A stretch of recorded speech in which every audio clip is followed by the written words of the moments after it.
Good morning, Chatty House. Chatty House. How's everyone doing today? Shout out Westside Kings fans, Zabo, Curtis, Chris, both Chris's, Norm, Rustdog. Rustdog got the belt. One cool cat. 8 o'clock in the morning, Rustdog. That's early. Warren, David Jackson. What is going on?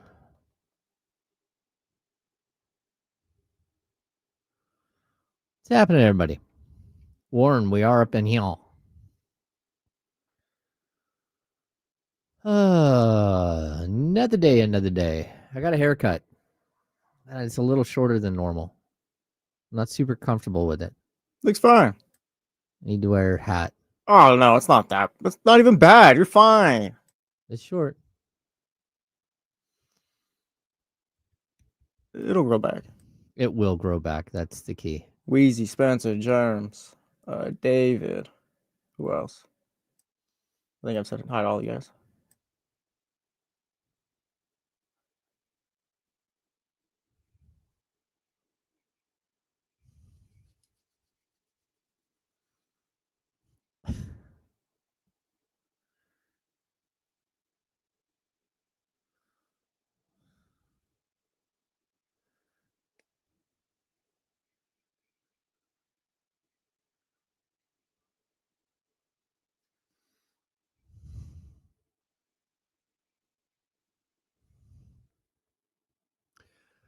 Good morning. We're the Insiders. I'm James Ham. Jesse Tapia is joining me this morning. Jesse, what's going on? How are you? I can't lie. I've been in the best mood since Yankees Red Sox wrapped up yesterday. I got home, walked in. Oh, hey babe, how you doing? Oh, Coco, how you doing, bud? My dog giving him a hug. Oh, wow, how's everyone doing? I've been in a good mood. I haven't stopped smiling. Did you? Job's not finished though. We got one more. Did you send Jake Gadon a text? I haven't. Jake Gaden's supposed to be here tomorrow. Yeah, I know. I'm hoping that we still have a series to talk about, because if not, it's going to be pretty sad. It won't be for you. Yeah, we'll see. Like I said, Jake called in 2 weeks ago, and he was very happy that the Yankees brought their season record against the Red Sox to 4-9, but he was pumped up. So we'll see maybe if his Yankees can get one tonight. He was talking some trash. I was just minding my business. Okay, I talk trash to the Yankees about the Yankees and all that, but that's just how it is as a Red Sox fan. And Jake Gadon yelled at me. He took it to the next level.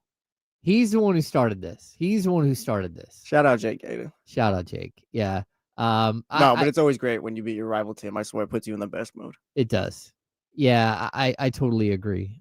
We've got all kinds of stuff to talk about today, including baseball. We had training camp day 1 yesterday of training camp. Baseball playoffs are in full swing. We actually have a game starting right now. It looks like there's a man, Tigers Guardians, a person in a hot dog outfit running on top of the dugout. But this is a little wild and crazy. Playoff baseball. I dig playoff baseball. You're a big baseball guy, right? Yeah, it's amazing. Any playoffs is great, but playoff baseball, I don't know. It's just the fans are always into it. It's just the atmosphere always turns up. It's not like the regular season at all. Yeah, and I think it's good too, because expanding the first round is awesome. That's what they needed to do, right? We like this one game playoff.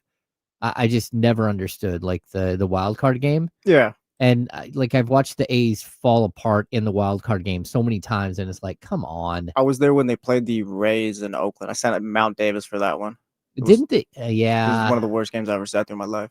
Actually, I went through a game. It was super cold, and we did not have good seats at all, where Verlander shut them down. But I think that was in game 3 of a best of 5. Have you ever sat in Mount Davis? So growing up, I would go and sit in the bleachers all the time. Even when I was in high school during summer, we would take off and drive down to A's games. There's one time I went down to an A's game with a buddy. We met some other friends there. We were driving home, and I was a couple of years younger than my buddy, but he always made me drive. But I was so tired. I'm like, hey, I pulled over in Davis. I'm like, hey, I can't drive anymore. I'm going to fall asleep, because we caught a late game. Yeah. And it's like, I don't know. It's probably at least midnight, but probably a little later. And it had been a long day in the sun and everything. we're driving, and so I pull over. He takes over. I'm like, look, you get across the causeway, get over in the right-hand lane, get on 80. It'll take us right to home. Simple. Right? Super simple. I wake up about 30 minutes later, and I see a sign that says Pollock Pines. That's not the way home. Yeah, I don't even know where Pollock Pines is. It's up 50 by Placerville, and we need to go up 80 to Grass Valley. And it's the middle of the night. It's probably like 1:30 at this point, 1:15. He's on empty. There's no gas stations anywhere. And the only way for us to get home is to take like 49, but like 49 goes crazy. It's like there's a super windy way to go across from 49 on 50 all the way to 49 on like where 80 is, right? So I had to take over. We literally had no gas. I don't know how we got home. There's one point where I was just coasting because I knew we had no gas, and I'm moving the car. Wasn't even sure if the car was moving. It was just all right. We're moving just based off of momentum. Jesse, it was so bad. I was moving the wheel back and forth to slosh the gas to make sure that we had enough gas in to keep going. Yeah, that's terrible. I get pulled over. Oh, because I'm driving crazy. So I tell the cop. We had to imagine that's probably a good thing. You let him know the situation. I'm sure he helped you, right? Yeah. Well, except for he had no gas with him. But yeah, I'm like, we'll take us to go get some gas, sir. Dude, we are really, really, really low on gas, and I'm just trying to get us home. And I was probably 16, maybe 17 at this point. Yeah. But we ended up getting home, and yeah. So I used to sit in the bleachers and sit there and maybe say things I shouldn't have said to the outfielders. And trash talker James over here. Yeah, trash talker James, as young fan in the outfield. Yeah, sitting in Mount Davis is terrifying though. You see the whole city, and also you don't see any part of center field. So it's just kind of like if it's a home run, you can only tell because the guy who just hit the ball is jogging around now. Well, that's even if you're sitting in the left field bleachers now, you can't see you well when. Oh, and it is a mission. Let me tell you, it is a mission to get up there too. We're not taking elevators or anything like you're walking the whole way up. You got to walk up that steep ass little, whatever you want to call it, to your seats. It's horrible. Yeah. I actually got to go to games before there was Mount Davis, which was spectacular. The stadium before Mount Davis looked perfect. I don't know why, I guess money reasons or whatever. I'm trying to add more seats and all that, but it looked good before. Yeah, when they brought the Raiders back and converted it back to football, halftime. They destroyed the view. You had a beautiful view of the Oakland Hills. So, and I know people are like, the Oakland Hills, what's that? Like, there's a beautiful view. There was a beautiful view. And you can, like, if you play Madden, and you know how they used to, I don't know if they still do it, but you could get like the retro, like, stadiums and stuff. And then you can actually go around and see the view. You can, do the 360 view. You could actually go back and see what it looked like before. It was kind of cool.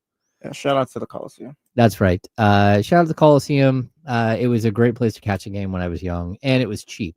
That was the other thing. Like you could get into it was like $4 to sit in the bleachers. And then when I lived in Berkeley, it was $1 if you had a Coca-Cola card. It was $1 to get in, $1 for a hot dog, and $1. Life sounds so much simpler back then. $1 sodas. That sounds amazing, but they don't have it now. So you could take BART over from Berkeley. It was like $1.60. And then you could spend like $4 and you'd have 2 hot dogs, a soda, and a game. So like a $5 or $6 day. It's not bad. Yeah, meanwhile, that'll probably cost you about $100 now. Per person. Yeah. Something like that. So let's just stick with baseball for a minute. Your Red Sox did take down the Yankees yesterday 3-1 in game 1. I was here for most of that game. I left probably right before the 9th inning started because it got to a point where it's like I'm gonna get home super late. I just need to leave at this point. But when Yoshida hit the 2-run double in the 6th inning, I went nuts in here, just absolutely yelling whatever. And Jonathan, the engineer, was still here. He kind of peeks over like, what the hell is going on in there? I was yelling so loud that the little soundproof glass couldn't even contain me. Oh, that's awesome. I was freaking out. You sounded like Kevin from the Wake Up Call. Is that what you're telling me? Have you ever stood by their door? No, I've never heard Kevin yell or anything like that. So I don't know what that sounds like. Oh, I don't even think he's yelling. I just think he's talking. Oh no, I was yelling. No, no, he talks loud enough that you hear it through the wall. You're sitting over in the sales where the new sales areas. You hear Kevin through the wall the entire time. Yeah, Kevin projects. Yeah, shout out to Kevin. But yeah, so yeah, that happens, and then I gotta drive home. So I'm listening to the game on the radio, driving on the freeway, freaking out, just trying to keep my composure because I'm driving on the freeway. Next thing you know, Roldis Chapman loads up the bases with no outs, and I'm like, oh my gosh, this is it right here. They're gonna give it up, and then Stanton does his thing, he strikes out. Jazz Chisholm flies out, and then Trent Grisham struck out again. Yeah, it was absolutely like amazing, James. Drama. It was amazing. It was drama, straight drama. Yeah, so I'm sure you were having a great time in your car. Oh, I'm telling you, I got home happy as can be. Crystal could have asked me to do whatever chore she needed. I would, whatever you need, babe. I'm fine. Yeah, sure. I'll wash the dishes, laundry, whatever you need. Yep. It was amazing. That was another game tonight, though. Yeah, that wasn't the only game last night. The Dodgers beat the Reds 10-5. Shohei hit a couple of jacks. Superstar. Blake Snell pitched a gem. He was really good. Shohei led off with a home run. Yeah, man, he's just phenomenal. You know what he does? He just sets the tempo, and everything is so easy. It looks like it's effortless with him that I think it's really easy to like follow him, to get behind and okay. Teoscar Hernandez had 2 home runs in that game too. Yeah. Dodgers are just, we'll see how. I think their issue is their bullpen and their pitching for the most part, but we'll see how they do in the postseason. You think anyone's gonna beat the Dodgers? Yeah, the Phillies and Brewers can. Okay. I like the Phillies. I've had my eye on them for a little while. We had the Padres. They fell 3-1 to the Cubs. A pair of 5th inning home runs for the Cubs kind of put that one away.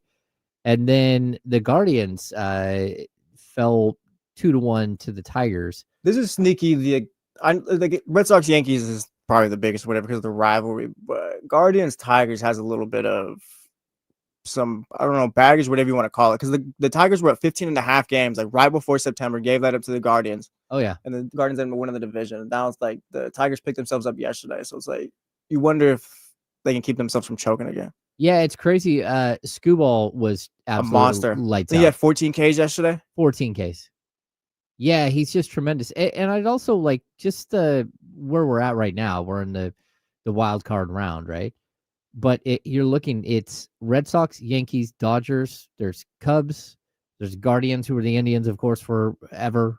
And then the Tigers. It's like some of the most storied franchises in Major League Baseball are all playing right now. It's kind of cool. It's kind of cool to see. Another thing, too, stop managing by the analytics and by your binder.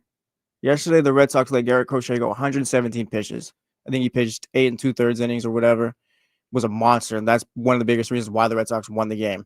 Max Fried was shutting down the Red Sox the entire game, but he gets to 102 pitches. Aaron Boone comes out, and he was like the 6th inning, takes him out. Bullpen comes in, immediately gives up a 2-run double, and it's like there's the game right there.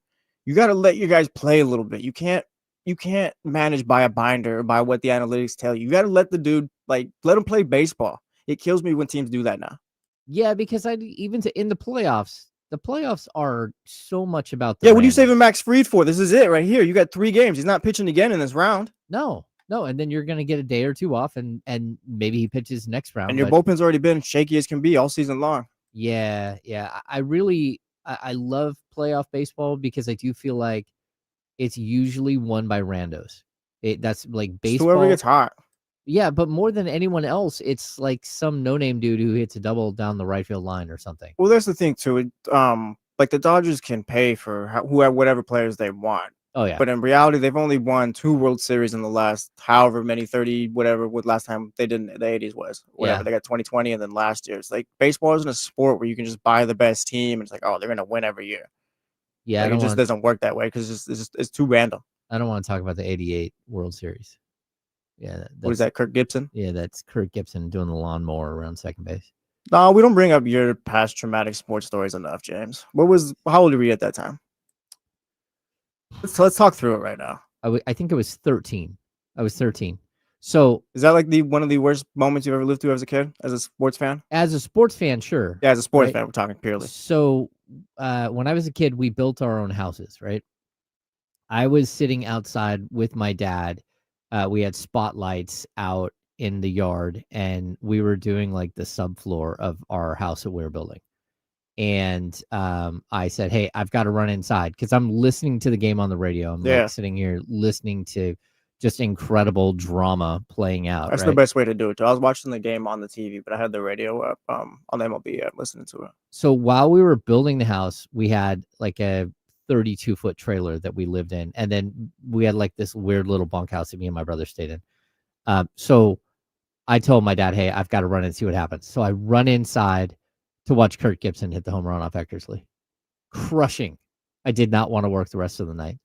Just little James is eager. Oh, let's see what happens. Boom, done. Oh, just crushing. Just absolutely. It's better to go through those moments younger than older. It builds you up. I guess. Like my worst moment of all time was my first, and it's Aaron Boone hitting the home run in 2003. Okay, it's been gravy since. You get it out the way, and you feel better after that. Yeah, because I got redemption the next year where Same. The A's just ran over the Giants in the '89 World Series, which has its own craziness with the earthquake and everything else. But yeah, I do love playoff baseball. I do love watching all of this unfold. I'm kind of pulling right now. Who's up? This is the Tigers are up. They've got man on first and second with no outs in the first. They're just about to get an out. No, they didn't get an out. I'm kind of pulling for it's not the Indians anyway, the Guardians, because of Stephen Vogt. Outside of that, I have no allegiance to anybody. Yeah, they've got him on the screen right now. So I'm kind of pulling for that. I also, Detroit's they're sort of the lovable loser. The first game I ever went to was against the Detroit Tigers. And I walked down to the field, and Alan Trammell and Lou Whitaker both signed autographs for me, like in pregame, which I don't even think you know who those are. I don't, James. I'm looking at you right now, just blank face. Like, that's awesome. They were the shortstop, second baseman combo for the Detroit Tigers for 14 years. Shout out. I went to a Minnesota Nuts game once and caught a foul ball. It was pretty cool. Oh, see, I've never. Shout out to the Minnesota Nuts. Their last season this year. Okay. All right. So, hey, we've got a ton of stuff to get to today. Training camp opened up yesterday. There's plenty of takeaway from that. Doug Christie said some interesting things. Mike Bibby was there. Watching Doug Christie and Bobby Jackson yell at the players while they're doing wind sprints at the end of practice was something to see. Just an overall intriguing day of Kings coverage. We'll have more of that today. I'll be leaving here around noon to get back to day 2 of training camp. It's going to be going on all week long, and so we'll have plenty of content when it comes to Sacramento Kings coverage. We're the Insiders here on ESPN 1320. I'm James Ham. He's Jess Tapia. We'll be back in just a minute.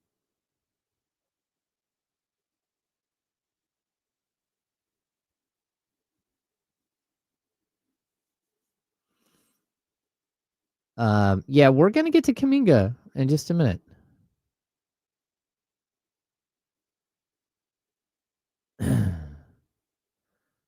The baby daddy, you believe in Stephen Vogt? I'm glad to hear it.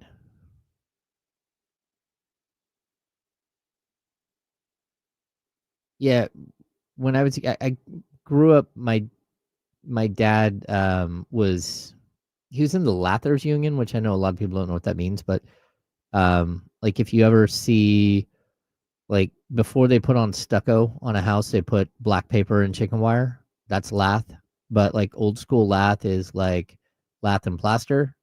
So when you go into a building at an older house, it has plaster walls. I don't know if anyone knows what that means, but there's little slats of wood that go on the wall before they put the plaster on.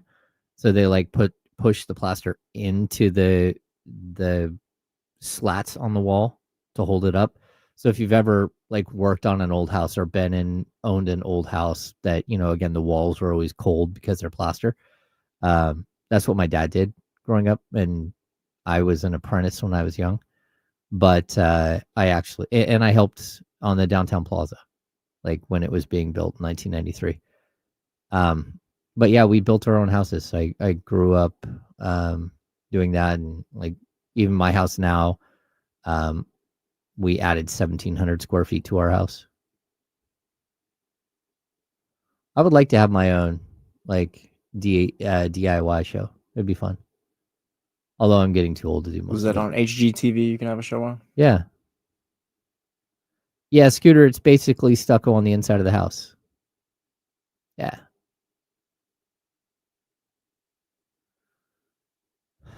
Yeah. See, you're right. Here's Zebra PT. heat, frost, and asbestos. Yeah, they're like, even when I worked construction, like commercial construction, you're around so many things that are so horrible for you. Like Monocoat, that stuff they spray all over like metal beams before they, in buildings. It's just disgusting. It's it's a type of insulation, but it's fireproofing, so the beams don't overheat and twist and like buildings collapse. Well, there you go, Wayne. Your dad was in the teachers union. That I win. I've been in 2 unions in my life. I was in the Lath and Blasters Union, 109L. Shout out Lath and Blasters Union. And I was also in the Grocers Union. And the Grocers Union used to be like really, really strong, but it got broke maybe a decade ago, 15 years ago. And it's just not the same. Talk about it, Drew Down. 2 for 4, 2 singles. Who cares? Oh, yeah. Shohei, 2 home runs, 3 RBIs.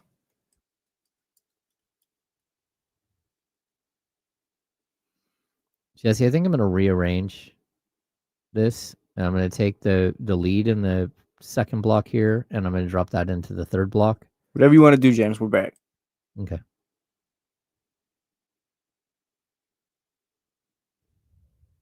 Welcome back to the Insiders on ESPN 1320.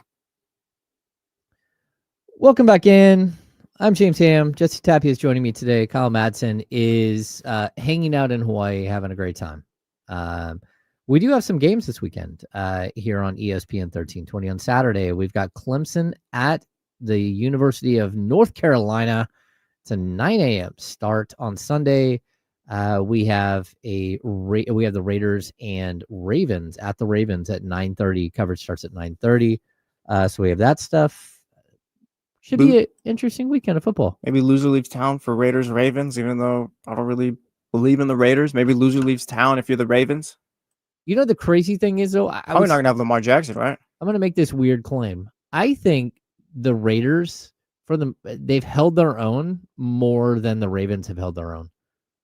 And I mean, the Ravens might have played tougher competition, but they also have not looked good at all in a couple of games. I don't know. The Raiders have. I don't know if that's like they hung around with the Bills. That was a close one. I mean, defense gave up hella points. Second game against Cleveland, they blew them out. Lost the line. Like they've hung around. It's just their defense is terrible right now. Yeah, they lost to the Lions, and then they just flat out got embarrassed by. I mean, I would say the Raiders' defense has been a lot better than the Ravens. Like, yeah, it's just kind of weird. Like I said, the Raiders are. I mean, just Geno Smith, like 2 Geno Smith games of him not being terrible away from possibly being 3-1. Yeah, I mean, Geno Smith has been absolutely the opposite of everything you thought he would be. Yeah, he was supposed to be a stabilizer, some set the flow and all that, and he's just been horrible. Supposed to be just a veteran. I was talking to Damian about this on Monday, I think, when you left. I wonder if the pressure's getting to Geno Smith a little bit, where he's kind of putting pressure on himself to be like, oh yeah, I'm the franchise quarterback of this team, kind of like what he was drafted to be. Like, he was horrible with the Jets, just not great at all. But you came to a team like Seattle, where it's just, all right, just play well enough. We're not expecting much out of you, and he was great. Yep. You need that guy rather than first round, second round pick, whatever he was, Geno Smith, come be the savior. Like the Raiders don't need you to save. The Raiders don't need you to save them. Yeah, and to me, it's just absolutely embarrassing to have 7 interceptions in first 4 games. Like, he's just been. I wouldn't feel great about it. No, I mean, he's been horrible, and that's why they're losing. And most of the interceptions I've seen are just really bad throws. Yeah, and they just lost Colin Miller too. He's on IR. Yeah, it's going to be really, really tough for the Raiders. All right, let's dive into this. Let's dive into training camp a little bit.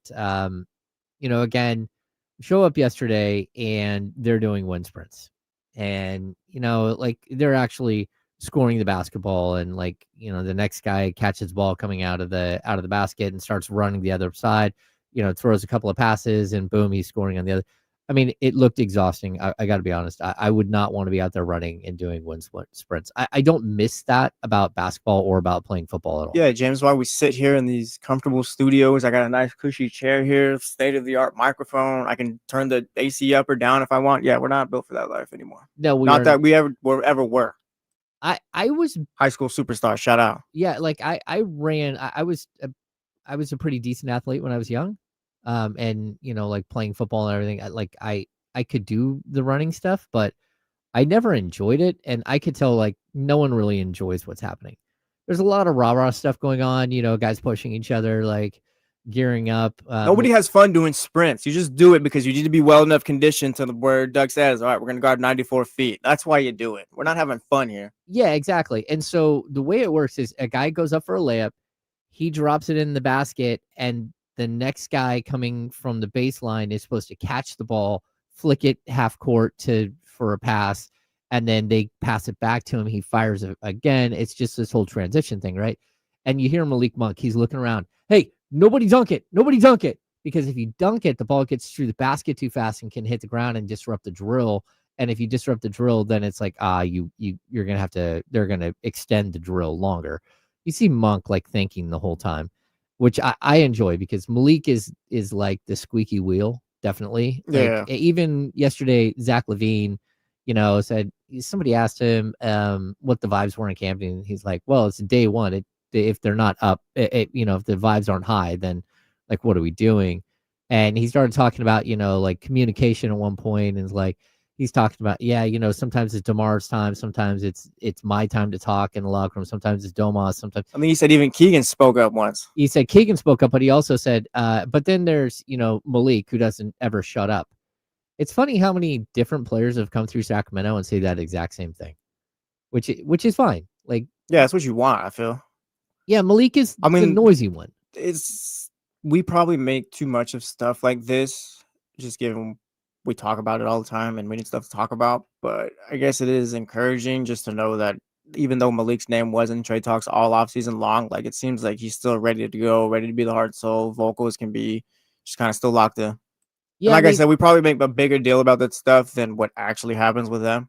I mean, I'm just assuming, they deal with it all the time. Yeah, you're probably right there. And, to be honest with you, Zach said the same thing about like leadership. He's like, we don't have like that one gigantic voice guy. Yeah. He's like, but that doesn't mean anything. He's like, that's something that you guys on the outside talk about.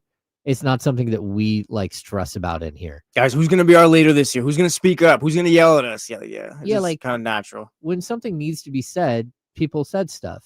And that's kind of the way that a basketball team goes, right?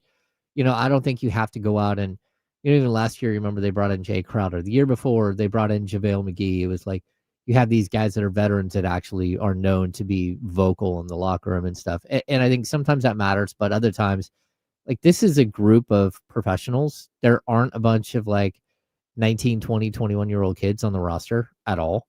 So like the rest of the team, like the entire team, I don't even know what their average age is, but I'm going to guess the Kings' average age is probably like middle of the pack in the NBA, maybe even a little above middle of the pack. Like they might be older than some teams, which is a concern because they don't have, we don't think that they're going to be great, and they don't really have like an up and coming guy that's going to be part of what's happening. Yeah. So I think, I'm sure. Go ahead. I'm gonna say I'm sure too. Like, who's the leader of this? Who's the leader of that? I mean, all that matters as long as Doug Christie's got their ear. Then I mean, that's all that matters. As long as they're bought into what Doug Christie's saying, like that's kind of leadership right there. I mean, you're gonna have Zach LaVine step in, DeMar DeRozan when they need to, but Doug's kind of, if we're talking leadership, it goes through Doug. Well, that, and I also think like it's been brought up a couple of times by players over the last 2 days that Doug having like a coaching staff that he trusts is a big deal. And it's funny because players have actually vocalized that. And you could actually see last season where Doug literally had like, he had by himself, it felt like. He had assistants he didn't trust. Yeah. And I don't blame him because they're Mike's guys. And Doug wasn't one of Mike's guys. He was on the staff, but he wasn't one of Mike's guys. That looks like a home run. That is a home run. Cleveland gets on the board first. We've got a solo shot in the first inning by George Valera. There we go. Keeping you up to date here on what's happening. That's what we do. So don't have to go and watch it. You can stay here and listen. In baseball, yeah. Yeah, like it was an awkward situation for Doug Christie to take over mid-season because that had been a staff that Mike had built.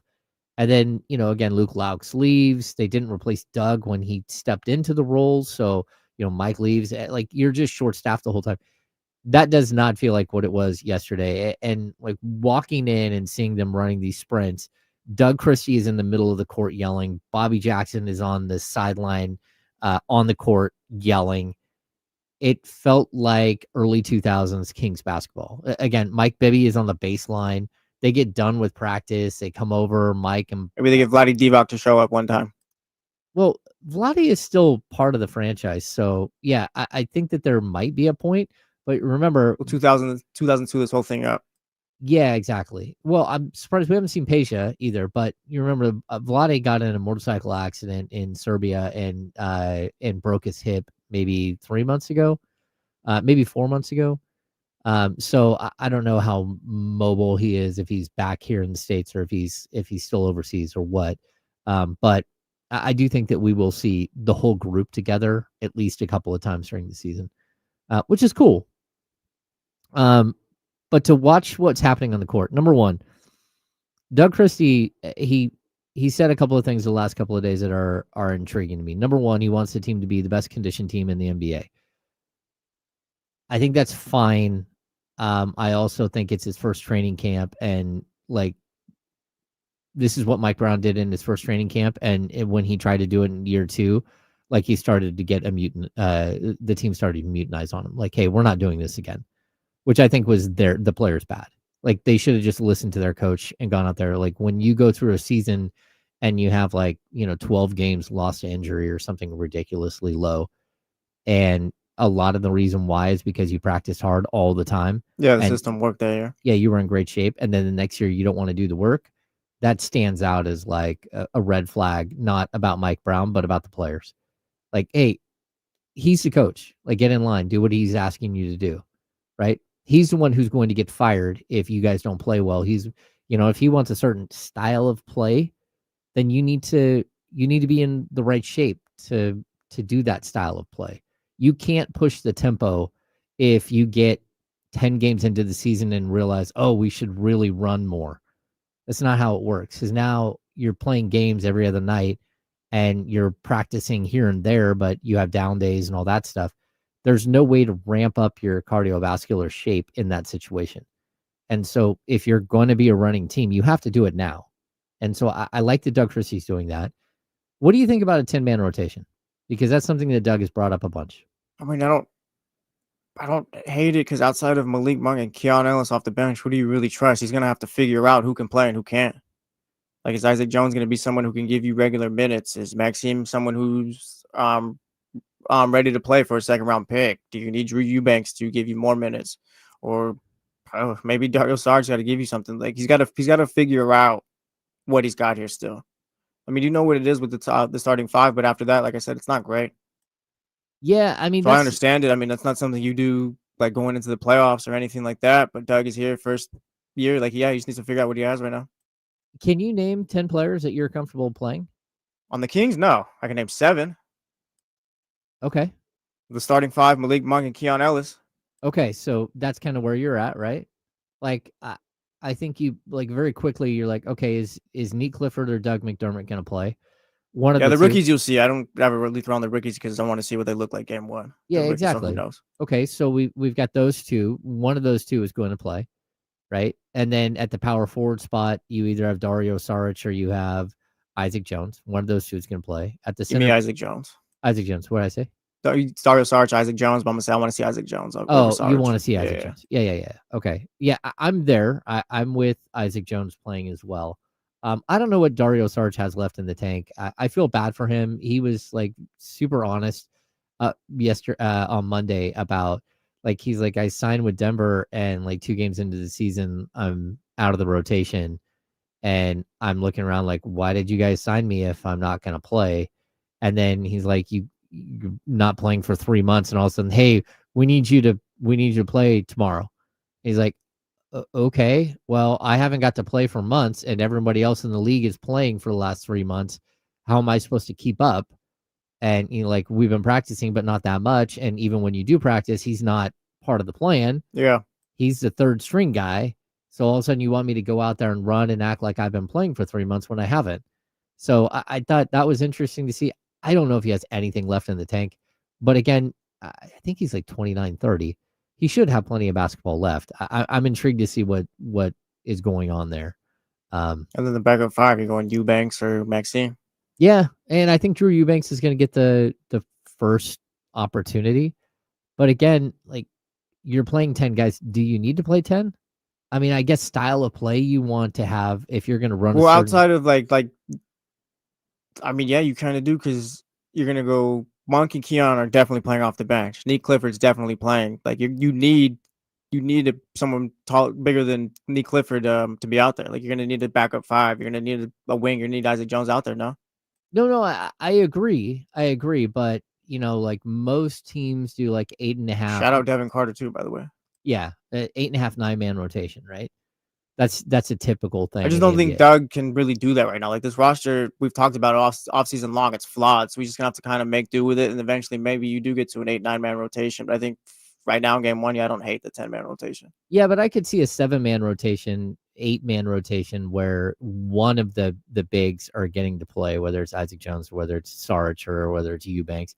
And then if you're gonna do the half a player, that would be like Eubanks playing 8 to 10 minutes a game. Yeah, so it's going to be a weird year because you're trying to win, but also you got to see what you got in the rookies and just these other guys you got here still. Yeah, I don't think that they're going to go that direction until late in the season, like the see what you got type deal.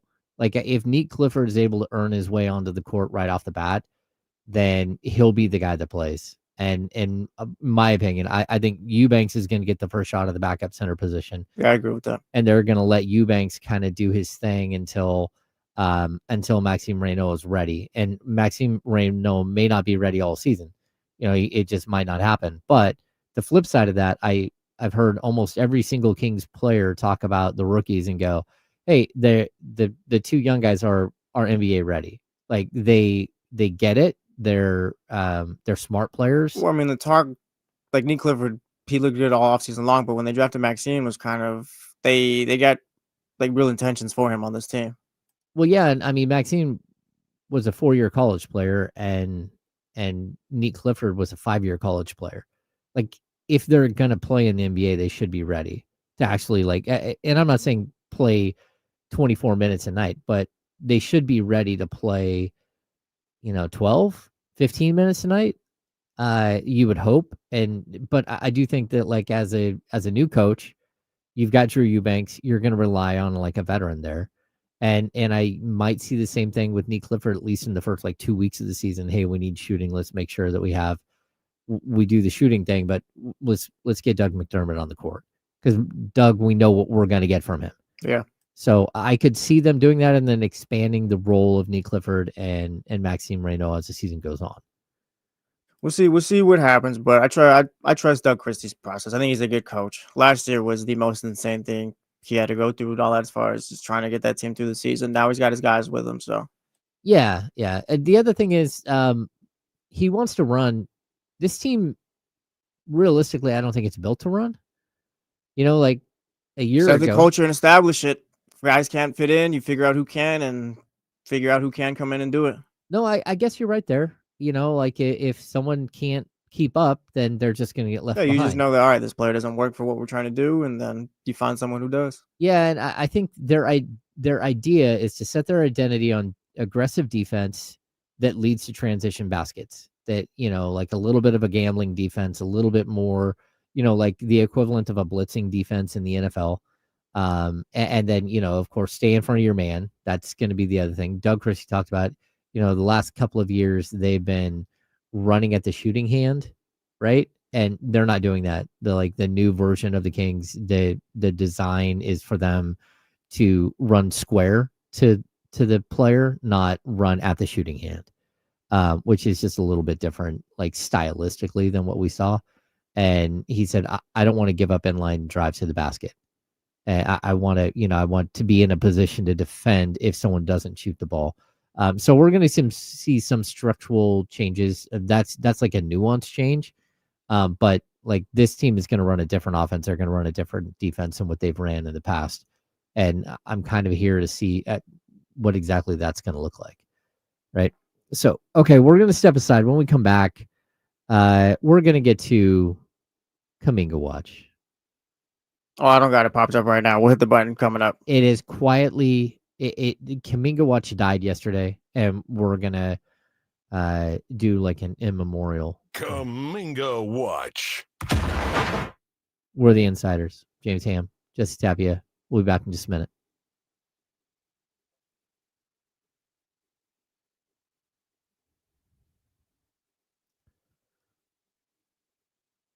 What's going on, everybody?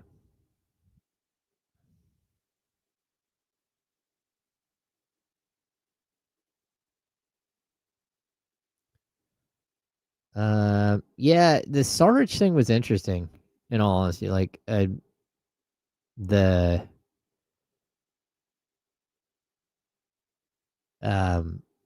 like just watching him talk, like I hadn't been around him, but it was very much like it felt like he was like pleading, making his case for why he should still get to play. I don't know. It was different.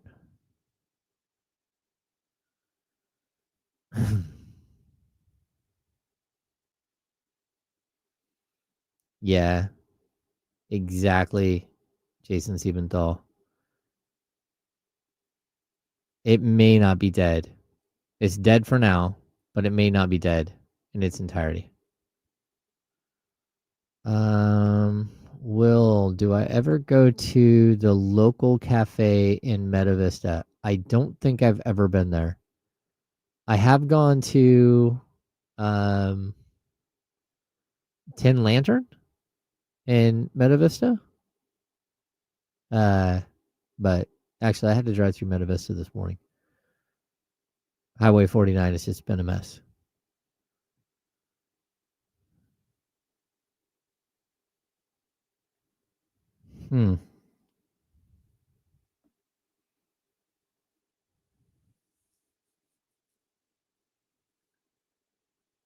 Yeah, Jay, I believe they can trade Kuminga at the deadline. I don't think he has a 6-month waiting period. Let's see.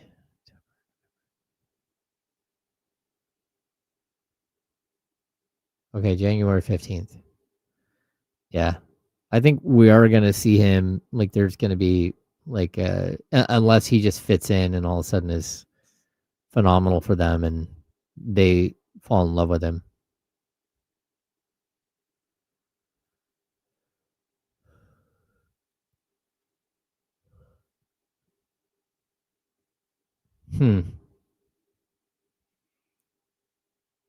Hello, Scooter.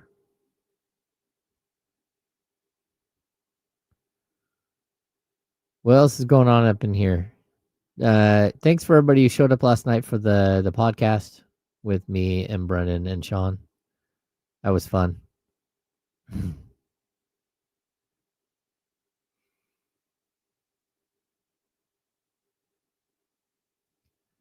Yeah, Spencer the Gremlin is crazy. So if you guys missed it last night on the podcast, I was at Home Depot this weekend and they had Stripe from Gremlins, like a 3.5 foot tall animated one as part of their Halloween decorations. Absolutely spectacular. Actually, I think I have a video of it on my phone. Need one more, Jay. Need one more. It was a big one yesterday, though.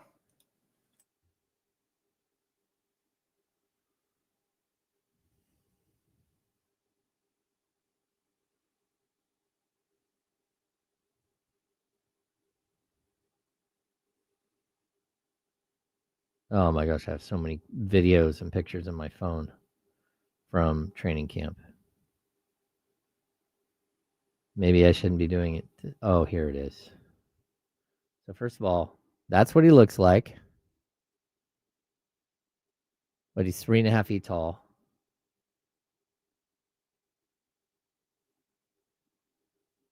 I have a video. Next Friday, John Poles. Next Friday the 10th.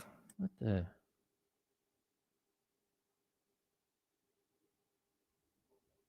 All right.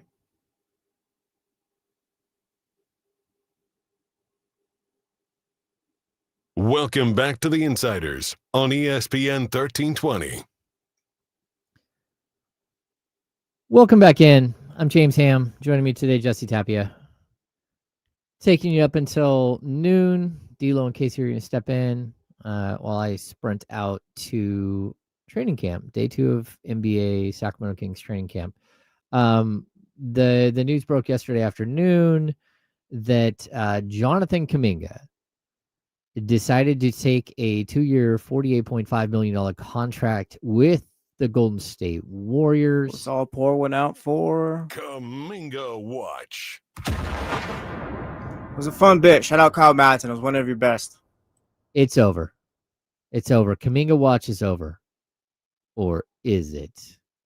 Kuminga is going to be shopped here as soon as he can be shopped. The Chatty House says it's January 15th. That sounds right. Look, the Golden State Warriors, they got him to sign the 2-year deal with the second year being a team option. That means that he is going to be a player that is looking for a new home very quickly. It's also possible that he just fits there and they're like, hey, this is amazing. He finally fulfilling all of his potential and we love him and we're going to keep him long term. I don't think that's going to be the case because the Golden State Warriors have played this up very specifically in one direction. I don't think this is the last time the Sacramento Kings are going to hear anything about Jonathan Kuminga. I don't. I do think the Golden State Warriors are going to look to make moves during the season, and it's always possible that the Kings are a soft landing spot for Kuminga and maybe one of their players goes somewhere else. Usually when you target a player like this and you drag this thing out for months, and we joke around about Kuminga Watch here all the time. It's been one of the longest running bits in the history of our show. We got to day 89 or whatever this is. But the thing is that the Kings called last week and talked to the Warriors. We know that Sam Amick reported that from The Athletic. And so we know that there was still communication here. The Kings were still interested. And I don't know what it is about the Kings, Jesse, but it feels like there's always somebody like this that the Kings are chasing. And it doesn't go away. It's not something that happens and then, how many times have we heard the name Kyle Kuzma? A lot. Okay, and before that, how many times did we hear Pascal Siakam? And before that, how many times did we hear OG Anunoby? And before that, how many times did we hear Kyle Kuzma's name mentioned again? Or did we hear Ben Simmons? Yeah, it was one GM, though. Well, yeah, but here's my question. Where it did become a bit of an issue where it kind of came out. Yeah, they keep telling the team that there's going to be a deal done, and there's never a deal done. No, totally. Yeah, now I've also, I had someone within the walls, take offense to that. You guys acted like we told the players that this was going to happen or this was going to happen. It's well. Sabonis said it one time, didn't he? I just got to be honest. The players literally, Sabonis said as much, I feel like. Yeah, through different people told us, literally, we knew the entire time that you were close to a deal with this. There's even a point where, John Collins, that's one of the other names that just kept popping up, like he's a bad penny, right? What player was Sabonis talking about? Where he's like, I'm glad we got this done. Or was it DeMar DeRozan? Oh, yeah. Cam Johnson. No, yeah, it was Cam Johnson. He's like, yeah, we're glad we got the DeRozan deal done. We missed out on 2 other deals. Exactly. That's because they were chasing Cam Johnson for 6 months. So my point is that there's always going to be somebody that the Kings are chasing. And for whatever reason, that player's name gets out in the open. And again, the Kuminga situation, the way it played out here over, initially when that first weekend, I'm like, well, I wouldn't be shocked if he was a King by the end of the weekend, right? It was because every single reporter in Sacramento had the same information. They had the trade, they had the draft compensation, they had everything. Every single reporter. That's not something that typically happens. So that's what made me believe that there wasn't just smoke. There was the whole house was filled with smoke. What do you think happened? I think it happened is somebody said something that shouldn't have said something well before they, something was even close. Right? That's what I think happened. I think that there was somebody who got information on the inside and decided to tell people and thinking that it was going to get done any minute because look, there are reporters NBC Sports is television partners with the Sacramento Kings. They're not going to allow one of their writers to put something out there that isn't vetted, right? So when Christie Rodriguez put out the trade that everyone had heard, Yeah, literally everyone. then that means that they had a multiple source, right? And that means that somebody inside like talked and said too much and put it out there. And like I've never seen any deal like this where every single one of the reporters is like texting each other going, are you hearing this? Like, yeah, everyone's hearing it. So I think it's interesting. You think it was ever that close then? Maybe the person on the inside in this little situation we're talking to, maybe came off to them it was, but in reality it never was. Because it always seemed like the Warriors just didn't want Sarge and Carter.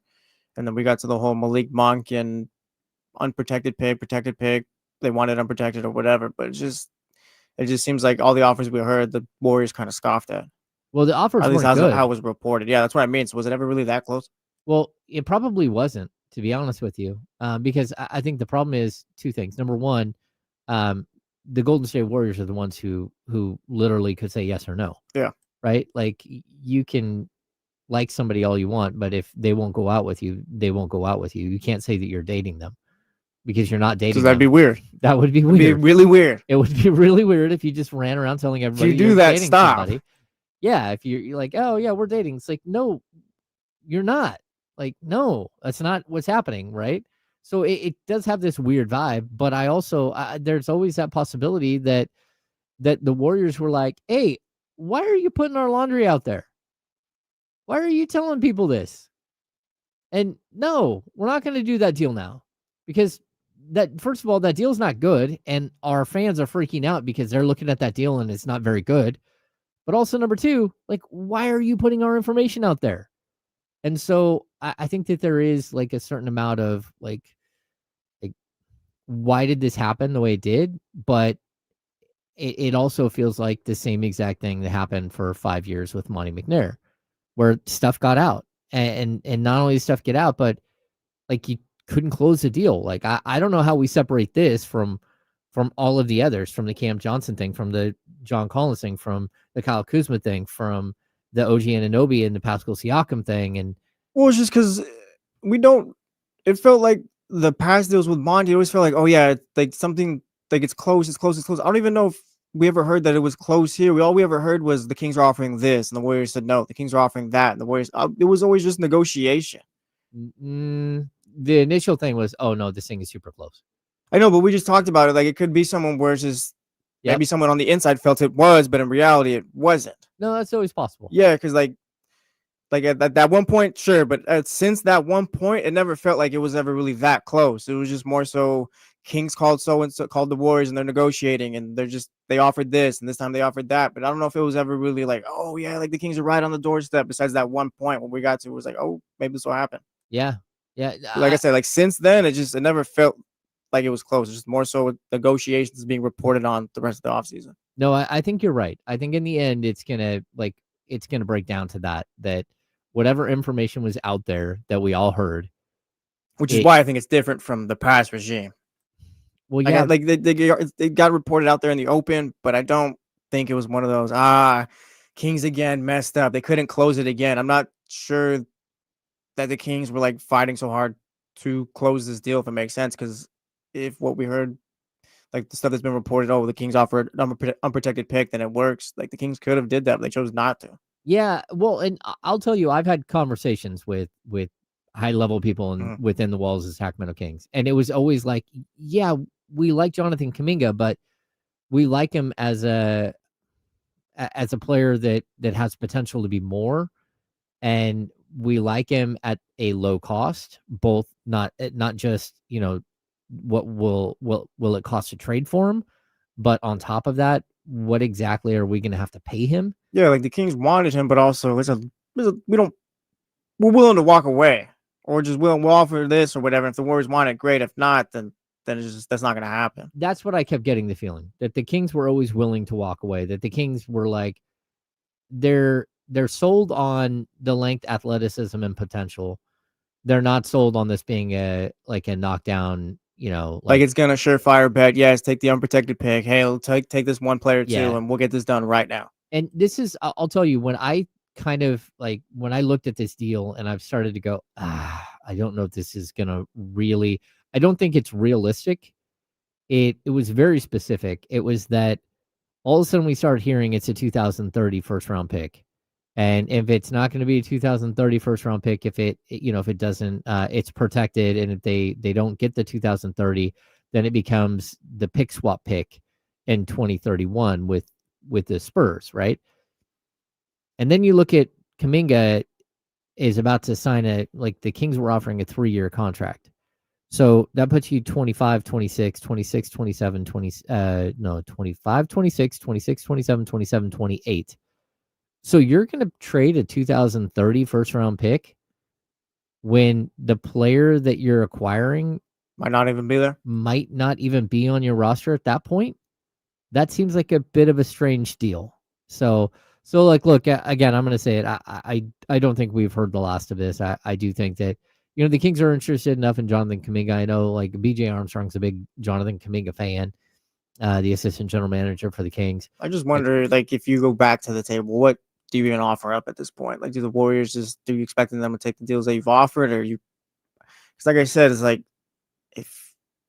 what more would you offer that you haven't already? Well, here's going to be what I think will be the determining factor. If Jonathan Kuminga is not part of the Warriors' standard rotation, or if Jonathan Kuminga is averaging 12 points a game because he's not getting off the bench all that much, and they're hurting his value, that's one thing.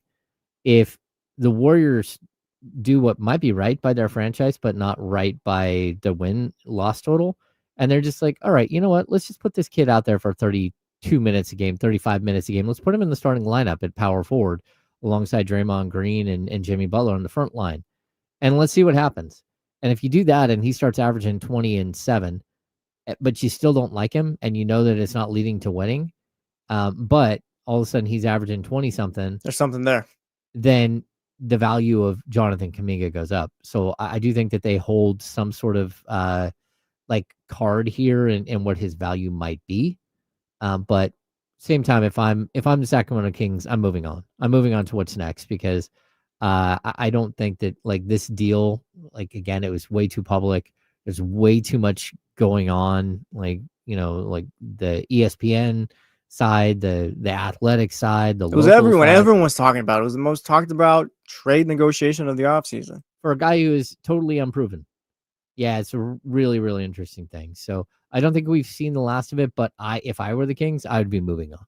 I'd be looking at other players that potentially could help you. If I'm Scott Perry, these offers are here. If you would like to take it, great. If not, we're gonna move on. Yeah. I think that's where we're at because I don't think anyone wants to put their entire season on hold to see what's going to happen with the Kuminga situation with a different team. You will have to do something eventually, though. But he just got here, so we're good. You will have to do something eventually, and this offseason is feeling a lot more like Monty McNair's first offseason, where he lost Bogdan Bogdanovic and he lost Alex Len and Trent Bazemore, and he brought in Hassan Whiteside, and he brought in Glenn Robinson III. And that was pretty much his offseason. And a draft pick. We're going to talk about it later. None of those guys are Dennis Schroeder, though. Okay. We'll talk about it later.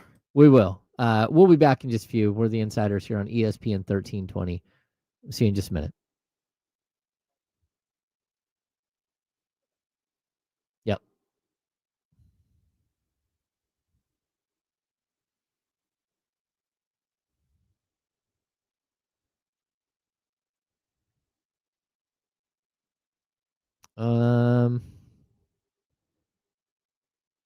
I think you're right. I don't think base year compensation follows him if it's not and if it's after the sign and trade. The other thing is, you wouldn't be hard capped, but the Kings are already hard capped, so it makes it a little more complicated. Oh, that's not what I meant to do. See now, Jason. Now you're just asking for it. Meh. No, I mean, it's a good question, but like, look, if he's going to play 10 players, and again, I don't know if Terrence Davis is going to make the team or not, so that's going to put the roster at 14. Dario Saric is going to be one of those players. Like try to get to the 4 players who aren't going to play, and so it might be Reno, it might be Doug McDermott, again Saric, Devin Carter. That would be sort of the group. So one of those guys is going to play. I'm going to pretty much lazy. I think Nee Clifford will play coming out of the gate, but we'll see. Yeah, Norm. The Warriors are going to big game hunt, but they don't have a ton of draft capital to go make the moves that they want to do. I don't know. I don't think Giannis is going to become available. And if he does, I mean, I could see them going full force at him. But we're going to have to wait and see if it's Giannis or if it's someone else who becomes available. Scooter, yes, the Kings do have too many guards. And while it's a guard league, guards, the price of some of these guys are coming way down.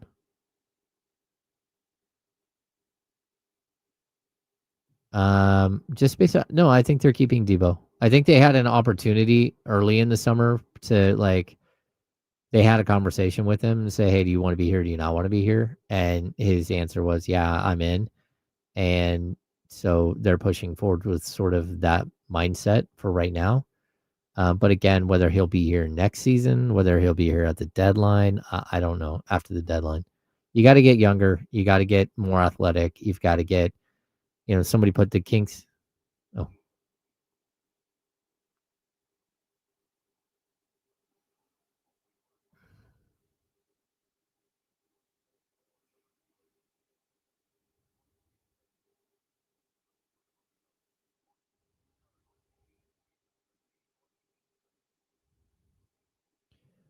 Welcome back into hour number 2. We are the Insiders here on ESPN 1320. I'm James Hand. Jesse Tapia is joining me today. Sports Talk on ESPN 1320. Sports, a Sacramento sports leader, is presented by Paramount Plus.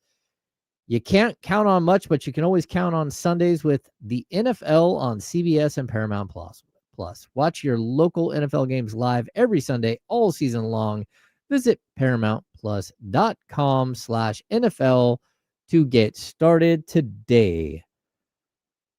Jesse, we've been going over Kings basketball for the last, 40 minutes or so, but we do have a big football game coming up this weekend. Coming up tomorrow. Sorry, tomorrow. Not this weekend. Thursday night football. We love it, even though it's trash every week, and we've never had one memorable Thursday night game. At least for the neutrals. I'm sure teams of favorite fans of their favorite team have Thursday night memories, blah, blah, blah. Like I remember that one time Robert Hunt, I think, picked up the football and got flipped into the end zone. It didn't count. Yeah, but Thursday night football sucks. It does typically, right? It's not good. It's not good. Well, and there's a reason it's not good. Because these guys are running into each other at 20 miles an hour, 250-pound monsters, banged up, and they're not ready to go by Thursday.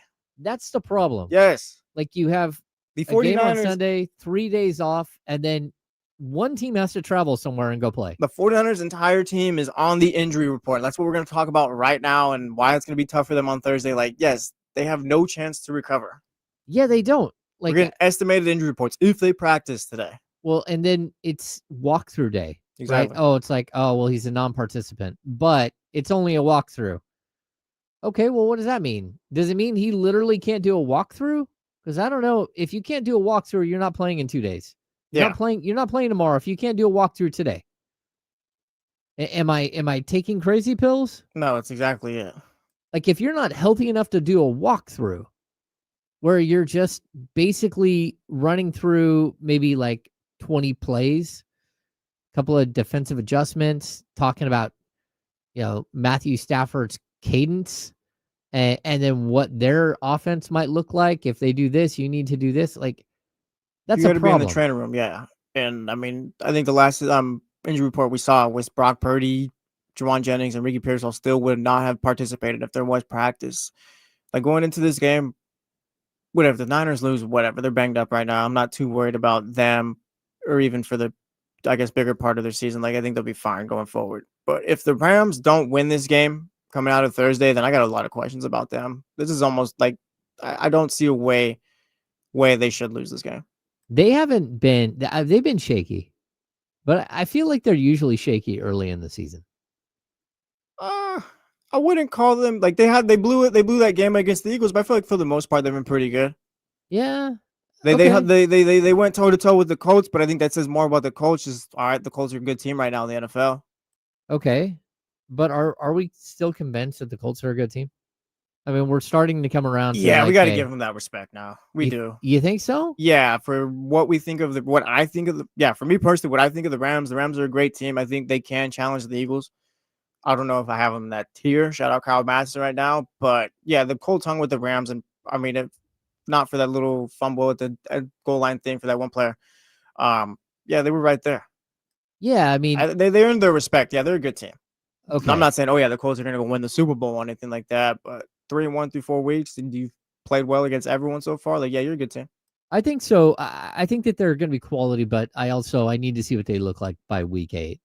Because, you do well the first 4 weeks. Stop hating on Indiana Jones. I'm just, it's right, the worst. We're done with that Harrison Ford. We're done with Harrison Ford. Okay, we're going to retire him. We're going to retire him. You shut your mouth. We're going to retire him. Okay, what is it? Kingdom of the Crystal Skull? Yeah, it's great. We love them. All right, but Indiana Jones is here. You shut your mouth, Jesse Tapia. We don't talk that way about Indiana Jones. That's a real character in a great movie series. That's one of my favorite rides at Disneyland, no doubt. That's right. Yeah, I think my point too, it's not just with are the Colts a good team or not. It's are the Rams a good team or not. So again, I don't know who, like the Rams have faced the Texans. They beat them 14-19. They faced Tennessee, and Tennessee is just absolute trash at this point. I do like their Cam Ward has acknowledged it. Says they're playing like ass. Yeah, Cam Ward is going to be good. You can see that he's going to be good, but he's not good right now, and they're not good right now. I mean, you beat them 33-19. You lose to the Eagles, and then you hold on to beat the Colts, and you lose to the Eagles in the game you probably should have won as well. Yeah, but you bring up the fumble in the Colts game.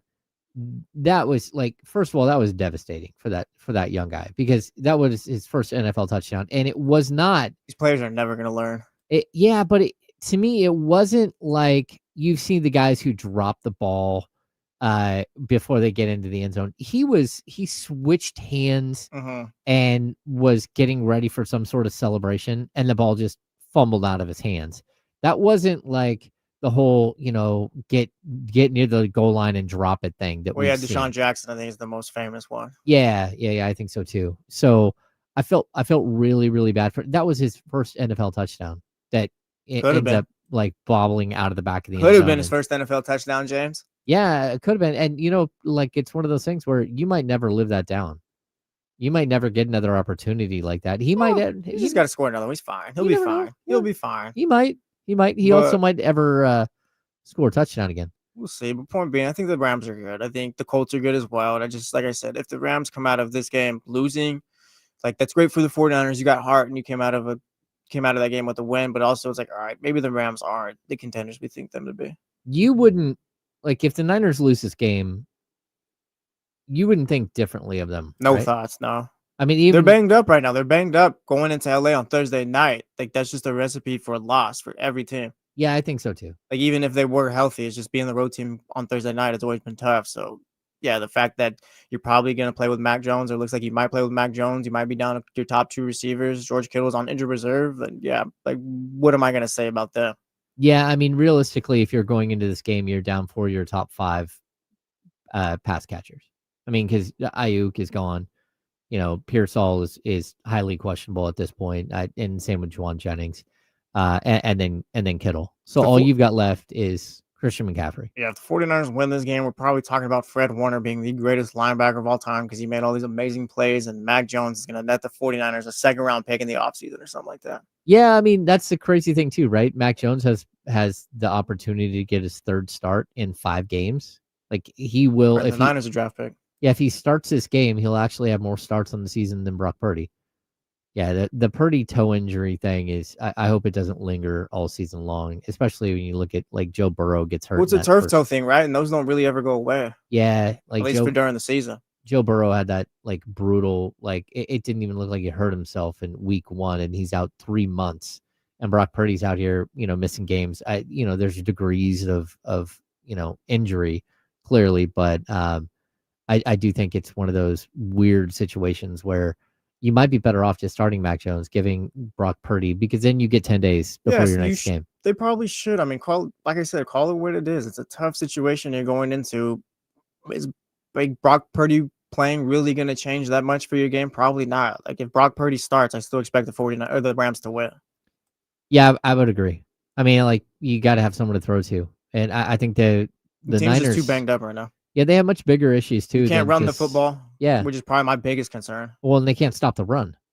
So, like their defensive line, offensive line, neither one of them are doing their jobs at the highest level at this point. Like the inability to run the ball is like very alarming. The fact that McCaffrey's averaging 2.9 yards per carry, 3.3 yards per carry on the season. 3.3. Yeah, that's not good enough. I mean, now he's also averaging a ton of catches per game, but you're at a place where you're just trying to piece this thing together until you can get right, and I don't even know what that means. Because we're heading into week 5 saying, oh, just give it another week or give it another couple weeks and they'll be healthy. But who knows? We might be saying the same in week 7 and week 10 and so on. This could just be them all season long. Yeah, I mean, they might not be able to get their front foot out.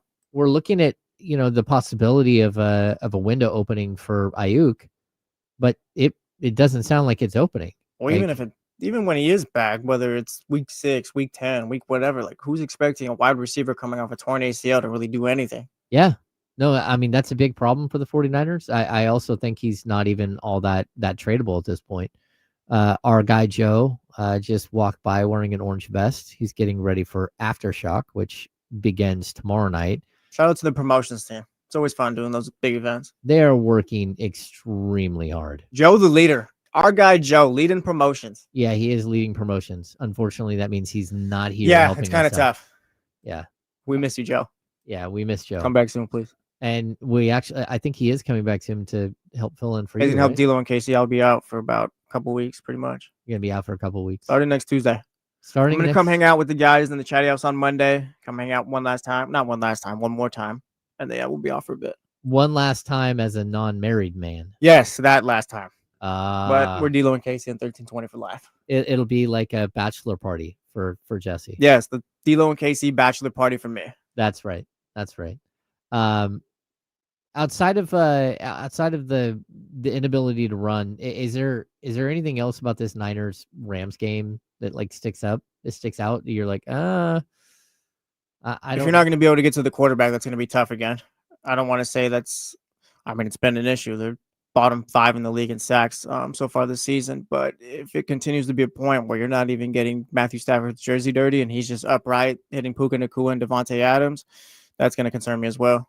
Yeah, I need to see them drop some pressure somehow. If you don't pressure Stafford, he picks you apart. Yeah, like watching him, he is like a technician.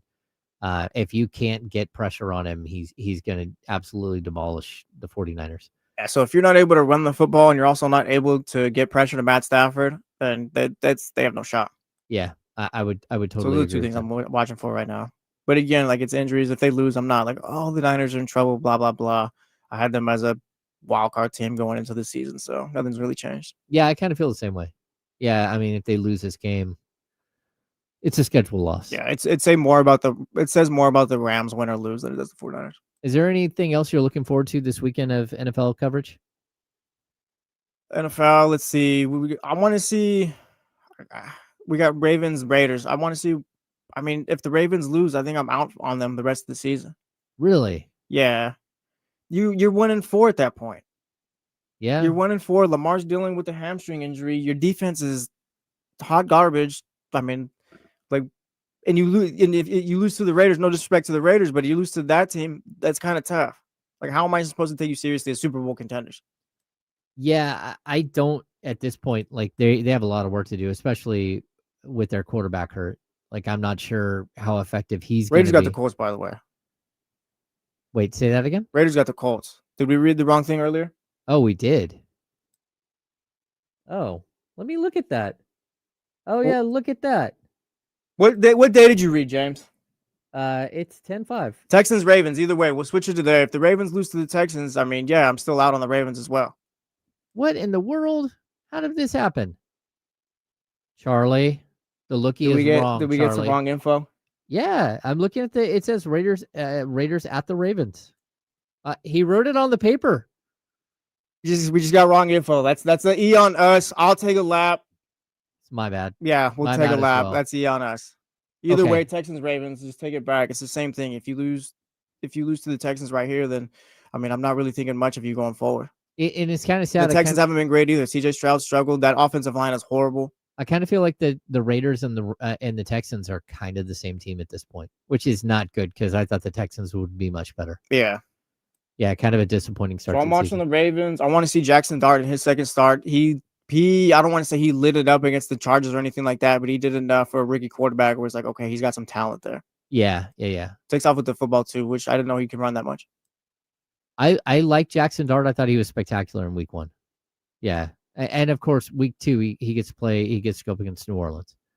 That's like, not having Malik Neighbors is a huge issue, but he didn't seem to have any problem with it week 1. All right. What do you think about your Dolphins going against Carolina? 2-3, baby. 2-3, they should. If they lose, I'm out again, I guess. Like if you lose, what am I supposed to do at that point? I'm not back on the Tua train or anything like that. I'm a Mike McDaniel guy, I guess. Still holding on to that, but we'll see what Tua can do. Is Darren Waller going to save everything? Hey, 2 touchdowns in his first game back. He might. He just might, James. I'll say I'm looking at the schedule for this weekend. Arizona plays Tennessee. Arizona's going to win that game almost assuredly, and they're going to go to 3-2. The Niners are going to drop to 3-2. You've got I don't know, where's Seattle at? Seattle, that's going to be the one you're looking at. The Niners could go, oh, they play the Bucks. That's probably if I were choosing, I'm going to choose the Bucks to take down Seattle. I'm just saying there's a good chance that the NFC West is going to be like 4-1, 3-2, 3-2. Yeah, Seattle's got a tough matchup. They got the Bucks this week. Bucks kind of disappointed me last week. Every time I feel like, oh yeah, the Bucks, let's watch for the Bucks. They're going to take the next step. They always just let me down. Shout out Saban, Gwitty Cube, and the Chattios. Yeah, they do. They are a team that Sam Darnold has been exactly what Geno Smith has needed to be for the Raiders. He has not lit it up or anything like that. I think we last checked his stats on Monday. He was like 5 touchdowns, 2 interceptions. With point being, he's giving the team a chance to win every time. He's been really good. Yeah, I mean, he again is a game manager, but with an ability to push the ball down the field. Yeah, good stuff. All right, we're going to step aside. When we come back, we're not going to talk about Raiders and Ravens because they don't play this weekend. We're going to dive back into some of the Sacramento Kings stuff. We've got more coming up with training camp day 2 today out at the practice facility at Golden One Center. I'm James Ham. He's Jesse Tapia. We're the Insiders here on ESPN 1320.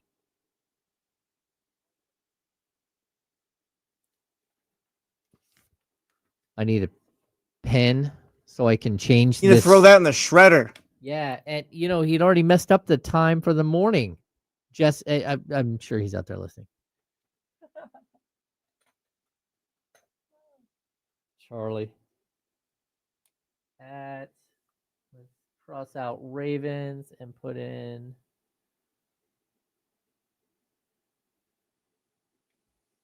Oh.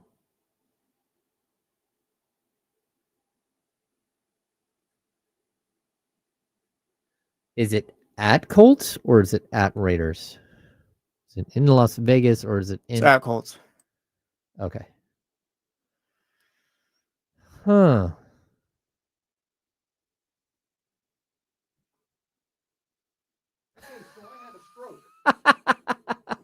Damn it, Charlie. Damn it, Charlie. Don't take a lap. I had a stroke.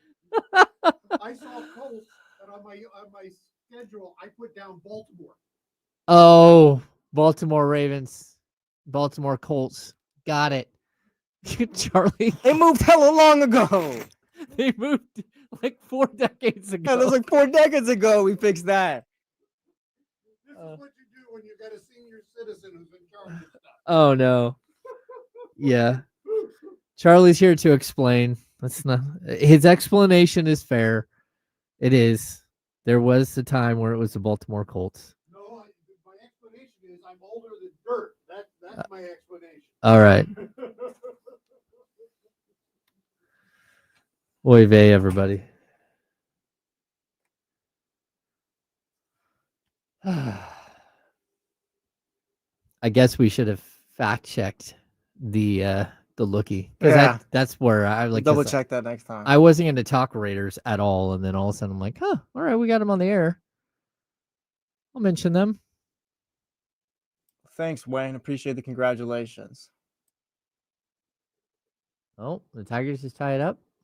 Uh-oh. What was that guy doing? I think he's out at third base. Yeah, Johnny G, it's always fun to play a radio host when the guys are out.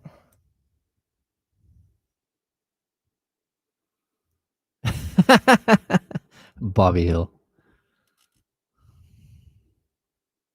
That's funny.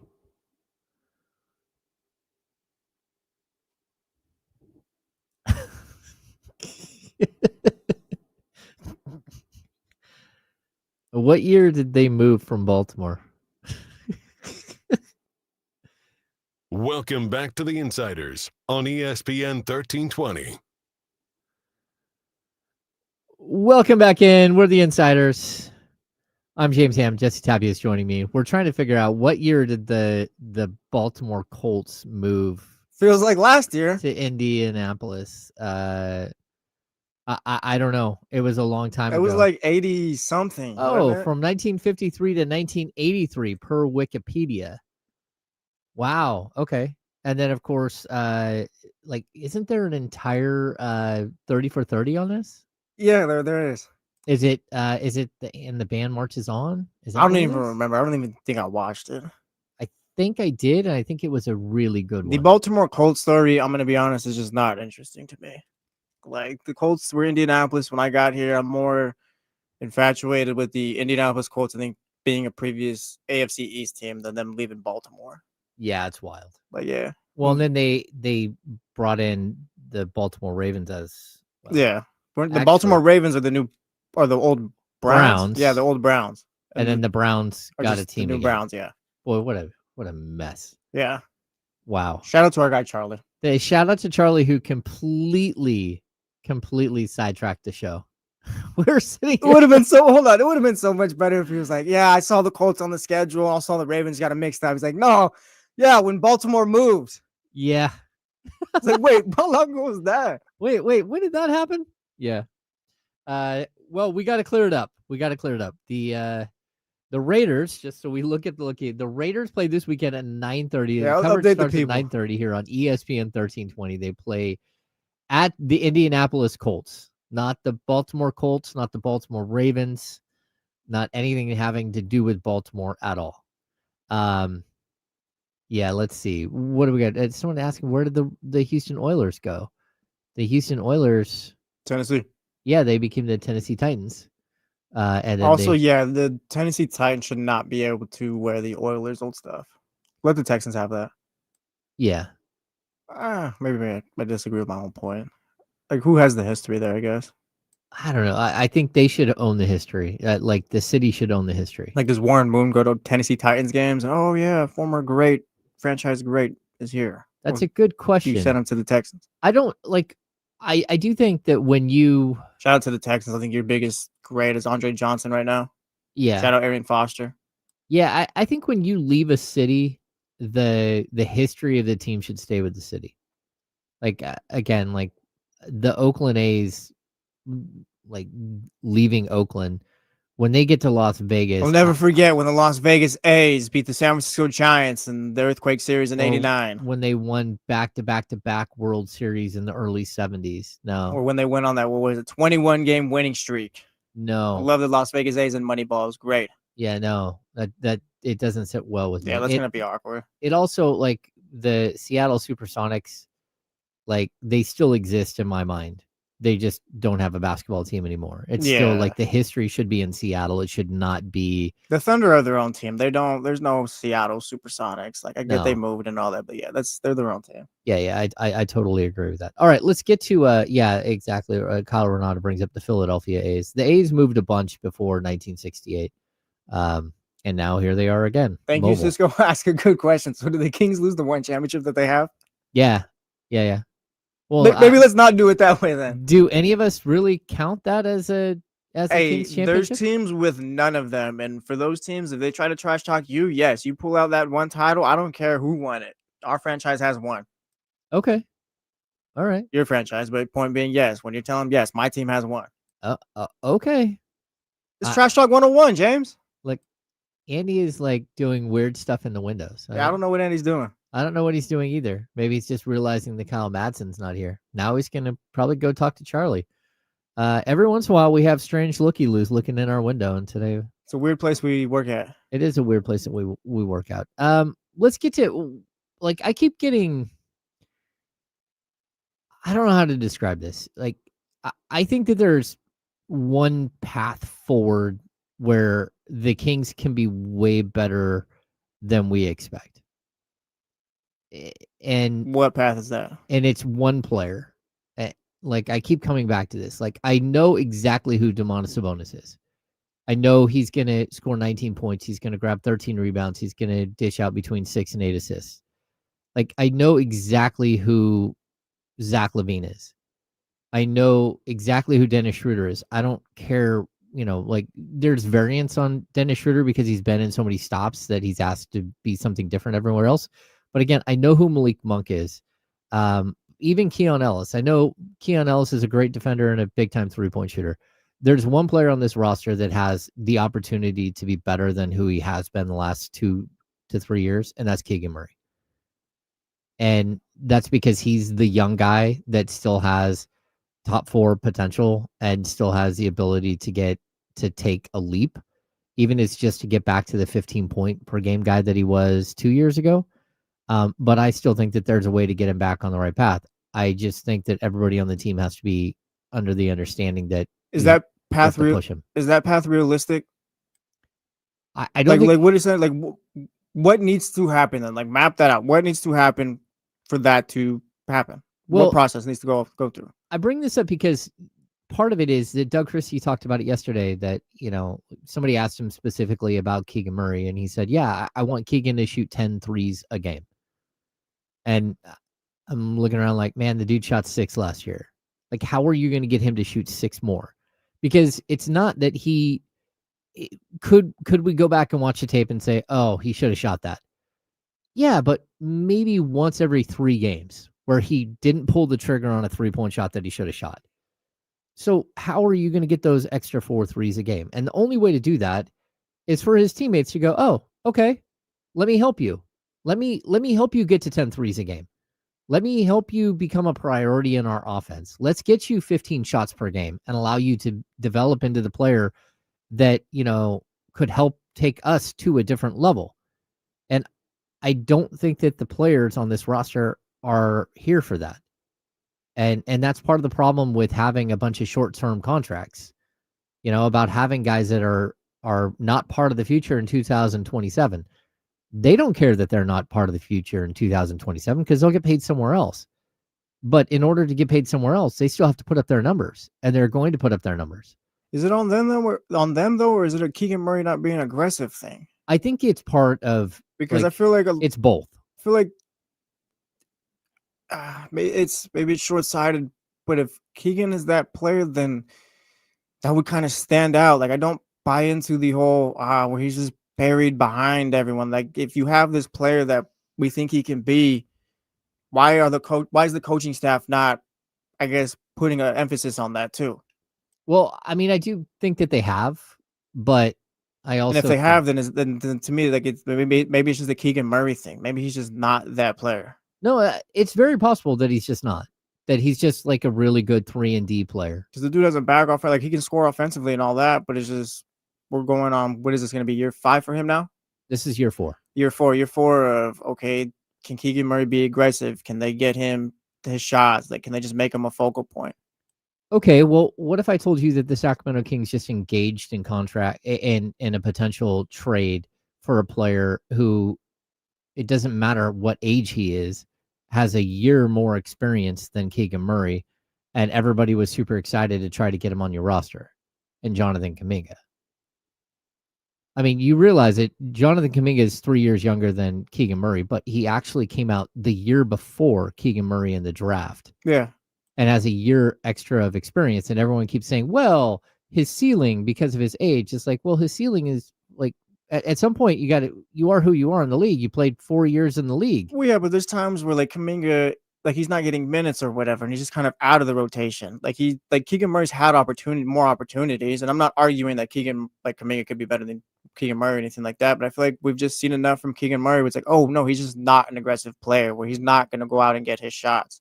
So I guess, like, yeah, if you want to look at, like maybe make him a focal point, then you got to focus on Doug Christie and the rest of the guys to do that. But like I said, I just question whether or not it's a Keegan Murray thing because you drafted him 4th overall. You drafted him to be a guy. So I'd imagine from the start, like, that's what you wanted. And somehow, some way, it just turned into where, like, the path went somewhere else. No, I get that. I get that. I think my point is that, like, when we look at Kuminga, a lot of it's like, well, he just won't listen and he won't buy into the role they're giving to him. And that's a problem, right? It's why the Warriors don't see him as a long-term solution for their team because they want him to be Aaron Gordon and he doesn't want to be Aaron Gordon. He wants to be a superstar, right? Well, the Kings have a guy who's going out there and doing whatever the team's asking. And has it come at his own expense? Heck yeah, it's come at his own expense. Like, he is not the player that we thought he would be offensively. And I, like, part of it is him not, shooting the ball. And I know Doug Christie talked about that yesterday too. He's like, I need you to start thinking about the fact that you're going to shoot the ball well before you get it.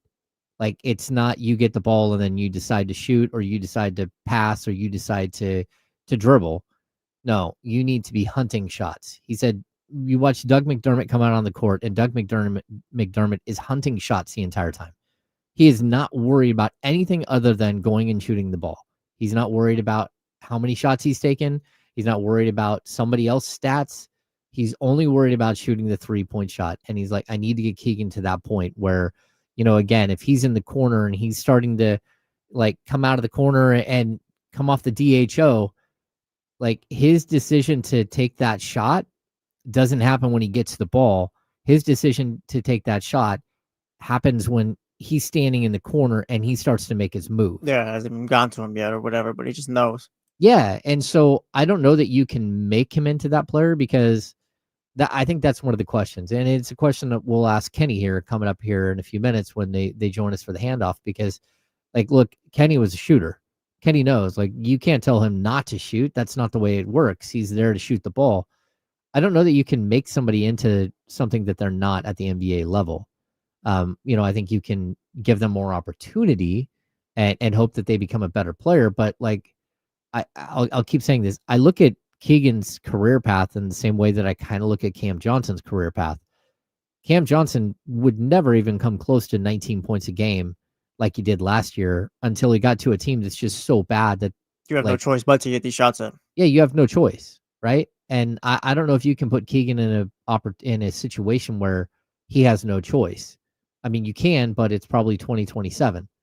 And again, then he'll be 27 years old and everyone's going to be like, well, again, this just seems like a good player on a bad team. A guy putting up stats on a bad team. Because I think at that point, if you don't have a Zach LaVine, you don't have a Debo, maybe Malik Monk's gone, all that stuff, it will fall on him. But I'm still, I want to see if they can do what it is that they think that they can do with him. If everything was right for Keegan Murray and he had his opportunities, what kind of player do you think he could be for this team then? Like, what is his ceiling then? Well, I think his ceiling, he can still put up 20 a game. I think a realistic within a team concept right now is like 18.7 rebounds. And I mean, to be honest with you, if the Kings got 18 points and 7 rebounds out of Keegan Murray, everyone would be happy. Yeah. Especially if he's taking 10 threes a game, because if he's taking 10 threes a game and his goal is to get back to 40% shooting, 10 threes a game, that's 12 points per game. That's without him getting to the free throw line. That's without him scoring in transition or put a putback or anything else. Like I think there's just a lot more here. And like my point though is that I don't think I see another pathway for massive improvement for the Sacramento Kings team outside of maybe Neat Clifford becoming like this really, really incredible rotational player playing 24 minutes a night, which I don't think that there's a pathway to do that. Right. In year one. Yeah. In year two, sure. In year two, like I would not be like completely shocked if Neat Clifford wasn't the starting small forward for the Sacramento Kings next season. But this season, it's going to be very difficult. Like, what is the pathway for improvement? And we can talk about like the defense might be better, the offense might be better. Like they might be able to do some schematic things that change things. But overall, it's going to come down to production on the floor. I don't think Malik Monk's going to average 17 point something points per game. I don't like what he did last year. I think he'll drop back down to 14, 15 points a game like he did the previous years when he was a six man. I don't think Dennis Schroeder is also going to be a 20 something point per game guy. Zach LaVine averaged 24 points a game last year, probably right on par for what he's going to do for the rest of his career. Give or take a couple of points. DeMar DeRozan, is he going to take a step back? I don't think so. The dude's in incredible physical condition. You watch video clips of him tearing up Drew League opponents or whatever it is. Like he's still got it. He's still get you 20 plus a game. Yeah. If Keegan is a focal point and he is doing what you're talking about, what kind of team are they then? Well, they're at least a team of the future. Well, I know that, but like you're saying they can vastly improve. Are you talking about vastly improve for the future? Are you talking about for this season? Like, are they winning 45 games if Keegan Murray's a focal point and kind of like they're getting him more involved? Like, what kind of team are they then? What is that leading to? That's where I think, maybe they can get back on some sort of path where they're a 45 to 50 win team. Because I really don't see the improvement somewhere else. Now, again, like the collective here, that's going to always be the question. Like, how good can you be as a group of players? And there's a ton of talent here, but it's a ton of offensive talent. And I think that's one of the problems. Like, I think that there's a good chance that Keegan Murray gets stuck being exactly who he was last year and exactly who he was the year before that. Like a guy who just doesn't have the opportunity and who isn't loud enough to make the opportunity for himself. Like, I don't think this is all on his teammates or the coaching staff. He has to shoulder some of the blame as well. I think a lot of it might be unfair, but I feel like a lot of it falls on him too. Yeah. Where it's like, I feel like there has been opportunities where Mike Brown and insert whoever front office wanted him to be a focal point or wanted him to kind of be a guy. I feel like his teammates have talked about it, wanting Keegan to be more aggressive. Yeah. I don't know if we've ever seen it. No, I hope that there's a point where we get to see it because usually, when you get to year two, you put up and you jump your points per game, 3 points per game, and you look like you're going to be part of a functional, you're taking steps, right? You're taking the natural steps that the good players in the NBA take. And then you get to year three and he just completely falls apart on the offensive side of the ball, drops to 12 points per game, but shoots 34% from three. Like there is like a lot of room for improvement here. What we had that stretch of games where like he hadn't scored 20 in a game in like 40 games or something. Yeah. I mean, that's just crazy. I mean, we're talking about a dude who scored 47 in a game. Like if you can put up 47 in a game, I don't care who you're playing against. If you can put a 47 in a game, there needs to be a bare minimum where it's like that doesn't happen. Yeah, you should not be a player who goes months without scoring 20. It's crazy to me. I mean, we're not talking. Keegan Murray is not Corey Brewer.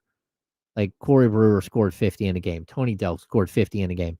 Those were like complete aberrations. I don't look at Keegan Murray as that type of player. Well, it's because we see the talent there and we've seen the flashes. Everyone has been figuring out for going on into 4 seasons now how to unlock it. Yeah. How to make the most of it, how to maximize Keegan Murray's ability. Yeah. Everyone sees the guy can go for 47. He can give you 30 if he needs to. We do think maybe he can get you 20 a game if he's a focal point and things like that. But it's always just been flashes of it. Yeah. That's the problem. I really hope that he's able to figure it out. And I hope we're to the point where we don't even know exactly what kind of player he can be. Some might think, oh, yeah, he's a 15 point per game player. Some think, oh, yeah, he can get you 20 plus, but it's just we don't know because we haven't seen enough from him yet. No, I totally agree. Yeah, I mean, I can't imagine like the frustration that he feels because I know that like he wants to be more than what he is. Yeah. And like there has to be a point where you demand that and that you actually play to that. And I don't think we've seen it. Like again, there are stretches here where you're like, okay, there he is. But then there's way too many times where it's like, how do you Maybe 17 points in the first half and he shoots one shot in the second half. yeah, maybe Doug Christie can be the one that gets it out of him. If he wants him taking 10 threes a game and all that, just he's kind of forcing that. Maybe he can be the one that finally unlocks Keegan Murray. Yeah, I mean that would be a huge thing for the Sacramento Kings, and it would be huge for the future of the Kings, because that's the biggest problem. Well, Like, yeah, like the future is not so bright, and you need to figure out you're looking for pieces. some pillar, something. Yeah, you got to have something. You can't come out of this and go, okay, well, his contract expires here and his contract expires. You have to have something that you're sort of pinning your franchise hopes to for the future. And again, I think it's Keegan Murray. So maybe I'm wrong. And if I am, it is what it is. Like, I just think that there's more in that player than what we've seen so far. And it's because I've seen glimpses of it here and there. So. All right, well, we're going to step aside. When we come back, we'll have the handoff. Damian and Kenny will step in.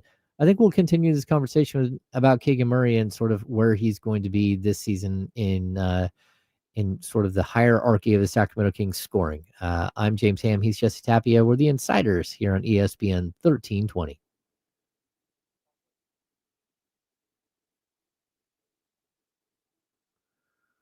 Well, we have a pitching change. Boy, it's guys on first and second with 2 outs, and you pull him? I don't know. And a 1-1 game in the 5th. Didn't even get his quality start. 87 pitches. Jesse, I'm going to fire up these computers real quick. Sounds good.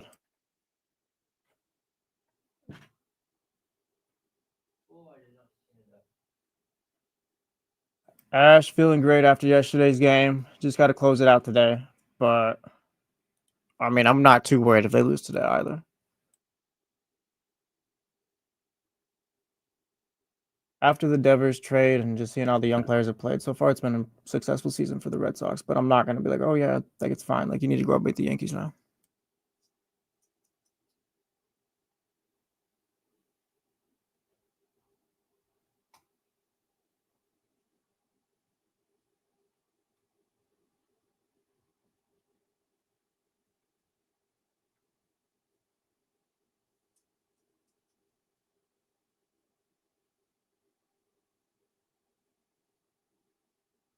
Oh, yeah, I was terrified driving on the way home during this little sequence.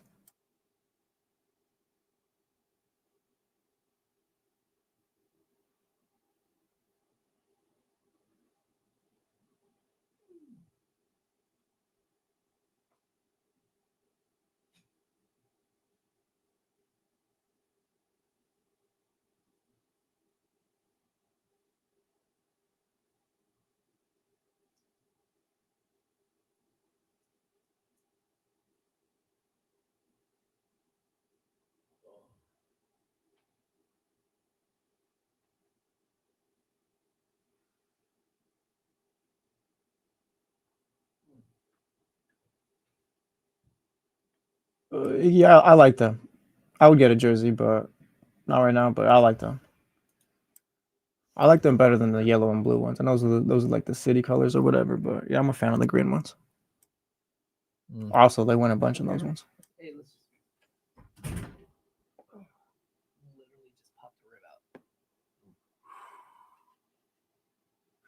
Can't get up that fast at our age, man. It's not feel good at all. Move this stuff over here for you so you can run out. Securing, that was good like yesterday. Might need you to today. I'll have you lead the conversation. They need to bring back the blue ones, though.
the corner, he needs to be ready to shoot the ball right then and decided he's already going to shoot the ball. When he starts to move from the corner and coming off the DHO or whatever, he also needs to be ready to fire the ball. He needs to be thinking about when he's going to shoot the ball when he's in the corner, not when he's coming off the screen. Mm-hmm.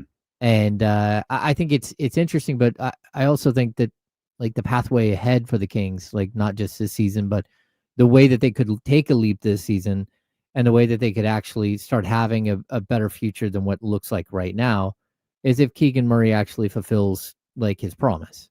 Well, what's as his a player. promise though? Well, like just becomes like that 18 to 20 point per game guy, becomes a guy who shoots 40% from three and plays excellent defense. And, and I don't know if that's possible, but if you're going to shoot 10 threes a game, you're probably going to score 15, 16, 17 points per game.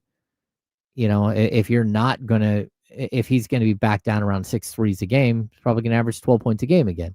So I just think it's really interesting, the dynamic here of like, he is the guy that can probably help you take a leap because I think we know who everybody else is on this team for the most part. Yeah, I don't really have a major issue with that. I mean, we saw last year prior to his injury, Jaden Ivey was hitting a stride that he hadn't hit yet in the league.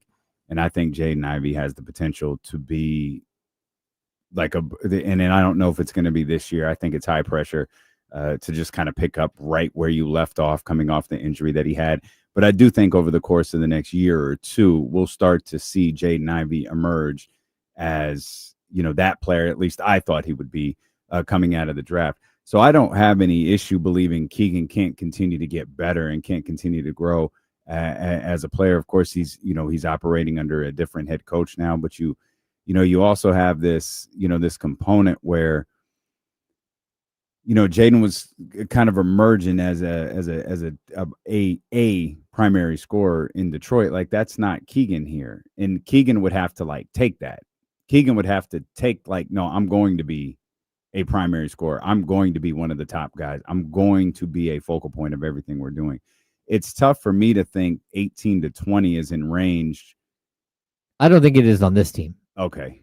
Like the current construction, I don't think there's enough shots for him to be, but I think he could get to 16 this year with the potential to take that step next year when one or two of these guys aren't around anymore. Mm-hmm. So, yeah, I mean, it's certainly possible. I mean, the Keegan Murray conversation will always be a thing until right? It's not. Yeah, it's what can he amount to? What can he be? What does the roster have to be around him? What coach does it have to be? What does the edict have to be? Like, what are his goals? Like, who can be the guy? And hopefully it's Doug that can get through to him and say, hey, this is what I want you to do. This is what I expect of you. And it is to be a more aggressive offensive player. Yeah, but even in that situation, I think that there's possibility that you're not going to get the shots that you need because it doesn't just take Keegan buy-in and Doug buy-in. It takes buy-in by the other 4 players on the court, the other 8 guys in the rotation, whatever it might be. Yeah. It's tough. I just don't believe that. It's just, I don't know that. It's hard for me to picture a whole team going, okay, we're all in on Keegan Murray. Yeah. Rather than we're all in on what the ultimate goal is, because DeMar as a 1 or DeMar as the guy is going to feel like, yo, we're going to do this on the strength of me, or Zach LaVine or DeMontis Sabonis, like all of those. Like I'm going in on the Sacramento Kings winning games, not I'm going in on Keegan Murray realizing the potential of a 4th overall pick. Do we know how the franchise feels about him now? I'm sure when you drafted him, it was like, oh yeah, he's going to be like a pillar here and all those things. Now we're going into year 4 and he's just been a 4th option, 3rd option at best sometimes. Like just what do they want from him now? Like I know Doug's had 10 threes, but I'd what's the defer to you on that. Yeah, I mean, I think if your head coach is saying he wants 10 threes a game, that means you're probably getting up 15 shots a game. Like if Keegan Murray's shooting 15 shots, he's going to average 16, 17 points per game. Like, but I don't know what world we live in where that's going to happen.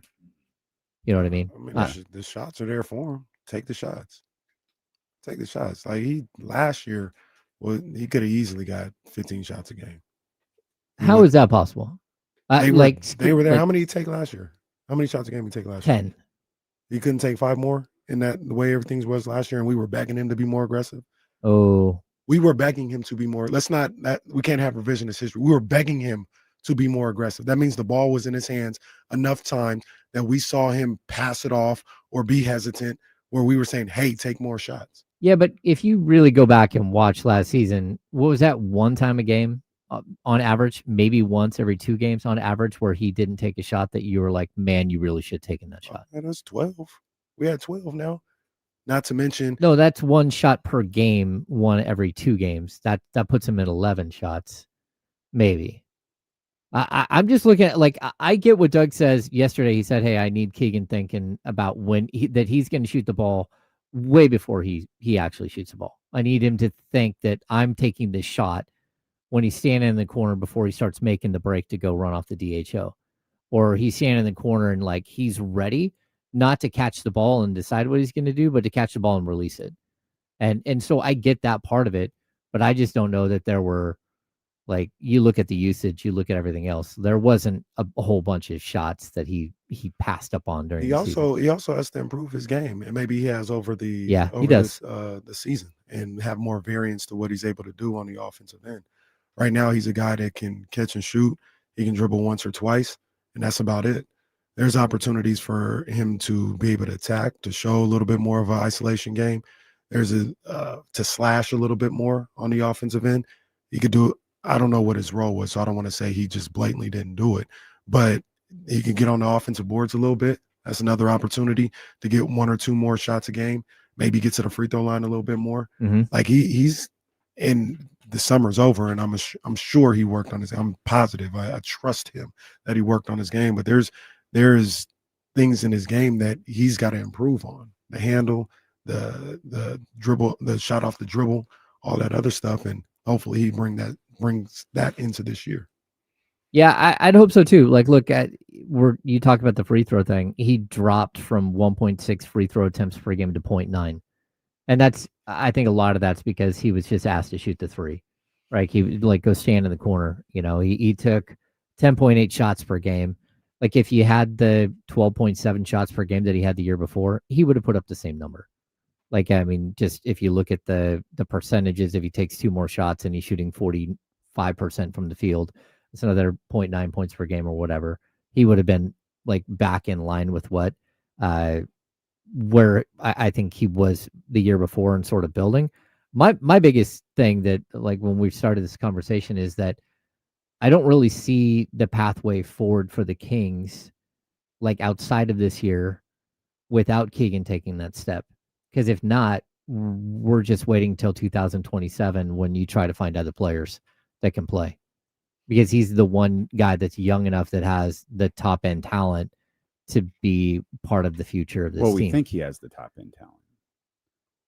Yeah. I mean, you're right. But when you have a player who averages 15 points a game in the second season in the league, and he's taken a step and then takes a monstrous step back in year 3. Yeah. The only thing that gives me a smidge bit pause on that, of him being, like, different than the player that we saw, is he's like 30 years old. I'm being a little tongue in cheek, but he's he's 25. He's 4 right? years in the league. No, Yeah. This will be his 4th year. This will be his 4th year. Yeah. He said he's 25 years old. I brought up Jaden Ivey earlier. Jaden Ivey's what, 22, 23?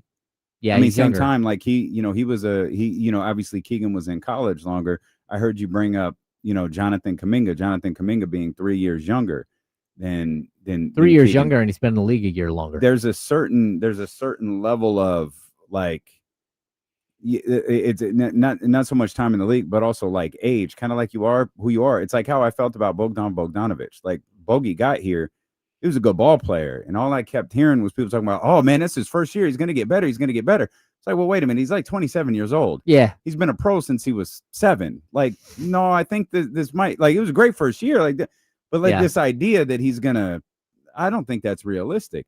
And obviously, Bogey being a legit 27 years old in his first year, and Keegan being 24 years old going to his 4th, like, not the same. But I also think there is a point where you kind of, I guess, for lack of you are who you are as a player. Yeah.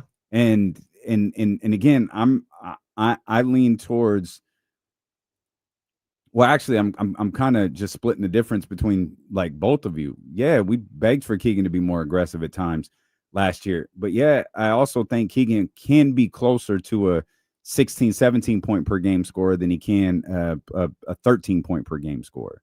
I just don't know. I just don't know what it takes to get there. You know what I mean? Like, I get the idea of Zach, DeMar, Doma, everybody buying in on this, but I think above all, I need Keegan to buy in on this. Mm-hmm. I need Keegan to do it. Keegan, like we talk a lot about Skylar Diggins, and Skylar Diggins was a hyped player coming out of Notre Dame and into the W, and she was not good her first handful of years. She got with a trainer, and that trainer told her, be selfish. You need to be an ass. Be selfish. Yeah. Be more aggressive offensively and get out there and take control of every game that you're in. There has to be a certain level of that to players. There has to be a certain level of, I'm going to take control of my game. I don't care if DeMar is here. I don't care if DeMar is a Hall of Famer. I don't care if Zach LaVine is here and Zach's a 25 point per game scorer. I don't care if Domas is the facilitator and the multi-time, all NBA guy. My coach is telling me to do something. I'm going to go do it, and I'm entering every game as if I'm in control of this game. He has to. I mean, and not just he. Players that we're asking this of, they have to have at some point that type of mentality. I think Jaden had it last year. Yeah, that's why I think Jaden looked the way that he did before his injury. He had that mentality of, I haven't had the start to the career. I haven't had the start to my career the way I wanted. I need to start taking control of these games. On what we thought was going to be a bad basketball team, it wound up not being, and that's in big part to what he was doing. Yeah, I get that. It's going to have to be on everybody if it's going to happen. And like I always reference the Kawhi Leonard thing. Like, hey, Kawhi, we need you to take that shot, not because we want you to shoot more. We want you to take that shot because that's the best way for our team to win games. Yeah. And that's where you kind of get with Keegan is like, at some point, he has to take on the responsibility of his own career, but also what's best for the team. And I got to be honest, what's best for the team isn't a bunch of mid-range jump shots. It's not a bunch of, like getting to the free throw line a bunch of times and, like slowing the game down. What's best for the team is for guys like him who shoot the three to step up and take more. Because that's the only way this thing is going to work. Like the spacing on the floor is going to be dreadful if him and Zach LaVine don't come out firing from three for this team. Yeah. And again, it's a pathway forward, but like everybody has to take the responsibility for it. Keegan being the first, but on top of Keegan, it has to be his teammates actually supporting that as well. And I'm hoping that they do get 100% buy-in.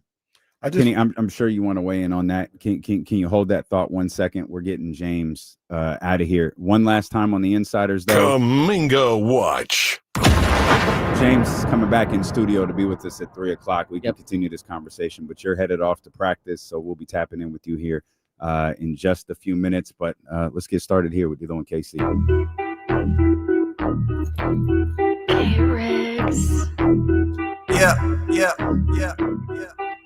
We got them screaming D-Lo, KC, D-Lo, KC, D-Lo, KC, D-Lo. We got them screaming D-Lo, KC, D-Lo, KC, D-Lo, D-Lo. We your number one spot. We your number one spot for some sports, huh? Got the city going crazy when we work, huh? We top two, but we ain't two, we in first, huh? And when you need the real, we is who you search, huh? D-Lo, KC, D-Lo, KC, D-Lo, KC, D-Lo. We your number one spot. Hey. What's good? One time for the midweek break. What's good? We welcome you in here to it's the first day of October. Yeah, man. Wednesday, October 1st. Steeler and KC, I'm Damian Barling. The ultimate needle mover in God mode himself. Really got to change these drops. These Kenny, I don't know. They're signatures. Yeah. You don't change signatures. Yeah, who do you want to be? Yeah. I don't know. These are signatures. Anything but yeah. He's Kenny Caraway. Yes, sir. Acknowledge me. And we are live. The worst slums of Sacramento. Alongside executive producer. What are you doing with him? Hardest working man in the game here. He's hosting shows, producing shows. It's all over the place, man. Yeah, man. 1320 glue guy. That's it. 1320. Well, you just wait, pal. You just wait. I had to cut you off to get James out of here. Do you want to elaborate on Keegan? We could certainly continue this discussion. James is coming back in studio after practice, but I wanted to give you a chance to retort to the Keegan Murray conversation there. No, I mean, I just don't necessarily feel like it's the rest of the teams, these players' responsibility to get Keegan to shoot the ball more. Like, that's not necessarily their job. Number one, being in those practices, being in those games, it happens. I'm not saying it never has ever happened, but I find it hard to believe a lot of the times that people are looking at Keegan that has, like, they see him play in practice, working out, and be like, man, this dude got so much game. Like, he can do so much. Mm-hmm. I ain't gonna pass him the ball, or I'm gonna forget about him. It's not how these things go. It's not how they go. They may look at Keegan as, no, he's nice. That's a guy that we can kick it to hit that open jump shot, knock that down. I want him to be more aggressive, attacking the basket, slashing things. I want that to happen. But DeMar or Zach or Dennis or even Sabonis, I just don't feel like they're like, oh, man, I'm going to be selfish and make sure I get my shots, and I don't care if Keegan shoots. Like, I don't think that's how that works. Yeah. I just don't. Could be wrong, but I don't believe that's how that works. If Keegan shows more aggression-wise and shows more in his game, he'll get more opportunities. The hoopers, the teammates, they'll respect that, and they'll tell you, hey, oh, you can handle the rock a little bit now. You can create off the bounce a little bit. Go ahead. I've seen you work on it. I've seen you do it in practice. Do that in the game time. Yeah, I don't think there's a mentality of, well, like, I'm gonna get mine. I know people think that there is. Well, I'm gonna get mine no matter what. Like, no, like, we're gonna get into the flow of the game, and I'm gonna play my game, and my game is to be aggressive. Mm-hmm. So, yeah, the shots are gonna be there for me, not because I'm gonna get mine. It's because that's how I play. Right now, that's not how Keegan plays. Keegan plays with flow of the offense. Domas, for example, plays with the I'm going to take the highest percentage shot imaginable. Like, he's not taking a bad shot. Like, we've been over this for 3 years. He's just not. He's never gonna force a shot. He's never gonna. He just won't. And anything that's contested against him, it's going to be at the rim by a Valanciunas, by an Anthony Davis, by another big battling him down there. That's his game. DeMar's is aggressiveness. DeMar's is create, whether it's for myself or with someone else. Zach LaVine's is aggressiveness, create for myself or someone else. Not that they don't play in the flow of the offense, or not that they won't play in the flow of the offense, but they're going to play a game. Zach came in and shot, what was it, like 13 times, 14 times in a game? And we're like, hey, yo, what is that? That's not what we're looking at. Where's Zach LaVine? Because De'Aaron's gone. So we've got shots out there that need to be taken. Zach's a scorer. Like, what was that? Zach had a week where I think he averaged like 9 or 10 shots per game, and we were beside ourselves because it's not his game. And people asking Keegan to be a 16, 17, 18 point per game scorer or higher, you're asking him to change his game. And perhaps more importantly, or just as importantly, at least, you're asking him to change his entire approach to the game. Yeah, I agree. I just, in the chatty house, Peyton says, I think the argument is just that players like DeMar or Zach are looking for their shot exclusively. I don't believe I'm that. gonna tell you this right now. Number one, they should be. They're better players than Keegan Murray. They're better players. So when it's time to score or I need a bucket, yeah, they should. I want them to score. That's what they get paid to do. That's what I have them on this team to do. I have them on the team to score 20-plus points a night. Like you just mentioned, we were looking at Zach Crazy when he was taking 12 shots. Mm-hmm. That's not his role. That's not – I got you in here to shoot the ball. I'll find other people to do all the other stuff and facilitate and all this other stuff. You're here to shoot because you're a better player. Number two, I'm going to tell you how it goes. Not in the NBA, maybe it's different, but just in basketball in general, I live this. I've gone about it on both sides. I teach the kids this. I teach my son this. Look, there are going to be times that if you get the basketball and you don't do anything with it, them scores, them dogs, they just going to stop passing you the ball. Mm-hmm. Like, we need a bucket. I don't have time to go through, oh, come on, little Johnny, like, shoot the ball. I've told you this 9 times already. I'm not passing you the rock no more. If a shot goes in, if a shot needs to go up, it's going up by me. I can't keep telling you, shoot the ball, shoot the ball, shoot the ball. I don't have time for that. Poor little Johnny. Damn. Being called out on the radio by Coach Kenny. Sorry, little Johnny and little Johnny's mom and dad. I'm 100% sure that everybody on that team is encouraging of Keegan Murray being aggressive on the offensive end and taking their shots. I don't believe, could be wrong because I'm not in the locker room, but I don't believe people are like, hey, Keegan, man, don't shoot that, pass that ball. I just don't believe that. I believe since he's got here, hey, man, get the rock, go to work. Now, don't get this twisted. There are some players where a teammate will go, hey, man, don't shoot that. Yes. I don't think Keegan Murray's one of those. Right. So the point Don't do that.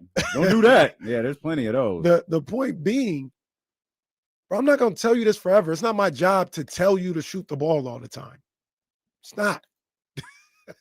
Poor Johnny G thought he was getting called out. That's tough. Little Johnny G ain't bothering nobody. Man, that's tough. Look, it's not my job to get you to shoot the ball more. Mm-hmm. I will give you the ball. You're talking about as a teammate. Yeah. Mm-hmm. I will give you the look. I'll give you the rock. I'm going to encourage you. I'm going to tell you. But at some point, bro, I'm not. It's not. Oh, man, look, on top of that, we're scoring 120 points per game. Oh, man, I got to make sure Keegan shoots the ball 14 times. Yeah, so Doug said yesterday he wanted Keegan to shoot 10 threes a game or something like that. I was really happy when Doug didn't put I feel like James is baiting him into these questions, and James got him because James loves the 3-point shot. And, Doug wouldn't bite on the 53s per game thing when James posed that question. I don't think it was yesterday. I'm sorry. I think it was at Media Day. And I was like, okay, we're focused on something else, right? He talked about he wants our offense to be layups. We want to be in the fast break. We want to be in transition. We want to constantly be running because we wanted to get stops. If we're not, then we're going to touch the paint. We're going to spray out. We're going to find open threes. That's how we're going to play. Mm-hmm. And he even said, I'm not going to put a number on it. Then he put a number on Keegan the next day. And now, even if that might be something Doug said to Keegan, mm-hmm. Hey man, think about getting these shots up. And I know, James was elaborating on this where he's, I want you to think about shooting as the play is developing. Like, don't think about shooting when you catch the ball and you're in position. Think about scoring before that. Yeah. And now, man, I feel like there's a bit of a microscope on Keegan because it's going to be, well, Doug said he wants this, and this. Mm-hmm. And now we're like, see, Keegan versus Phoenix. 6 threes, man. 6 threes. 6 threes. Keegan versus Utah. 7 threes. Like, come on, Keegan. And now we've got like a barometer that shouldn't be real. Mm-hmm. But it was Doug talking, and those might be Doug's expectations with the idea if he gets to 7, 8, 9, yeah, I'm going to be more than happy because I believe, and this I think is the crux of all of this, Doug believes he could be a 40% three-point shooter. We talked about Jaden Ivey and the growth in Jaden Ivey's game last year. Jaden Ivey didn't double up his shots. Jaden Ivey barely raised his points per game total from his rookie year. What he did, though, was he increased his three-point percentage by 6 points. He became a 40% three-point shooter, and suddenly that 16, 15 from the first 2 years became 17 on essentially the same amount of shots. Right. And Keegan's field goal percentage has always stayed pretty consistent. It's the three-point percentage that has kind of gone up and down. And like you pointed out earlier, you got a bag, you got to use it. And if you don't have a bag and you're working on it, you got to develop it. And there's going to be a point, and there's going to be a time, and the time is right now, where your teammates, I think his teammates have a lot of confidence in him. He's got to reward them with that confidence. Right. We've heard Malik Monk say, Keegan got to shoot it more. We've heard Malik Monk say that. It wasn't just Mike Brown that was doing it. It was Domas. It was Malik. It was those vocal guys who will talk. Be like, I mean, Malik is unfiltered too. Like Domas doesn't really say much. Every once in a while, you could catch something like, oh, okay, there's the meeting with the coaches last year. If you caught that. Told Jake Gadon to shut the hell up. Caught that. Sort of. He didn't, but okay, got it. No problem. Malik says everything that's on his mind. And he said on more than one occasion last year, yeah, Keegan need to shoot. We tell him that all the time, man. Shoot the ball. This is a Keegan Murray thing. This isn't a DeMar DeRozan thing, a Zach LaVine thing. This isn't a Doug Christie thing or a Mike Brown thing. Right. This is Keegan. Right. And I think a lot of the times DeMar, Zach LaVine, all these guys are being used as scapegoats as to Keegan, as to a reason why Keegan isn't developing or going to another level. I've said this a number of different times. I'll continue to say it. I actually think Keegan Murray is fine. I think Keegan Murray, in an ideal situation, is a third or fourth option. Like I think that's who he is in this league. Yeah, I think you were talking about a little bit earlier. Like if you're looking at Keegan Murray as the guy you have to have as a second option, that second option guy has to be at 20 to 25 every night. That's Keegan Murray? Nah, I don't think so. It's like what Coach Marion was talking about last week. It's different when you're expected to perform at a certain level night in and night out. It's one thing when it's like, no, it's 20 tonight. That's cool to go along with the other big dogs who are doing their normal numbers. But when when 17, 15, 16 points is looked at as a bad game, that's different. I don't think Keegan Murray is that. I think he is good as a third, maybe fourth option. When you talk third, fourth option, you're talking about a guy that's anywhere between 13 to 16 points per game. I think that's where he's at. And I think that's good for him. You combine that with the way he plays defense, the way he can stretch the floor as a three-point shooter, I think it's perfectly fine. I just want to see him be more efficient at the three-point shot. That's it. We'll come back. We'll talk about some of the biggest storylines headed into this Kings season and what a classic the Aces and Fever gave us last night. Aces are headed back to the finals. That's right. That's right. That's right. Let's go. Stilo and Casey on Sacramento Sports Leader, ESPN 1320.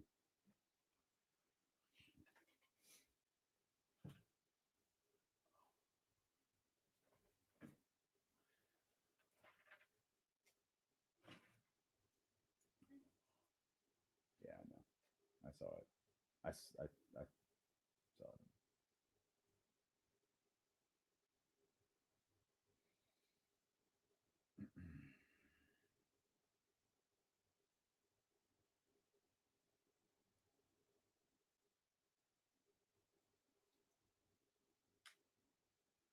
Jalen, I'm going Aces.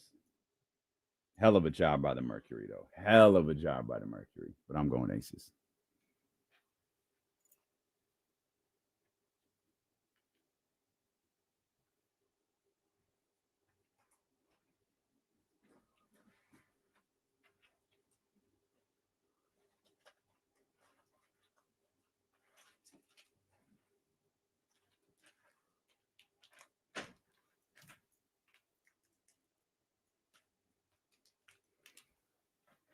Biggity Blake. Has anyone checked in with TD? Terrence Davis? We didn't get any Terrence Davis sound, but he here. I think I saw him trying to blow out candles.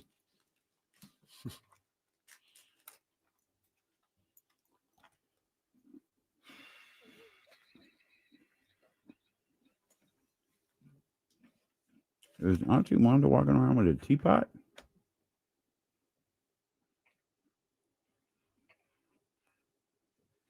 At least a teacup. No. A cup. Maybe she is. I don't know where she got that from. Maybe she's making tea at her desk. She was like, I ain't walking all the way to the kitchen. It's just hot water.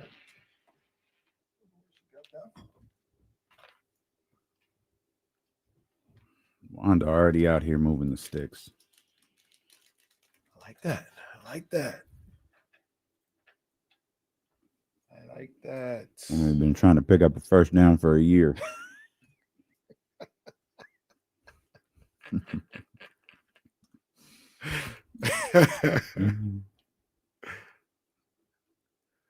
The baby daddy. That's the Leonardo DiCaprio movie, right? Oh, One Battle After. No, Yeah. I read that wrong. No, I haven't. I know one person that's seen it. Said it was fire.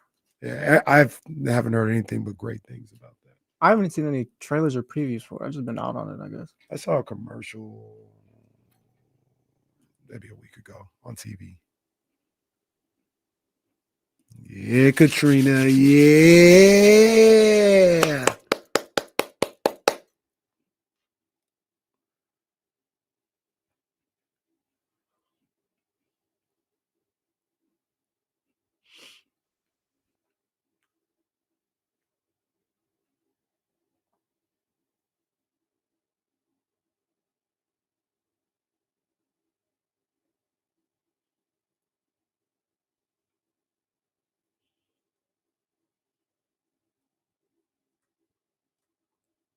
Lotus Prime. I mean, it's a little disingenuous. How many teams have a 27 point per game score? Probably 6 if I'm not looking at the stats. 7. Yeah.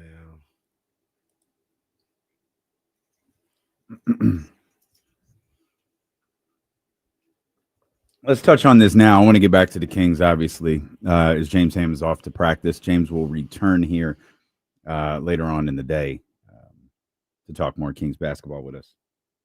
But I don't want this to get left, man. What a fantastic game it was last night between the Aces and the Fever. I don't, the story is obviously the Aces, they're headed back to the NBA Finals. Everything begins on Friday. They're taking on the Phoenix Mercury. They have an opportunity to win their third WNBA championship since 2022. Real quick, this is the first year they're doing a best of 7? Because last year was a best of 5, wasn't it?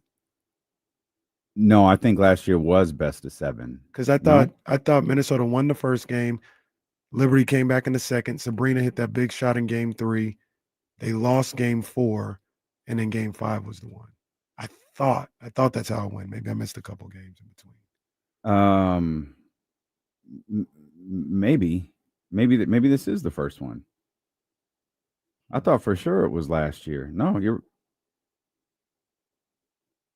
right. Yeah, this is the first one. Oh, that's dope. The first 7 game. So that would mean this is the first 7 game series in the history of the WNBA. I didn't even know that till last night. So I saw, and they were like, best of 7 starts on Friday. I was like, oh, I don't think I knew that either. I didn't even hear them say that. I was trying to figure out how the hell Indiana kept staying in that game, despite the fact that Caitlin's in street clothes. Sophia Cunningham got a knee brace on. They lost Kelsey Mitchell, and they were running out of players. and still fought back down like 4 in the final 2 minutes or whatever, and wound up pushing that game to overtime before 2:09 stand up.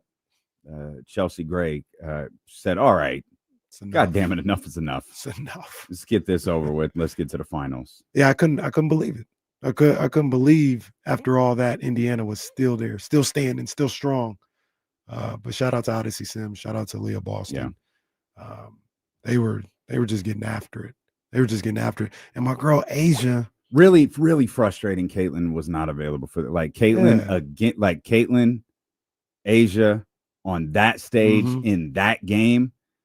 Man, that would have been box office. Box office. Tough.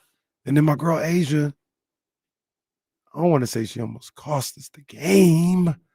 Us. Yes, us. Yes. But when they were up 2, and then she went for the steal, and you only do that. And at first, I was watching the game, and I just saw somebody go by for the steal and let I think it was Odyssey Sims who got the ball, scored his 4-on-5. And I said, "What? What's that, Jewel? What's that, Dana? Come on, let me see the replay. Who was Asia? Asia, no. You know better of all people. You can't do that unless you know you're getting the steal." So I was almost frustrated at that point. But then you realized that Asia had 35, 8, 5, and 4, and realized, okay, I'm just going to sit here and shut up. I was like Becky. I was like, you can't do that, Asia. Yeah, don't do that no more. Or it was like, come on, Jewel. You got to be there for the help. Hey, that's right. That's right. It was Jewel Lloyd's fault. Jewel Lloyd, like, what did you say F me for? What'd I do? That's how you got to do that. Jewel Lloyd was on the bench getting some Gatorade at the time, and Casey mad at her. Come on, Jewel. You got to be there. Wasn't even in the game. Man, 32 from Jackie Young, 35 from Asia Wilson. This Aces team, I feel like I'm missing something. It's October 1st. I think the Aces have lost 3 times since August 2nd. That sounds right, yeah. Because they lost one last series, right? They lost. They lost 2 here. Oh, yeah, it was best of 3. So they lost 2 here. Yeah. They lost 1 last series. Yeah. The one was the one that snapped the 17-game win streak or whatever it was. So that dates now we're back to that Lynx 19. game where they lost by 50. They've lost 3 times since that game. The Aces have lost 3 times since the Lynx beat them by 50. The Lynx have been eliminated. Jeez, who would have thought? Man, who would have thought? If the math is correct, they've won. So 17 was a playoff game. I think 17 was a playoff, so it would be 18 plus 21. 3. Yeah, they've won 21 or 24. 20. Yeah. Oh my God. That's crazy. That is this keeps. Okay. I know I'm just saying the same thing in a different way. The Aces have lost 3 times since the Lynx beat their ass, and the Lynx lost 3 times in this series. That's insane. Especially given the fact that it looked like Minnesota was just walking into the WNBA finals. It certainly didn't seem like it was going to be the Aces 2 months ago that they were playing, yet here we are. The Aces are here. The Lynx are at home calling out the commissioner. Both of them doing the Lord's work. Like, don't get me wrong, but still. Let me say the same thing in a different way again. Seems like a shot. I promise you it's not. The Aces have as many losses since August 1st as the Raiders, and they had a month and a half head start. That was a shot. That wasn't a shot. Yes, okay. Was. The Dolphins. No, what do Jesse's wanting? Hey, Jesse's feeling good. Like, what was eating lunch for? right now? What? Bro's been working since 9 o'clock. I got you, bro. It's all right. Who else? The Ravens. How about that? How about your Baltimore Ravens, pal? Very, very mean. Bad energy with this one. Oh man, that's crazy. And Lamar didn't practice today, by the way. Nah, they said what about 2-3 weeks, huh? Oh, did they give a timeline? I didn't see the timeline. Yesterday I saw something about possibly a few weeks. Oh, I did not see a timeline. I just saw Schefter tweet. Yeah, Lamar's not at practice today. I got one for you that you like. Okay. The Aces have as many losses as the Clemson Tigers. Oh, that's a good one. That's a good one. That's a good one. Well done. Well done. Well done. It's crazy, man. It's crazy. I was a little nervous last night watching the end of that game because Indiana wouldn't go away. Nope. And when Jackie Young missed the layup at the end of regulation, I know they were the home team, but it felt like Indiana was just give us 5 more minutes. And I felt the opposite. So I felt the opposite because normally in that situation, because I felt like the Aces know we've got 5 minutes. We have to put them away. Like they can't possibly have any gas left. We have to put them away. Normally, like in that situation, like Jackie Young missing that layup, if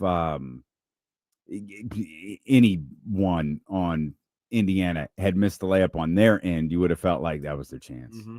That was their chance. But I thought the Aces were like, no, they've got 5 minutes. They're approaching Matthew Dellavedova ERIV status here, and not like they're busting their ass. They just have got no bodies left. Yeah. Run and finish them off, and they couldn't.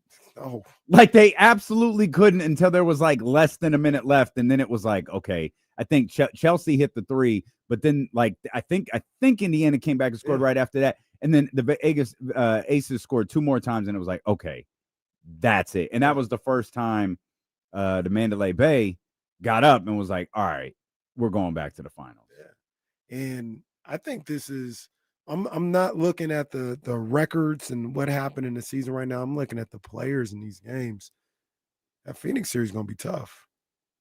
When you got Alyssa Thomas, when you got DeWine Bonner, when you got my girl Sabby, they gonna bring the heat. You got my girl Clea Copper. Like that is not gonna be easy for the Aces. It's funny how interchangeable her name has become. Cooper and Copper. I know I say it wrong because I'll say it differently every time. Every single time. Because I used to always say Cooper, and that's not her name. It's Copper. So I always I'm able to catch myself. I don't know why, but we're used to Coopers in basketball. Yeah, so I don't know a Copper. I walk by because I always remember dogs' names, but I can't remember the human's name. So I always know, oh, this is my buddy. He's the cutest golden retriever. Met him when he was a puppy. He's getting bigger. His name is Cooper. The one reason I can remember his dad's name is because it's Michael. His name is Michael. So I have, every time I see Cooper, I immediately know that's my man Michael. Shout out Michael. He's not listening. He doesn't know what I do. Shout out Michael. Michael, the dad of Cooper. That's right. That's how I remember. Yeah, it's Michael Scott. These memorization tricks, that one works. But Copper can go. And they have a roster full of players who can go. Mm-hmm. Nate Tibbetts is a good coach. Like they have, in a post Taurasi, Griner, Pondexter era, this is the best team they've had. Mm-hmm. I mean, obviously Taurasi hasn't been gone that long, but this is a good basketball team that plays. They play together. Mm-hmm. Like they don't have that. Stewie, Caitlin, Asia, like they don't have that, but they got a collection of good ball players. You mentioned Alyssa Thomas, DeWine Bonner going back there, the young lady who was Sammy Whitcomb, the one who was hitting all the threes at the end of the last series. Yeah, they got some scores. The series is gonna be tough, babe. It's gonna be tough. Aces in 4. Give them a pep talk, like what? Aces in 4. All right. Aces in 4, baby. I mean, 4 championships since 2022 is. I'm sorry, 3. The potential for a third championship since 2022 is pretty impressive. And remember when they couldn't get over the hump? Remember for like 3 years? Yeah, it was right there. It was right there for them.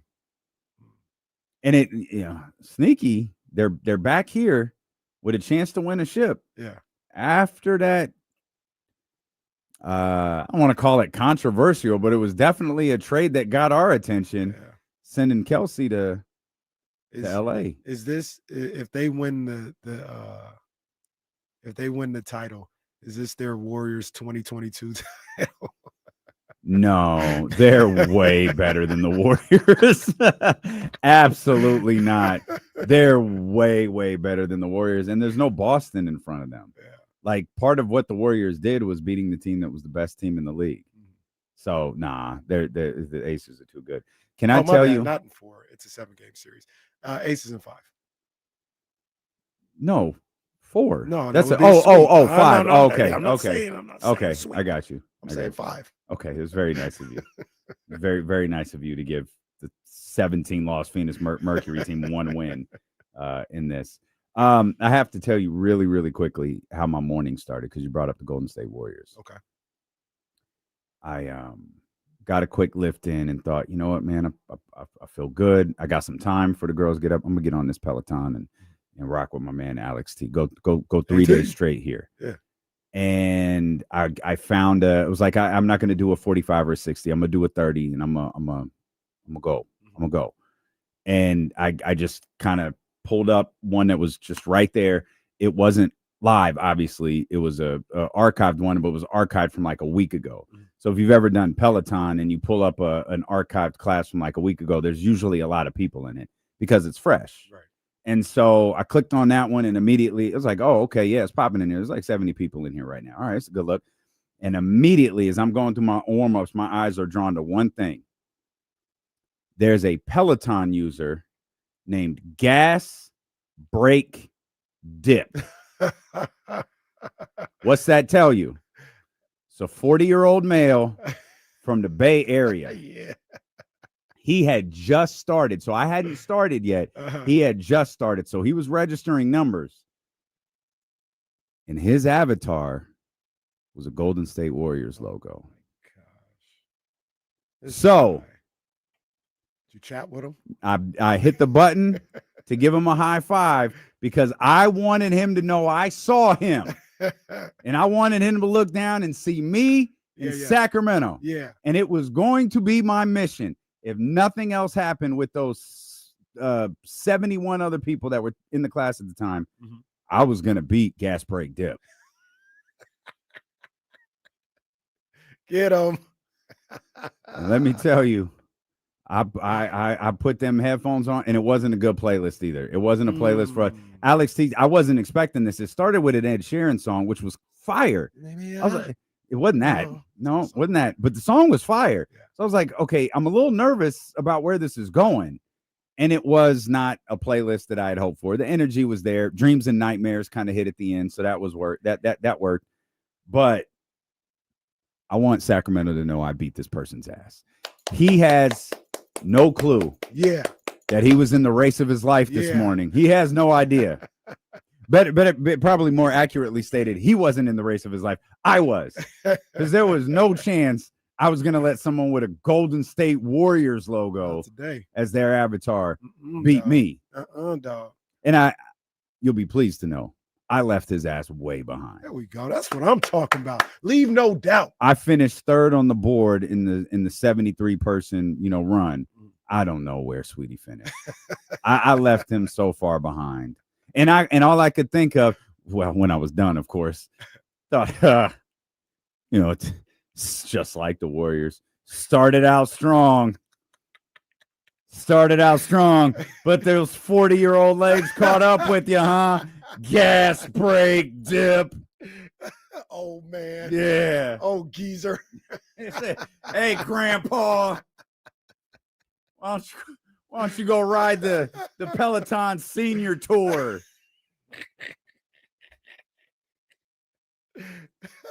That's never happened before. I've seen people on the leaderboard who were going at a pace where it's like, I want to keep up with this person. Yeah. I have never zeroed in on somebody I wanted to beat their ass so bad because of his stupid ass avatar. Now, and you got the bike, right? Yeah. Okay, yeah.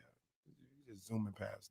Zooming past. We lapping him. so far ahead of him, we about to lap him twice. That reminds me, too. I do want the treadmill, though. I can't lie. That looks like fun. Oh, I just don't really like running like No, that. I understand.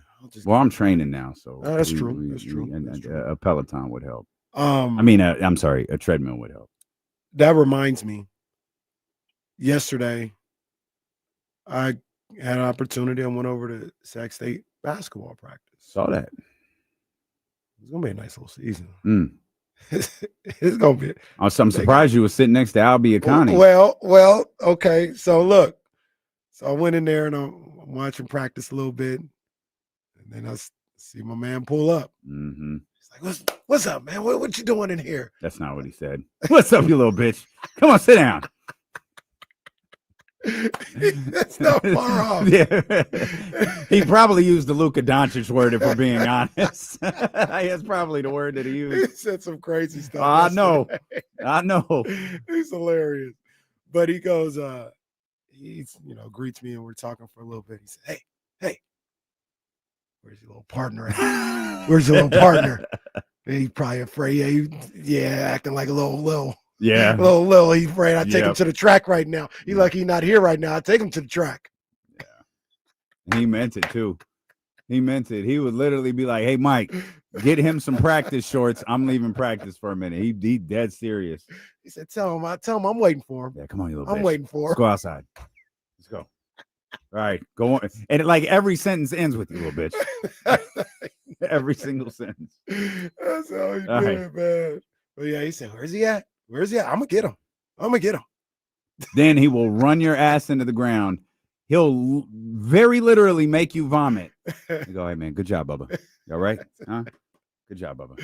And he told me, and they'll come back 5 minutes later. "Oh, I beat that ass, didn't I? You little bitch." and look, that's what he said. He said, "I'm gonna get your ass too.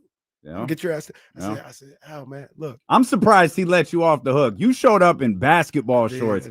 I can't believe he let you off the hook. So I said, "Oh man, I'm not coming to see you till like I've been like in a groove for about a month and a half. I got to work out to go see you." He said, "Still ain't gonna matter." Nope, sure isn't. That's my boy Aldo. He'll invent a way to make that was the tough thing about working under him is he would be like, "Hey, Bubba, I got an idea. Come here." And whatever like torturous thing he conjured up in his head that was meant for a guy like Mike Bibby. It was meant for a guy like Derek Lee. He's gonna try on me. Yeah, he's like, no, try this. No, Bubba. Here's what I want you to do. Put these weights on your shoulders and then jump on this box. That's crazy. Dude, come on, Bubba, try it. Okay, now run up the stairs.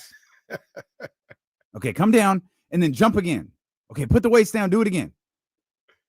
Oh yeah, I can get Derek to do that. Meanwhile, you're dead over here. Meanwhile, he got Nick Johnson in here. Nick Johnson is not the picture of a professional athlete, but he just in there. Hey, Bubba, go work on your swing or something.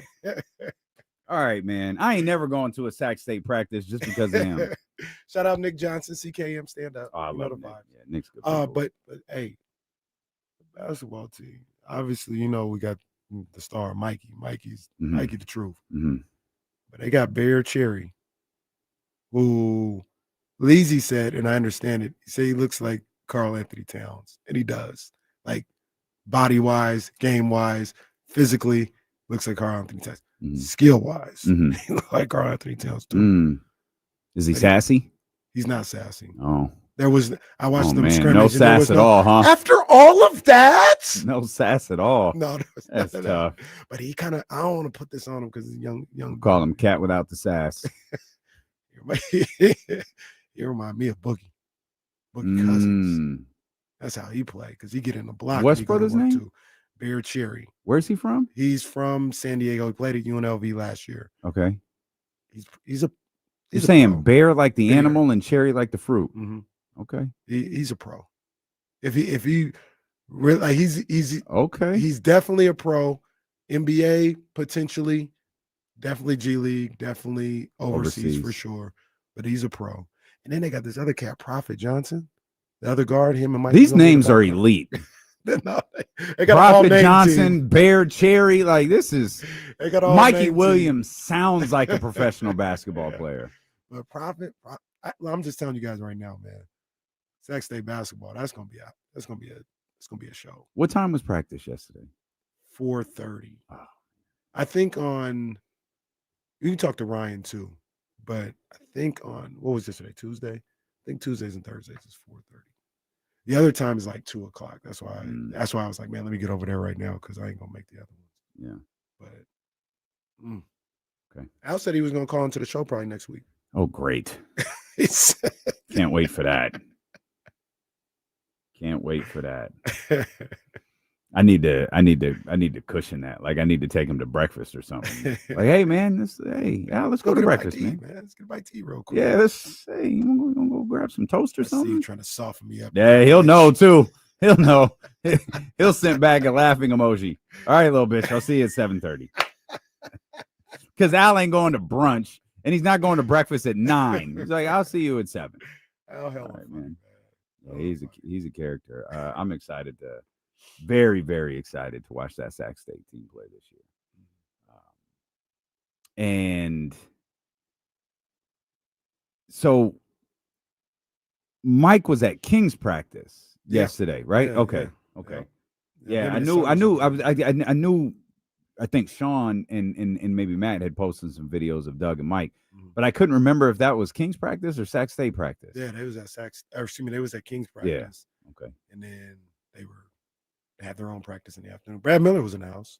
I think Brad Miller's like at all the practices. I think Brad's helping. I think he is too. And he, for those wondering, he still looks like Brad Miller. He does. Not Brad Miller the player. He does not look like Brad Miller the player. He looks like the guy who's partying courtside. Yeah.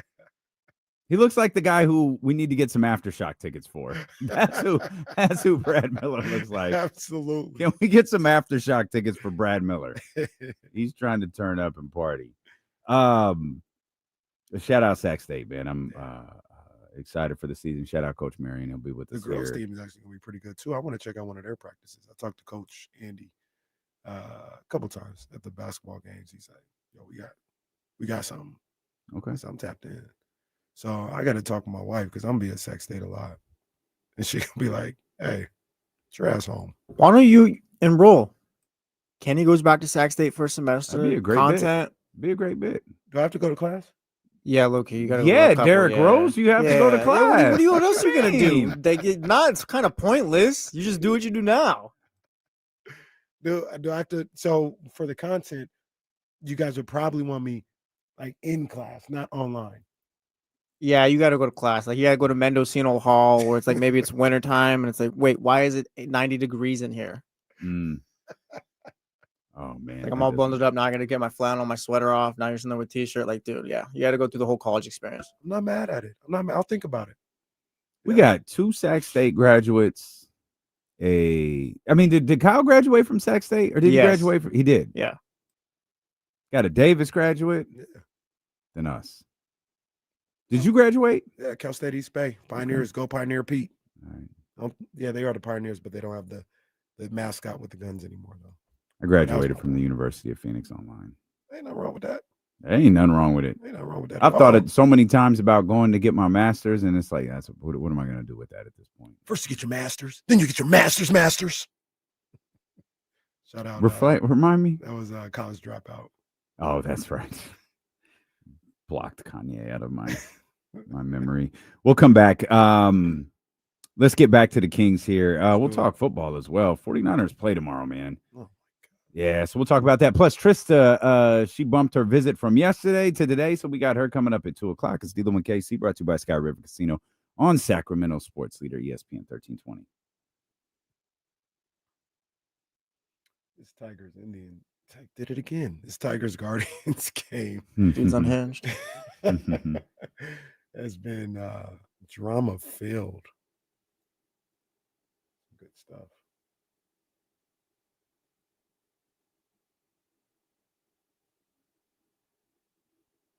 Javi Baez was supposed to be the one. Yeah. He was. Now he's a center fielder. That's crazy. He was he wasn't this good. He wasn't as good as this person, but he was almost like the Kyrie of shortstops with his glove work and what it was crazy. It is crazy what he can do with his glove. Big day for the best player in baseball yesterday. Well, they lost, so that's not a good thing. I'm not talking about the 2 for 4 with 2 singles. Bro, he went 2 for 4. 2 singles. 2 singles. Show some respect. What am I supposed to do with 2 singles? No, Tony went crazy yesterday. Yeah, 2 of them, huh? Yeah, man. Lead off and then later on in the game. Tony went crazy. Fucking up. That ESPN said that boy bad. Just stone face too, no emotion. When is he gonna retire? Him and Steph. I don't imagine for a while. I just want them both to retire.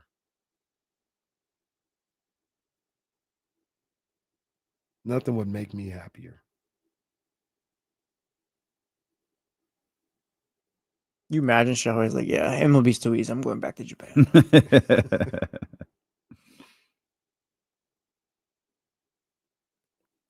On that skit, he goes,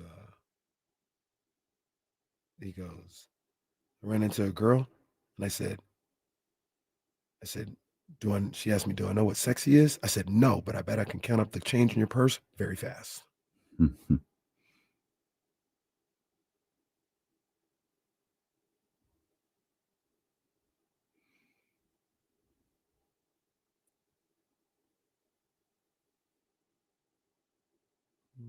Act a fool.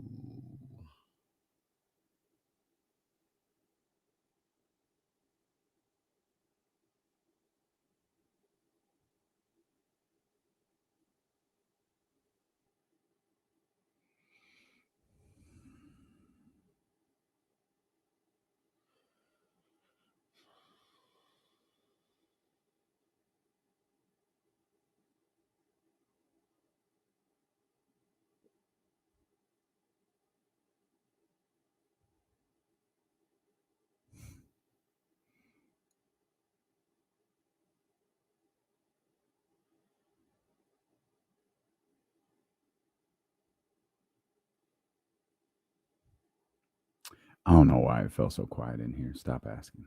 I was thinking the same thing. I have no idea. I looked up to see if we were still on there.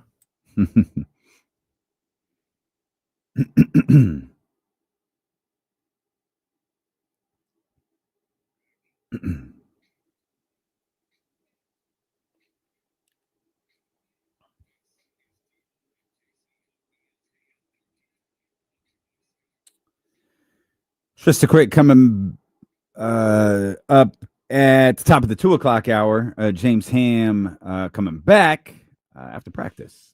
He headed off to King's practice. He'll be back with us for his Wednesday visit coming up here at 3:00. Pretty in-depth discussion with James and Jesse earlier on the Insiders. It carried over into our handoff and actually led our show off. Talks about Keegan Murray. And we're 2 days into this. We're entering the second day of practice, kind of third day of things opening up here with the Sacramento Kings since Media Day on Monday. And, it doesn't feel like there's the, the normal, and maybe there is, and I'm just not tapped into social media and Kings Twitter like I used to be. But it doesn't feel like there's a level of excitement around this team. And normally this is where, like the slate is clean. Everyone's talking. Everyone's saying the right things. I thought DeMar was on point. I thought Doug was on point. Those are the only 2 I really care about. I like Malik, obviously, because of the circumstances of Malik's offseason.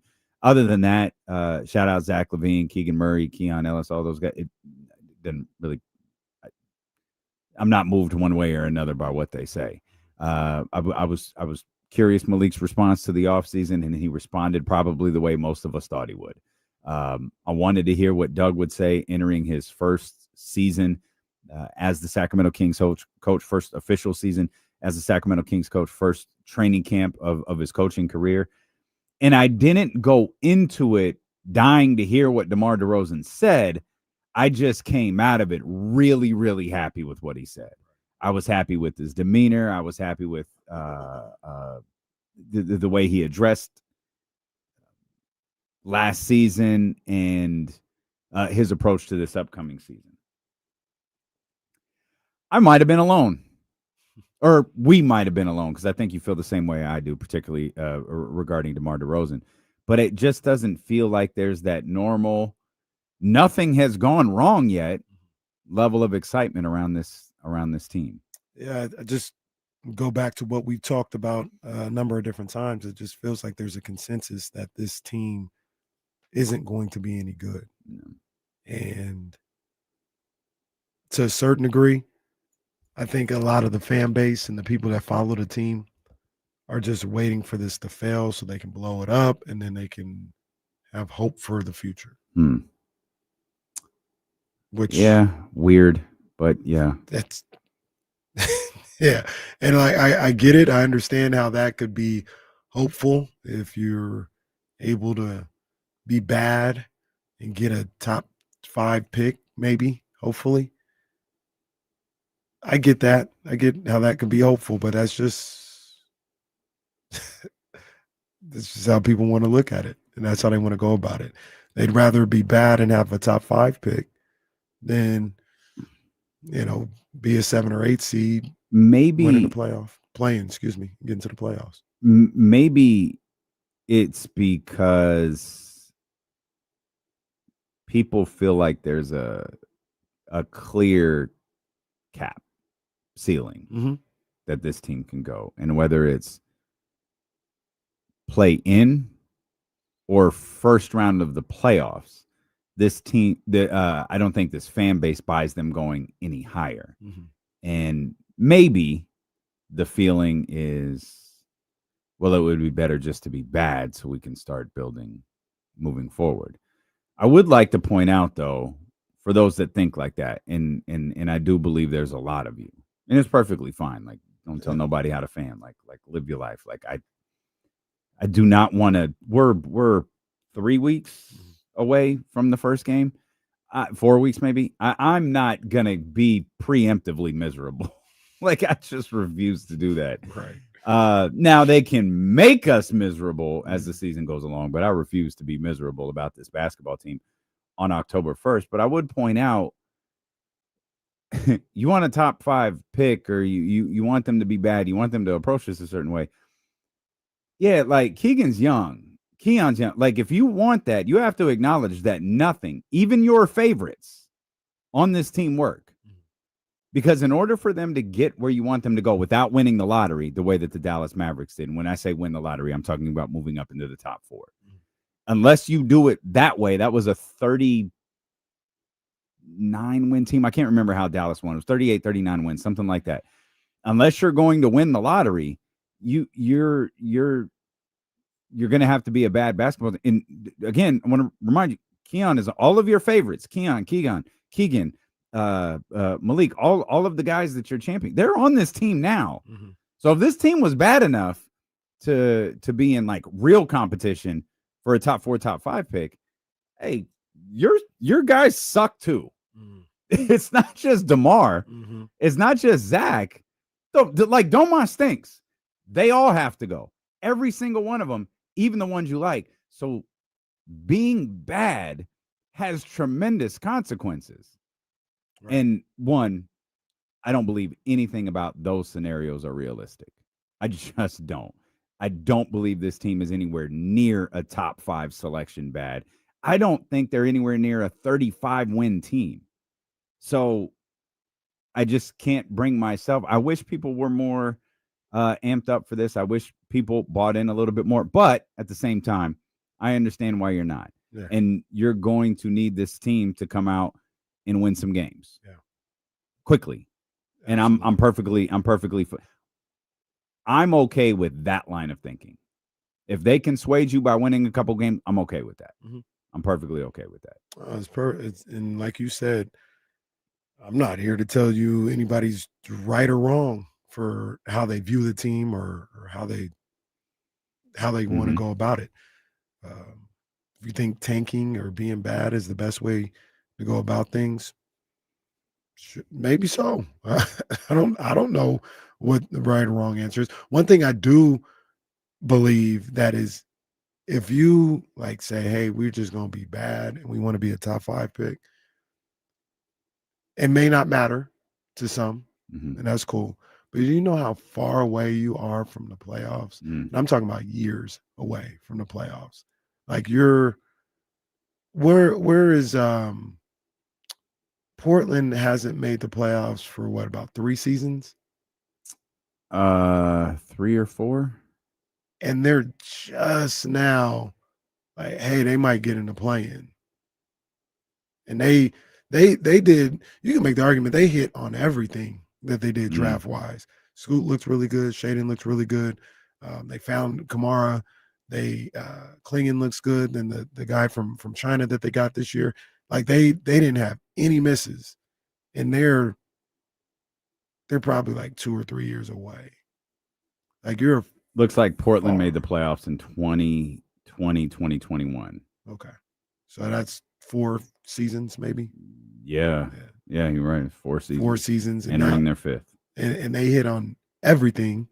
And they traded Dame. So that's all I say about that is just, just try to be realistic and have realistic expectations about what that really looks like. My first thought, because you want to move past where you think this team could go, right? So if you think that this team can be best case scenario, get into the playoffs, lose in the first round, that's their ceiling. You want to get in a situation where you're more than that. So get into the playoffs, win a round, be in the second round, maybe the conference finals. You're so far away from that. You are so far away from that with a tank. You are like a decade away from that. And cool. Like if you're like, I got time. I've seen it the other way. I'm not interested in that. I'm like, cool. That's just what I got time. That's fine. Yeah. So that's all. That's all I ever say about that is just be realistic with what that looks like.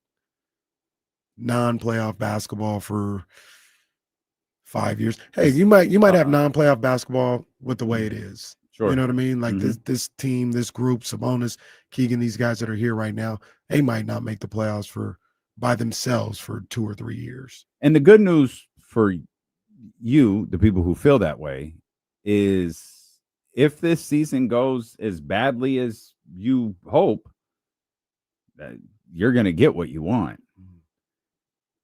The little caveat to that is, for those who enjoy going to games, price ain't going down. It's not like Vivek is going to go, or whoever is in charge of that. I don't know if it's Vivek, but it's not like the Kings are going to go, man, we're not winning games right now. We're not selling tickets. Yeah, no, it's fine. We're still going to charge $300 to sit in the lower bowl. And the food will still be expensive. So will parking. But the good news is you won't have trouble finding a parking spot. You won't have to park in Kenny's secret spot anymore. You can just park in the garage. Yeah, well, you can just park on the street. I don't have any special. Who parks closer to the arena? You or me? I think I do. Yeah, because you got it like that. I don't. I'm way far away. That's by choice. No, that's out of just where I am. I can't get as close to the guy knows you at the parking garage. You don't know me. Every year the Sacramento Kings hand you a badge that all you have to do is show the parking attendant. They'll be like, hey, come on in, pal. That's it. It's not true. It very much is true. Been doing that for like 10 years. Where you park? Yes. I don't know about that. Oh my God. What, they just gonna let me park there? Yes, you can park there. You're allowed to park there. Well, the other thing about it is you leave earlier than I do. That's correct. So the validation still kind of works. That is absolutely correct. I can't really argue with that point. That is correct. I think the biggest thing for me heading into this season, the biggest question I have, because they're talking 94 feet, Doug Christie's talking defense. They're talking about scoring and running and playing off the defensive end. Their defense generating their offense and that, to me, that sounds like a high level approach to defense. Mm-hmm. It's great talk. Can Doug get them to execute at that high level? Right. Can he get them to execute at that high level regularly in practice? Can he get them to execute at that high level when the season gets underway here in Phoenix? And can he get them to execute at that high level when the newness wears off and it's December and you got, 4 and 6 nights, 5 or whatever, and those practice sessions that you're having right now, they're gone. Now you're doing like maintenance sessions. Now you're doing film sessions. Can they execute at that high level then? Can it be something you enter the season with and carry with you as far into game 82 as you could possibly get? Because if they can, I feel really, really good about this team. I'm not going to tell you that I think that they can, but I see the vision. I do think they have stronger personnel than most people think that they do. I think Dennis I think they're all good except for Keon. I think Keon is very, very good. Keegan, Keegan is a hell of a defender. He is. And I always try to be careful when it comes to, looking at tape, looking at film, looking at games and determining they missed this assignment. They missed this. I don't know what the assignment was. And you talked yesterday about the differences between the way Mike Brown taught defense, coached defense, and what he expected of his team defensively versus what Doug Christie has told us his approach is going to be to the defensive end, and how very, very, very different those two are.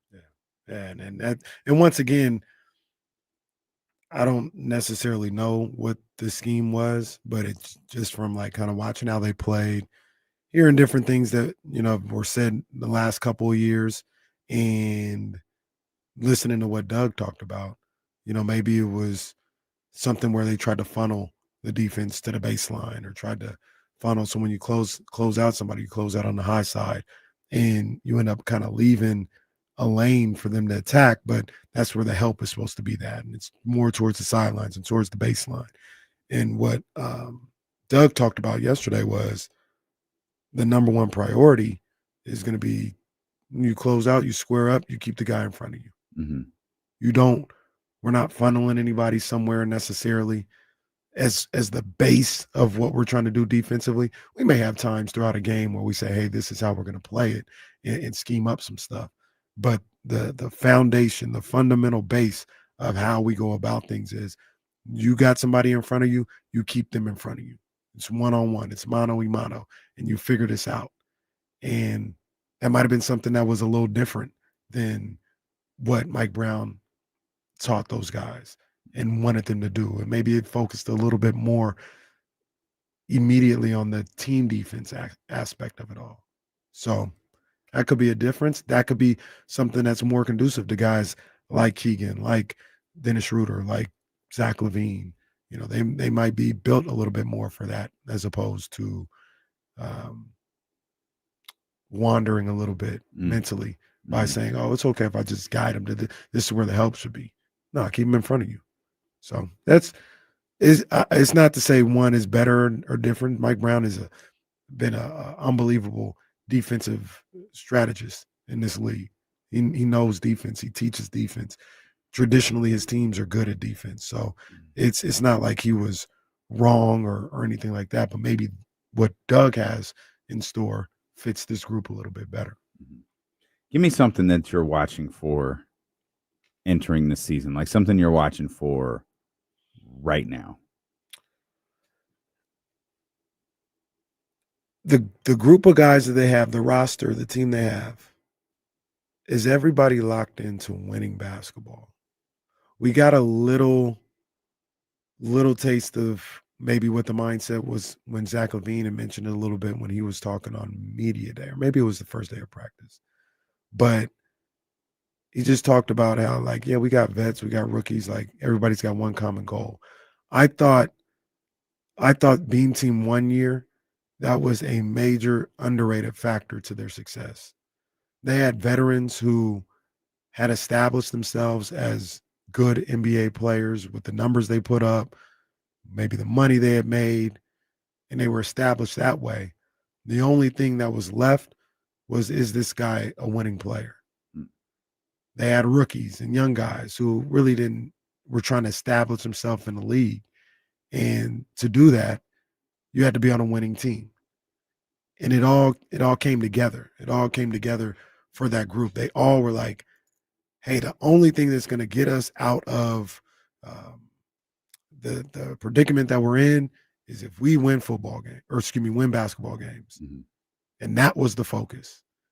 I wonder if this team is at that spot as well this year, where everything that everybody's saying about us, DeMar's put up numbers, Zach LaVine's put up numbers, Sabonis has put up numbers, all this other stuff. Only thing that matters is whether or not we can win games. Those people still going to talk about us crazy. So I wonder if that's the primary focus of this group. I feel like we've asked specifically, I feel like you've asked a similar question before as it pertains to the San Francisco 49ers. Mm-hmm. A little bit different in the sense that you weren't necessarily talking about winning football. You were talking about the focus being on winning and not on my contract extension. Right. And again, it's professional sports. It's business. There has to be room for both. But when both are present, like one suffers. It's like when you're paying attention to two things, you're not really paying attention to neither. Another reason I hate Monday night football game doubleheaders. Another thing that's a good one too. Another thing that I'm kind of locked into, and I think people who would take what you just said would also look at, like, there's a lot of short-term contracts on here. You know, Keegan's not under contract yet. Keon's not under contract yet. You think about those two guys as pillars. Malik is under contract, but by all accounts, you tried to trade him this offseason. Tamara is short-term. Zach LaVine is short-term. And you have Domas here. But if you don't have the rest of them, it doesn't really matter. Right. I think the biggest question I have, and to me, like defense, dedicated to winning, all of those things, I think they'll all find themselves at some point. The biggest thing I'm curious about for the Sacramento Kings is, will the absence of turmoil be enough to set this team in the right direction? No one's getting fired. Probably. No one's getting fired. No one's getting traded. Like, your general manager is here. Maybe there will be trades, but there won't be one as seismic as the one that happened last February, right? Which was related to the coaching firing. That's not happening. Doug is here. Bobby's here. Their staff is here. Scott Perry is here. Scott Perry's staff is here. They're locked in. They're dedicated. They're trying to build a winner. Will the absence of all of that stuff that DeMar talked about on Monday, what will that do to improve this basketball team? Right. I believe it will improve them. How much is a question. And that's just it's going to be the $1 million question, really, with this group. I think those. Sorry, man. Sorry. Yeah. People have been blowing up my phone left and right. Well, I saw it and I forgot the game is Thursday, so I immediately, like, I read this completely wrong. Schefter just tweeted, Jesus Christ, Brock Purdy, Ricky Pearsall, Jawan Jennings, they're all out tomorrow. So the 49ers are 3-2 headed into week 6. Yeah, Purdy, Ricky Pearsall, Jawan Jennings, they are all out Thursday versus the Rams. That's according to Adam Schefter. The interesting thing about that is, I'm not going to backslide on it because I was like, get Brock out there. But if he out on Thursday, why did he play on Sunday? Did he get re-injured on Sunday? He said he didn't. Oh, well, then I don't have a clue. Like if he said it was still sore. He's like, it's not as bad as it was after the Seattle. Are we still game. talking about the toe? Mm-hmm. He said not as bad as it was after the Seattle game, but it was still a little sore. I think he said that yesterday when he talked to the media.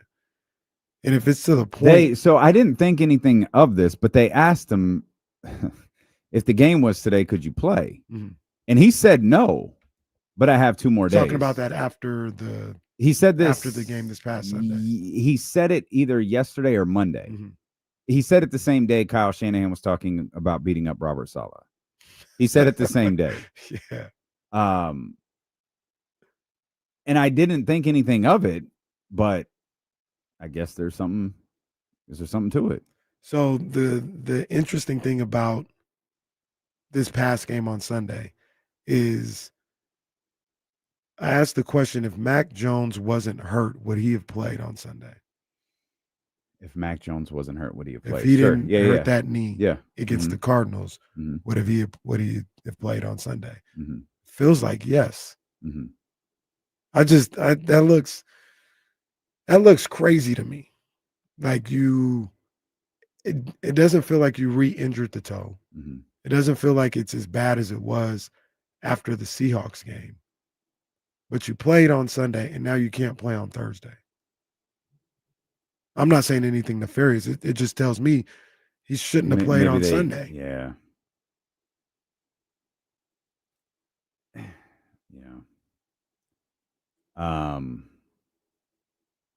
And at that point, you're going with what's his name, Adrian Martinez, and would have been going into that game. And maybe the idea was, I'm good enough to go. And I think I could make the argument they needed him to go.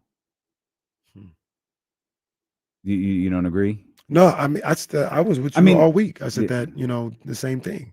Going up against Jacksonville, if you can go. And maybe he thought that he could. Yeah. And I maybe, and I get, we do this as fans, media, whatever.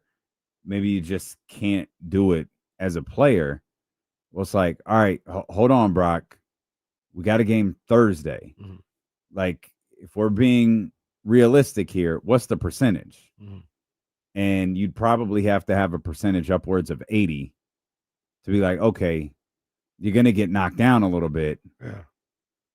You should be able to go Thursday. Yeah. As long as you don't get completely re-injured, you should be able to go Thursday.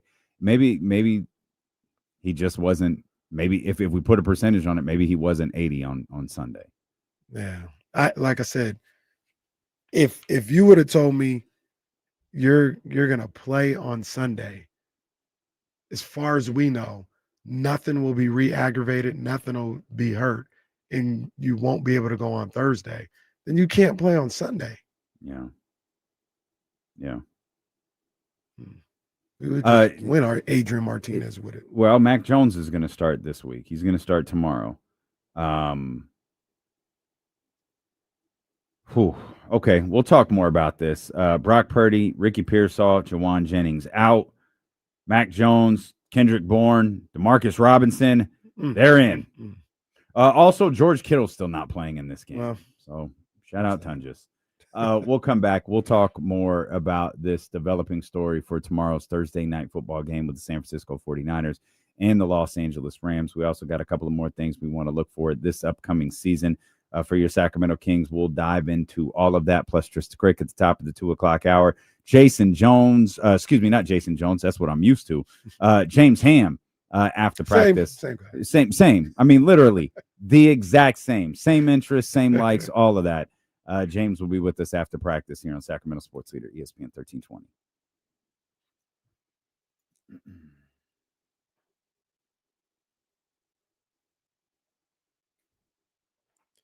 Stack your money till it gets sky high.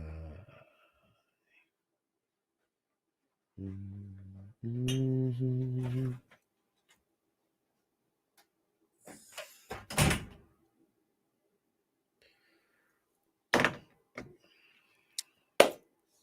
That's what I was going to do.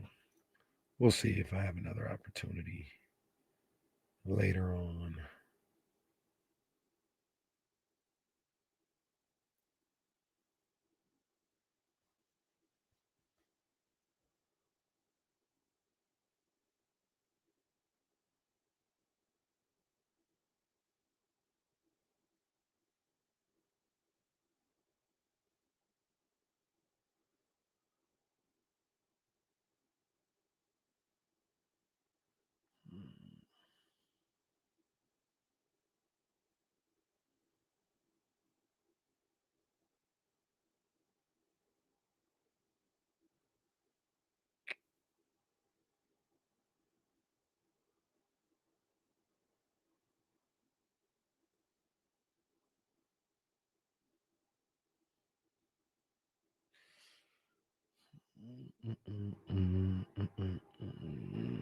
Hold on, guys. Stephen Brown. What's up? What's up, man? What's up?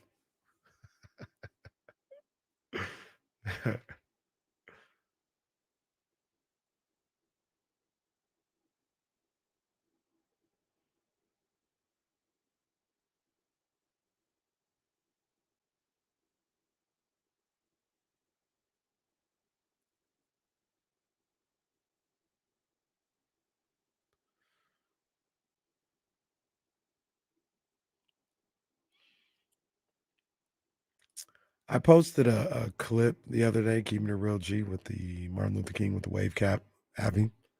Posted a clip earlier, and it went back to Christian McCaffrey's history-making game a couple years ago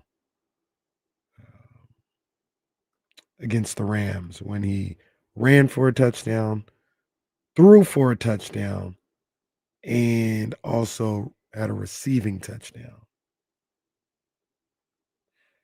And just in case you haven't seen it on Twitter, does anybody know what their record was in that game against the Rams?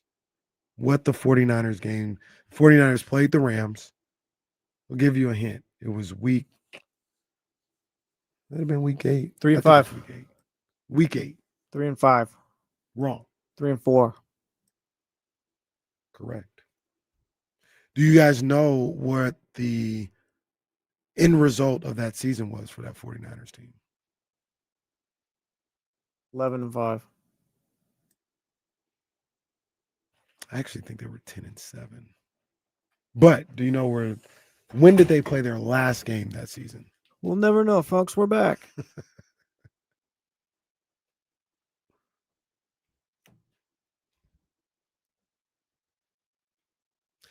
Let's play this game with Damian real quick.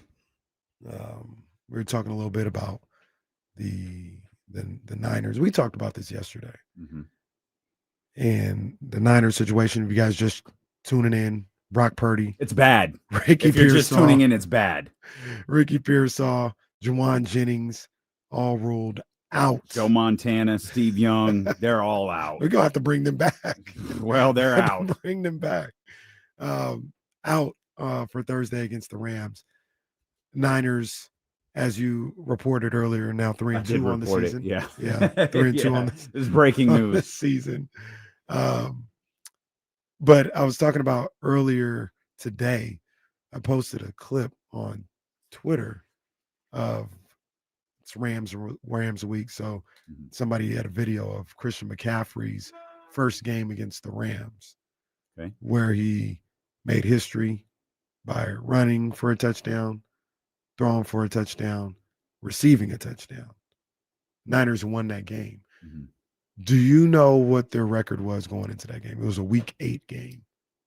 Week 8, I'm going to go going into the game. So not, was it? He got here in week 8, really. He got here, I think, in week 7. But he played the Chiefs. Yeah. They lost. Mm-hmm. Was it 4-3? Close. 3-4.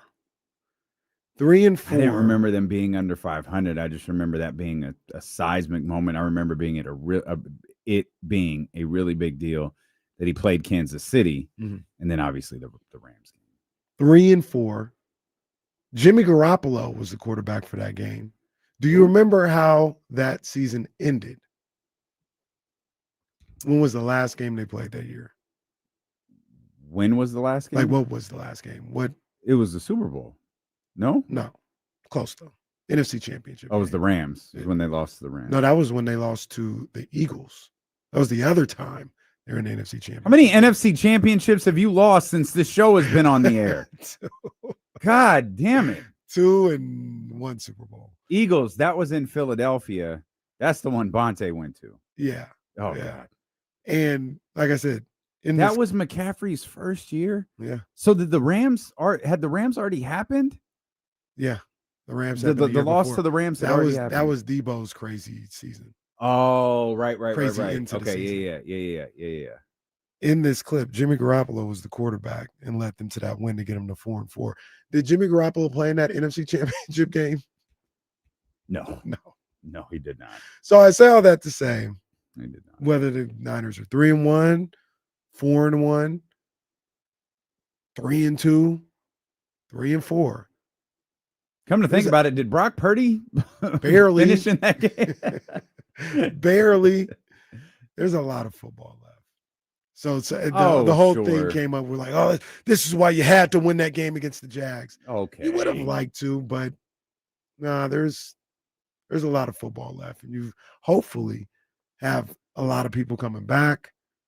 You know, you can get healthy as the season goes along, win some games, and have a good season. Shout out Chris in the chat. He says you lose 100% of the NFC championships you don't make. Good call, Bill Romanowski. That's a good. Hard to argue. Hard to. A lot of football left, man. So they end up 3-2. You don't want that, but they got to find a way to start getting people healthy and getting people back into the lineup. Yeah. And now you would have had about 2 weeks between Brock Purdy games because he's getting the 10 days. You get the long, and you get the mini bye or whatever. Didn't do anything after the Sunday game. Sure. So, yeah, get him healthy. We circled Tampa Bay as a possible return for George Kittle. We did when he got hurt. Mm-hmm. So you get that. Hopefully nothing seriously wrong with Ricky. Maybe you get him back. I feel like Ricky and Juwan are just going to battle all year. Man. They're going to be dealing with something, one thing or another, like the entire season. I hope I'm wrong, but that's what it feels like we've walked into, especially with Juwan. Juwan, it was like halfway through the first day of camp, and it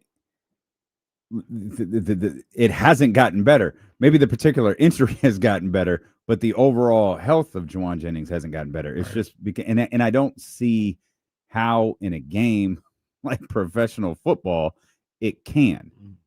I just don't see how it can. Like, this is going to be him, unfortunately, all year. Yeah.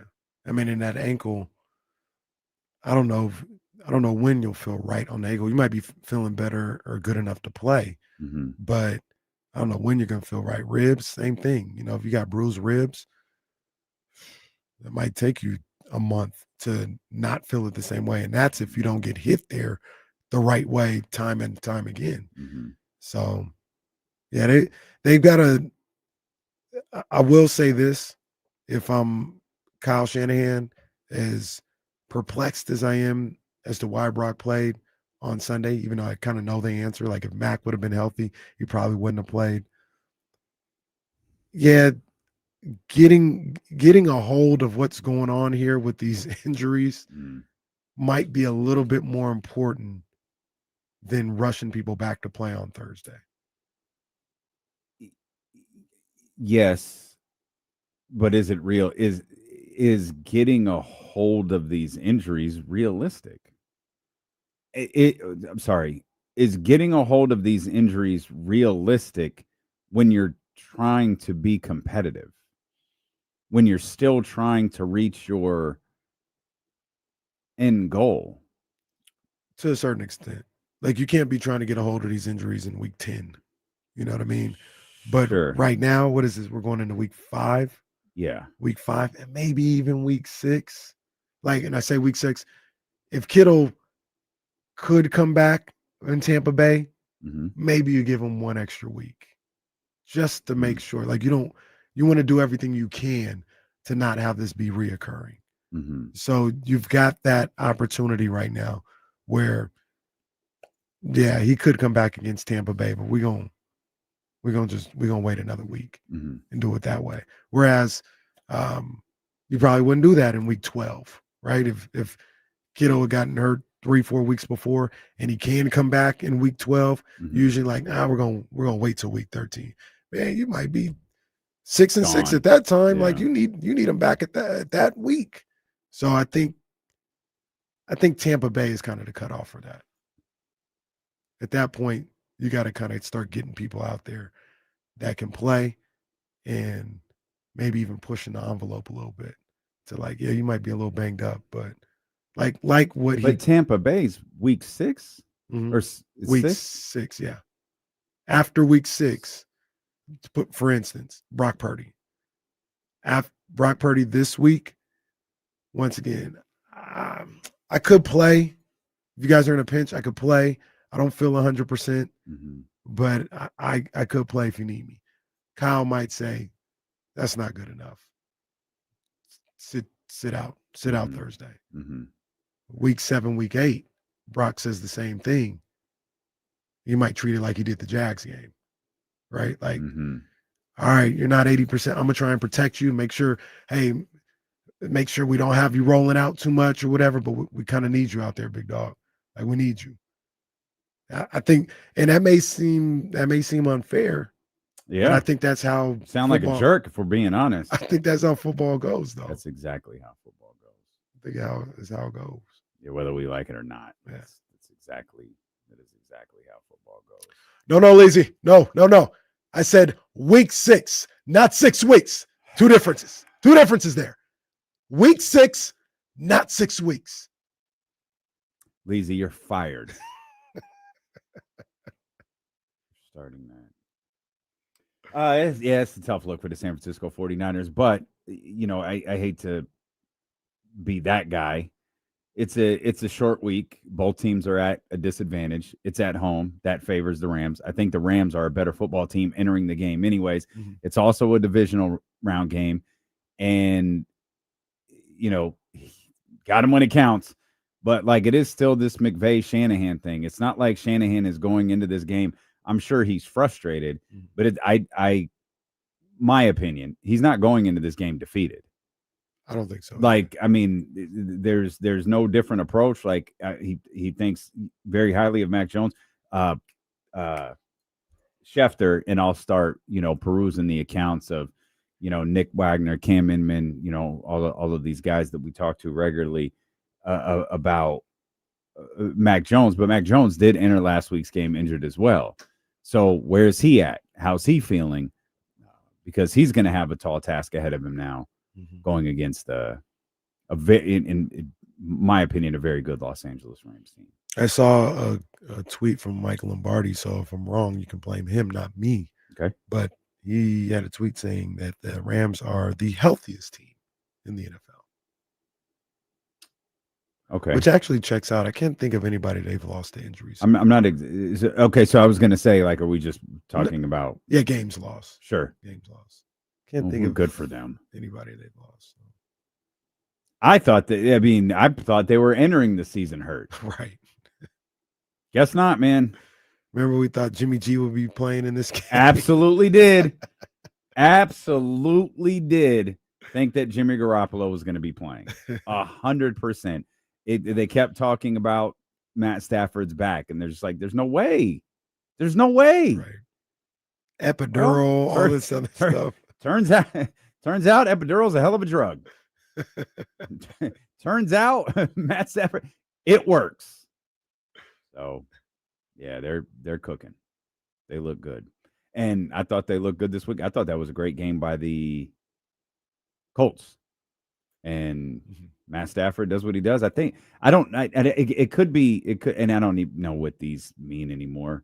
I don't know if it's Stafford or Dak, but I feel like those guys have the most fourth quarter comebacks. Sounds about right in the NFL. And I feel like Stafford had kind of had that nod for a while, and he had another one. Like Stafford with the ball in his hands late in a game, he gets the job done. Absolutely, man. It's tough, man. Yeah, they're going to. The Niners got a tall task ahead of them. They do on Thursday. I think they're actually going to play a good game on that one. I'm not anticipating like a win, but I do think it's going to be a close game. They're going to have an opportunity to win. I don't think there's any reason to believe that they can't. Well, there is. We just told you. Brock Purdy, Jawan Jennings, and Ricky Pearsall are out. That's a pretty good reason to believe they won't. But again, I do. If this was Sunday, I'd be like, I'm not buying it. But it's Thursday, and again, everything favors the Rams. I just feel like it's Thursday. No one wants to play this game. No. Point that out. It is in L.A.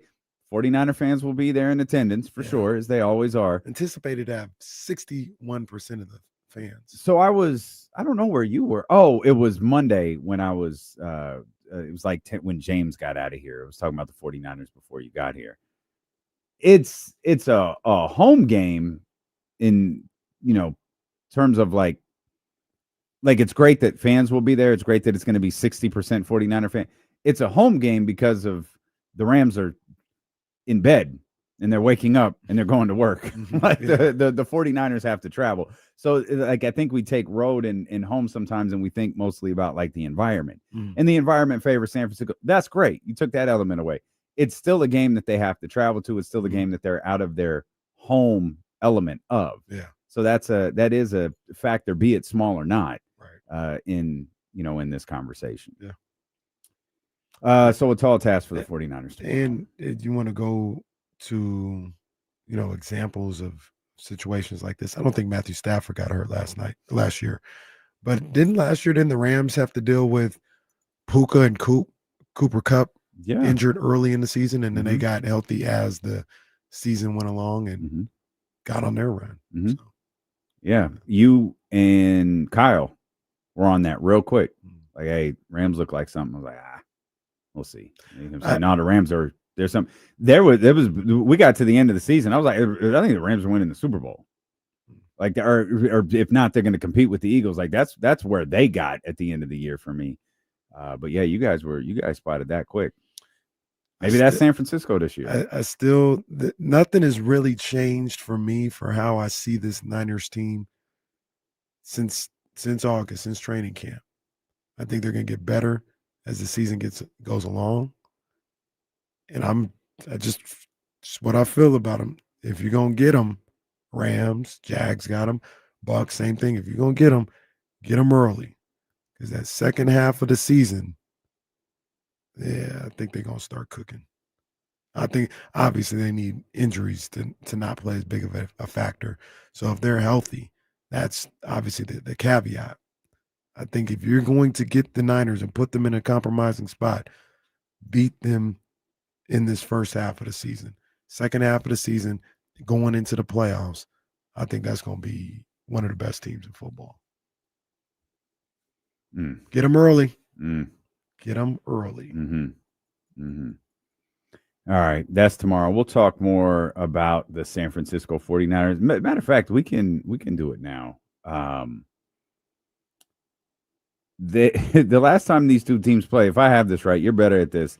It was the game in December where there was no touchdown scored. 12-6. Rainy day, rainy Monday night. You really know the weather. Like, you remember the weather very, very well. Not only do you remember weather of the past, you know the weather of the future. Well, it's probably week 18. Probably gonna rain. 5 years of D-Lo and KC. That's probably your best moment. When you said it was gonna rain that day, like in October, you said it was gonna rain in January. Yeah. And I'll be damned if it wasn't the worst rainstorm we'd ever had. A little after New Year's, I think. Getting us out of the most useless football game that was ever played. Yeah, I was like, it's probably going to rain. It's going to rain. Last year, I think it was raining pretty bad, and then it let up in the second half. But yeah, Brock threw an interception late in that game around the end zone, which was frustrating. Niners really didn't have anybody in that one. I think Pearsall played, but that might be about it. That was once again, I think that was towards the end of the season. The writing was pretty much on the wall at that point. Yeah. Might have been one of Purdy's last games. He played another game against the Lions. I think that was his actual last game. And Pearsall played good, but that game might have been a week or two before that. There's a couple of you want the good news or the bad news? Give me the bad news, Doc. The Rams pass rush is really strong. Yeah. Jared Verse, that's a problem, man. That boy's a problem. Very dangerous. Mm-hmm. The good news, their secondary might not be the best. So if you could buy yourself a couple of seconds, you might be able to. Well, if you can find Kendrick Bourne, your lead receiver going into Thursday night. You can find Sky Moore. Hey. Sky Moore breakout game on Thursday. Boy. And if that happens without Kyle Matson present to talk about it, I'd be devastated. Devastated. Yeah. Give the guy some time. Speaking of give the guy some time, did you see this one things should kind of just be abolished. Did you see PFF as the 49ers offensive line is like 6th in rushing and 7th in pass protection? No. All right, man. Pro Football Focus is a very interesting website. I feel like maybe and I have spent time on that site. And maybe it's really, really great for fantasy users. I remember using it a lot when I did a weekly NFL show in WCW. But outside of that, sometimes the numbers don't match the eyes. And I didn't get it. I don't think that the 49ers offensive line has been the worst in football. I'm not saying they should be 31st or 32nd, but I definitely have not watched them for 4 weeks and been like, this is a top 10 unit in the game. What? Mm-hmm. Yeah. There was nothing behind that. I just saw that and I was like, wait till I tell Damien. Is there I love the idea. Well, I can't pretend like that doesn't happen where I see wait till I show this to Kenny. Is that we talked about the Kings offense yesterday. Is that a little like the Kings offense where obviously it wasn't Pro Basketball Reference that did it, but Pro Football Focus having the 49ers, you said it was offensive line or defensive line? Offensive line, ranking high in pass protection, rush protection, all that stuff. And it's like, okay, those numbers don't necessarily match the eyes. Mm-hmm. The Sacramento Kings offense was we established it was somewhere in the top 10, top 8, top 7, depending on what metric you used. But I don't feel like our eyes told us that story. See, I think it did. Really? I think it did with the Kings. I never watched the Kings and thought offense was the issue. But I did. Okay. Did you watch the Kings thinking at any point, and let's zero this in because we're really talking about post-February, and we acknowledge the numbers were a little bit different post-February, that it's clunky? It's not necessarily that it's just there are times it was stagnant and that it wasn't necessarily smooth? Yeah, sure. I did. I'll speak for me. I thought that. I know. Once again, I could have been wrong. I just never watched the Kings and was like, this offense is trash. Well, you can't be wrong in your opinion. Like if you didn't think the offense was a problem, like that you can't be right or wrong trash. on that. This ain't getting it done. It's, I didn't look at it as necessarily clunky. I didn't have a problem with it.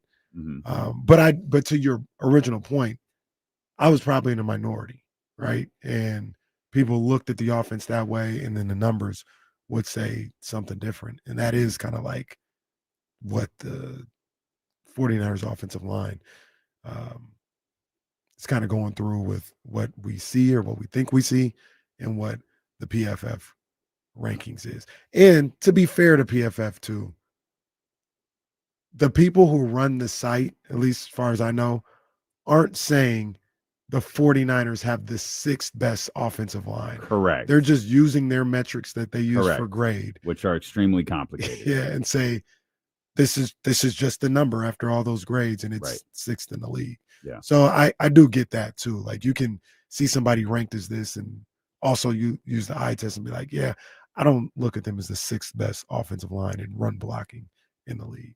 And then there's times where like they have the Raiders offensive line rated dead last, and you're like, damn, that's on point. That's the second shot of the day of the Raiders. Was it? What was the first one? Oh, the Aces. Sorry, Raiders. Yeah. They got the Colts this weekend. Asia could probably sack Geno Smith. Like if we're being realistic, like I think Chelsea Gray could get through that line and take Geno down. Yeah, Jackie Young getting an interception. Jackie Young picked off. Picked off. Oh, that's tough. It's not fair. It's not fair. That ain't fire. Terrell Owens' voice. That ain't fire. Shout out T.O. Always. My boy T.O., man. No doubt. We'll come back. Trista Crick's going to be with us coming up at the top of the 2:00 hour. And we were on the air, thankfully, yesterday in the 3:00 hour when the tweet went out about Jonathan Kuminga. Yeah, man. I don't think the Jonathan Kuminga thing is completely behind us.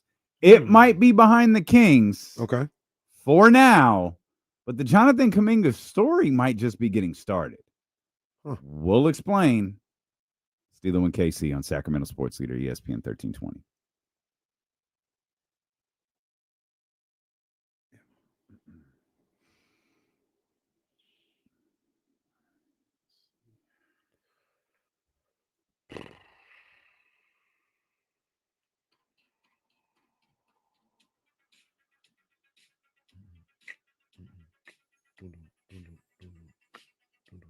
Oh, God, I forgot Jake is with us on Wednesdays. Oh, God damn it. Now.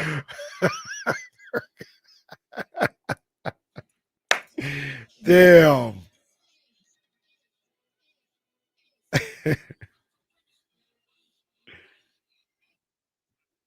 Yeah, I'll text her right now. Yeah, can you get Jake the link? That's my bad. Jeez, I forgot to. Completely forgot. Noob. Damn, Jake is a noob.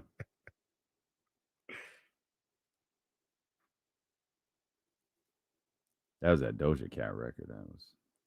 I hadn't listened to Doja yet. I think you'll like it. Like you like Doja Cat, right? Oh, then you won't like it. She's fine. It's poppy. Like the new record is really the single.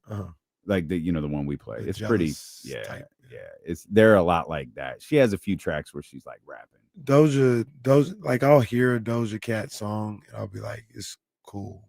I never, outside of like listening to it just to hear what it sounds like, I never go out of my way to listen to Doja Cat albums. I got you. Let's bring in Jake. All right, Jake, I'm gonna be honest. We forgot. It's Jake Wednesdays. We've got it. We're putting it in ink now, man. We'll never forget again. Jake Wednesdays.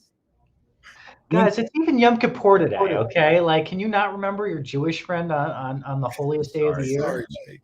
I apologize.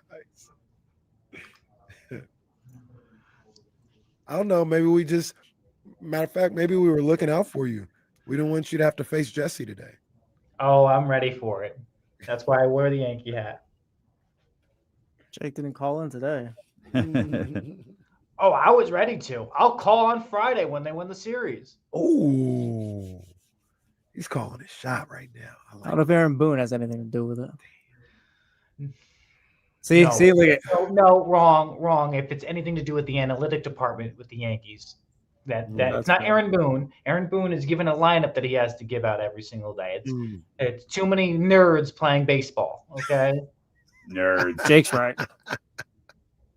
Damn nerds. How do you not start Jazz Chisholm, who just had a 31 for 31 year? How you've bases loaded, bottom 9, and your best player can't freaking do anything? No outs against Chapman, who just gave. Hey, bro, you good? I'm gonna crash all right? out. I'm ready to crash out. Ready to crash out. Since Game 4 of 2004, it's been that. No, it's not that. It's that little brother my New York Mets fans are saying we're just as good as them, and that is just not the case. Boy, Jake. Jake fired up. Crashing out. All right. That's all right. It's all right. I love it, man. That's why do you take out Max Fried when he's just rolling? Okay, okay. Sorry. It's all right. It's okay. See, I agree with you though. You gotta coach the manage the playoffs. Different. It's the playoffs. Hold on. All right, we're coming back.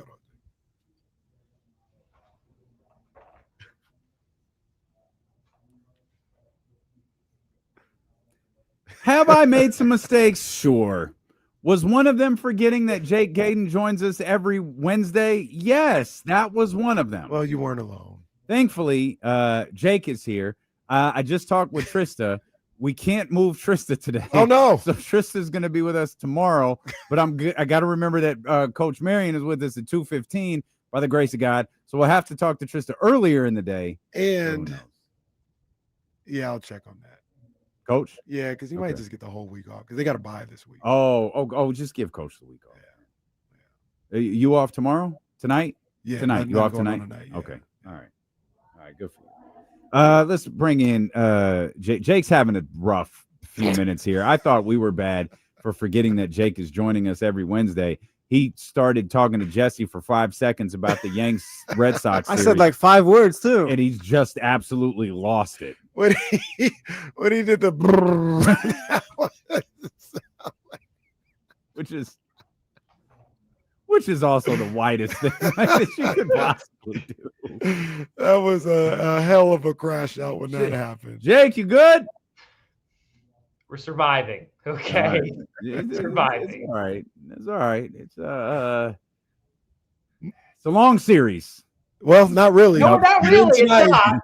No, it's not. It's only 3 games, Damian. It's only 3 games. Do I have to remind you it's only 3 games? No, Do I have you to don't. remind you that tonight the Yankee season might be completely over at Yankee Stadium in a packed house? No, I don't need to remind you against, the Boston Red Sox. Sorry. Yeah, honestly, I was just trying to cheer you up, man. But Jake is fully confident that this will result in a Yankees win. Oh, I think history's on our side tonight. Just because every other wild card series, the game 1 winner has gone on to win 12 out of 12 times doesn't mean history can't change itself on the 13th. 13th is an unlucky number. 13. Lucky 13. Well, hey, Jake, the Guardians won. The Guardians won today. They forced the game 3. Doesn't mean they're going to win game 3. No. Well, shout out to you for calling them the Guardians, though. Calling them the Indians all week. Have you actually? Gotten into me. Yeah, because I'm watching the game. Casey, how can you wear a Reds hat after they got blown out by the Dodgers last night? Hunter Green, that was disappointing to see in your first playoff performance, especially after you went to the mound and the night before and, pounded the mound and your chest and, I'm here, I've made it. And then that performance happens. Feel bad for the young man. That was an abomination. But I'm hoping I'm not very high on tonight. I'm not high on the Dodgers. I think their bullpen stinks, but that's another conversation for another day. Yeah, I agree. But I think they'll beat the Reds. I just don't think they'll beat the Phillies or the Brewers. Okay. Everybody good now? Everybody feel better? No, Jake. Poor Jake. Jake's not good. He's not okay. That's all right, buddy. We're going to get you through this. Let's talk Kings basketball. How about that? Love that. You were at Media Day Monday. I think you were at practice yesterday.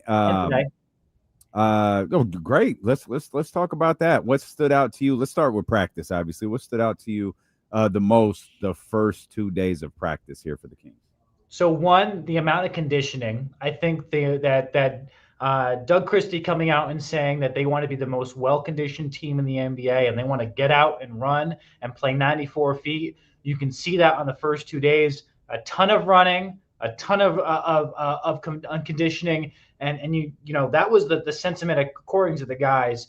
Maybe even 2 or 3 months ago, they said, "Hey, be ready to come into camp, be conditioned because we're going to get after it and we're going to run." So I think that's something that you're definitely seeing in the first 2 days. It's also interesting, Doug Christie putting his little, mark on this team with the offensive scheme. I think defensively, they're going to pick up 94 feet, like they said, and play the Doug Christie defense that we've been accustomed to, specifically last year and then from his playing days. But offensively, of how things are going to look, I don't think you're gonna see the same type of offensive scheme with a lot of DHOs off of Domas and being able to play pick and roll type of offense.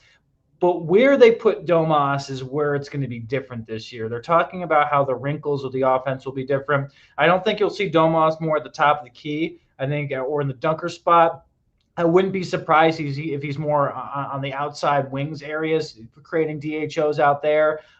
Doug was saying he loves splits, and maybe, Kenny, if you can explain what a split is to the listeners for basketball terms. But I think offensively, things are going to look a little differently and maybe open up the offense a little bit more and play to everybody's strengths, right? I don't think it's all going to be completely DHO related. I think that's going to be the basics of the offense. But what they've told us is that the offense is going to be looking a little bit different and it's going to play to everybody's strengths. So if it's Malik Monk out there, if it's Dennis, if it's DeMar, if it's Zach, if it's Keegan, I think Keegan a lot more catch and shoot. I think you might see DeMar play a lot of more one-on-one going down to the lane. I think it's going to play high pick and roll with Zach for him to be able to pull up and then also attack the paint. And then Dennis, I think, is more like Malik, where it's just a two-man game between back and forth between him and Domas. But once again, I think the offense is going to go through Sabonis, and I think they're going to run a ton. That's the other thing that really it's short bit of clips that I've seen is they look like they want to play fast and they want to get up and down the floor. And some people think that's not the way to go about it when you have a guy like DeMar DeRozan or something like that on your roster. But I think DeMar can get up and down to a certain degree, or at the very least push the ball up the floor and try to get some easy transition buckets. Is that you kind of laid out the way they were playing they might go about running the offense, but is that the overriding thing that you saw early in training camp is they want to play fast. They want to get up and down the floor. Yeah, I think that is. I think the overriding part is just getting out in transition and pushing the ball. And I even push back when you say, hey, DeMar, that's not DeMar's game. I think that's not DeMar's game now, what we've been used to when his later years in Toronto, Chicago, and what we've seen last year with the Kings. Look at DeMar at USC. And look at DeMar in his early years with the Spurs.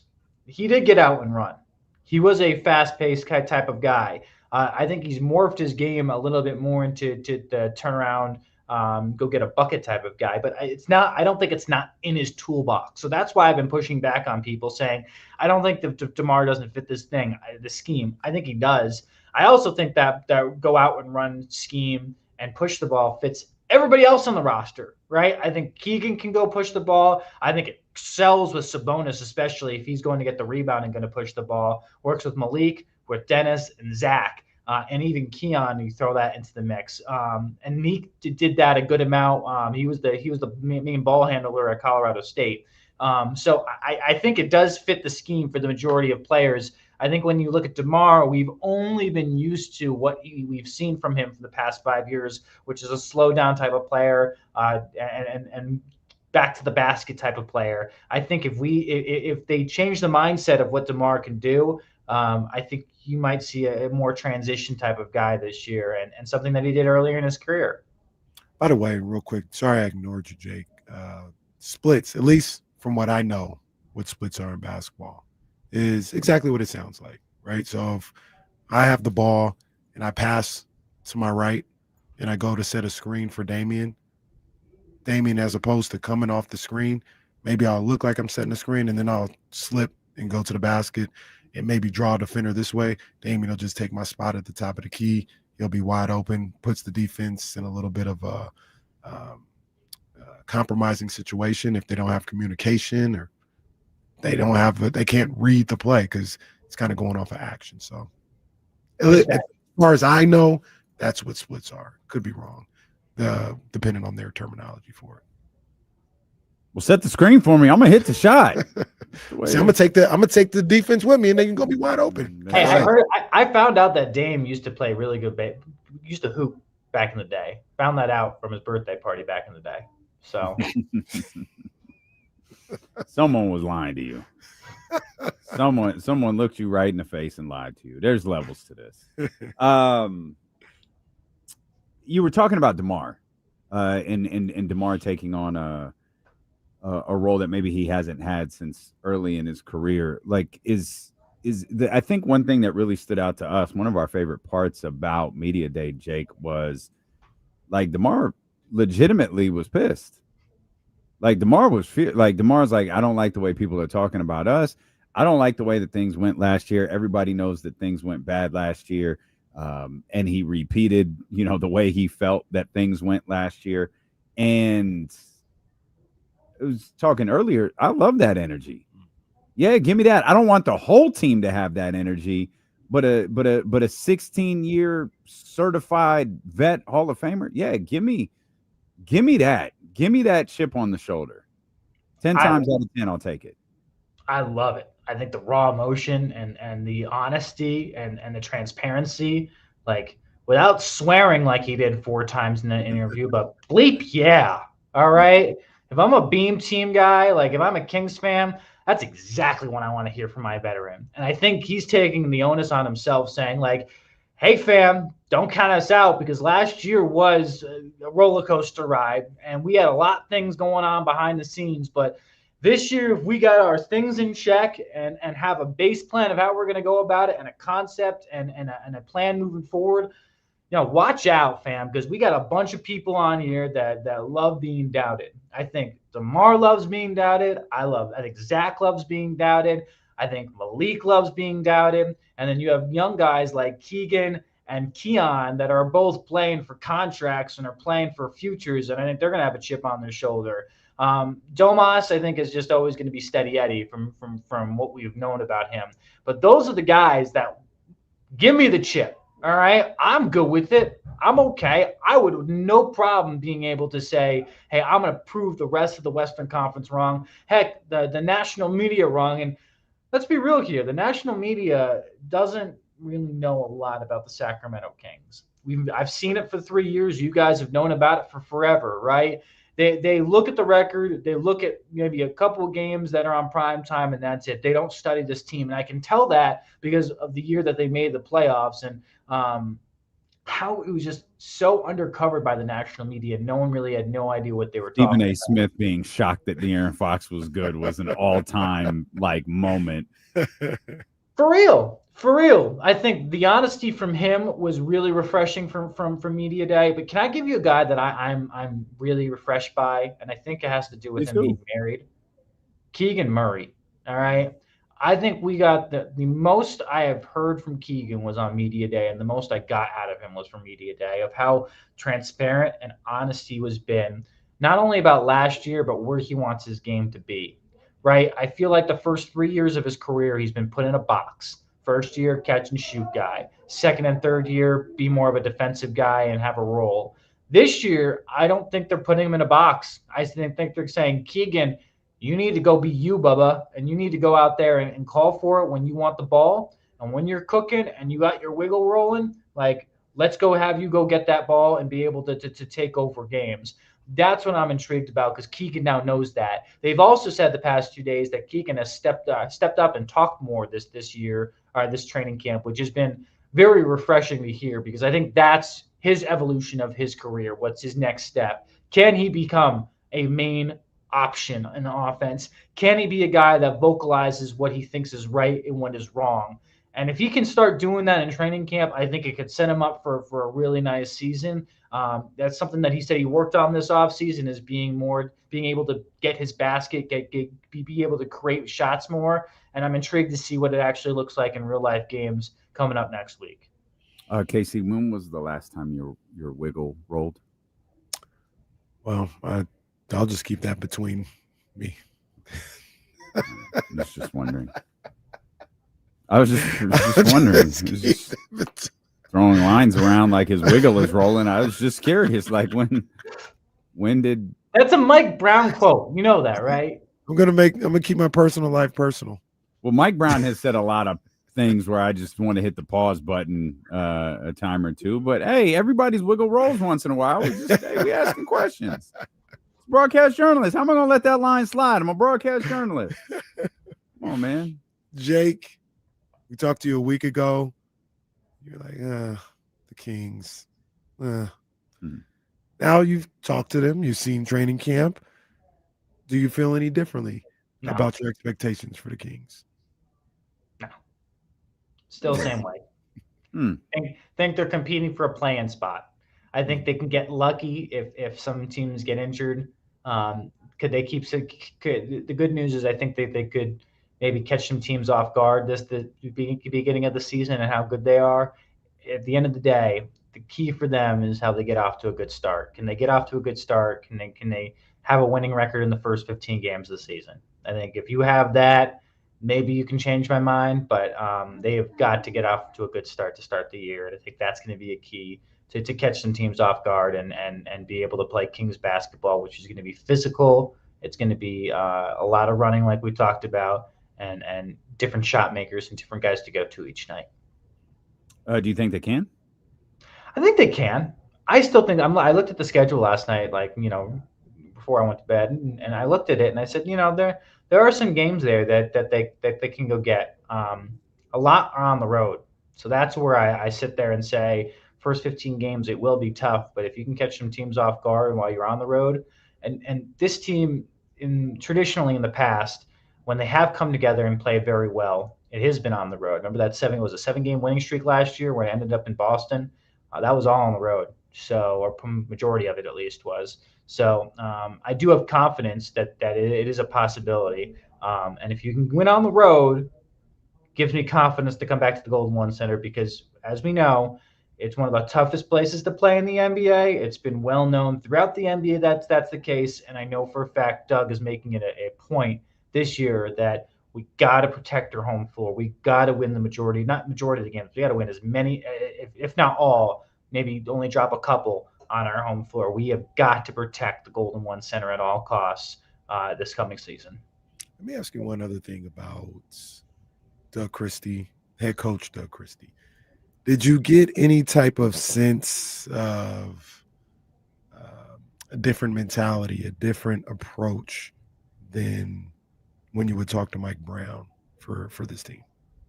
Yes and no. I think Doug is definitely a more players coach compared to Mike. I think Mike was definitely it's my way or the highway. And I think Doug is definitely more open to having conversations with his players and listening to the Domoses and DeMars and Zachs of the world. I think the biggest difference I'm noticing this year is when Doug took over, he didn't have an assistant coaching tree that was his. It was the leftovers from Mike's squad. And I had a feeling, at least my feeling was last year, that he was looking over his shoulder a lot of who's really got my back and who doesn't. And now that he's got his guys in there right now with Mike Woodson, with Bobby and Miller, I think he is definitely more comfortable letting them do a lot of talking and then him chiming in when he has to. I think that is probably the biggest difference I've seen from year 1 to year 2 with DC. Is just he's not looking over his shoulder. He's comfortable with the guys around him. He trusts them. He even said today, I love the diversity of thought, but when we get onto the floor, one main purpose, right? And I think that is a great sentiment to have. It's okay to have different thoughts when you guys are in the coaching room and trying to figure out how this whole thing works. But if you guys have one main thought when you're on the floor of getting these guys better and everyone's on the same page with that because Doug's calling the shots, I think it could lead to a better situation for all players and coaches. What do you think about Dennis so far? And specifically, not necessarily what you think about him so far. What do you think about your interactions with him so far and what he could potentially mean for not only this offense, but the way the Sacramento Kings team works on the floor? True's pro. That's one thing that we've picked up on. He's been around the block. He knows, and I think Zach LaVine pointed out yesterday, which was really interesting, that these teams wanted him, right? Yes, he's been around the block. He's been like, I think, half the NBA teams, I think it is. But majority of these teams have traded for him, so he is wanted around the league. He's a guy that you hate playing against, but love having on your team. So in our conversations and interactions, very stoic, very on point, very professional. I'm intrigued to see how he is on the floor. I think finding his voice within this squad and holding people accountable, which I think he'll need to do, is something that I'm really intrigued to see how he does that moving forward. He's talked about multiple times that he's got to be direct with his teammates of what they're doing, what they're not doing, and they need to be direct back with him and hold people accountable with it. I think the accountability factor, I think that Dennis is going to bring to the floor, and I love the floor general type of thing. It's like you go there, you go there, you go there. You got to do this, you got to do this. I think that's something they have been lacking even prior to De'Aaron Fox. Like, I don't think Foxy was that type of point guard. I don't think Foxy was a guy that held people accountable in that way. I think Dennis is going to be that guy where I think that will be the change that you'll see. Is like maybe De'Aaron could go get a bucket for you on a good amount of times, and Dennis can't do that sometimes, or not the same quality. But I think Dennis is definitely going to be more of a floor general. And with the amount of talent that they could have on the floor at one time, that's exactly what you need for this team. Trying to look at Dennis Schroeder as a starter in this league. It kind of varies. I know early in his career with Atlanta, he was like 19.5 points per game, 17.9 to go along with like 6 assists. That was 8 years ago, so I'm not going to say that's who he is now. Mm-hmm. But even last year with Brooklyn, he was 18.4 points per game, 6.6 assists a night. It's a different team, different dynamics. DeMar's here, Zach's here, so I'm not looking at him to average 18.4 here with the Kings as a starter. But the moral of the story for me is when he's been a starting point guard, he's been pretty good.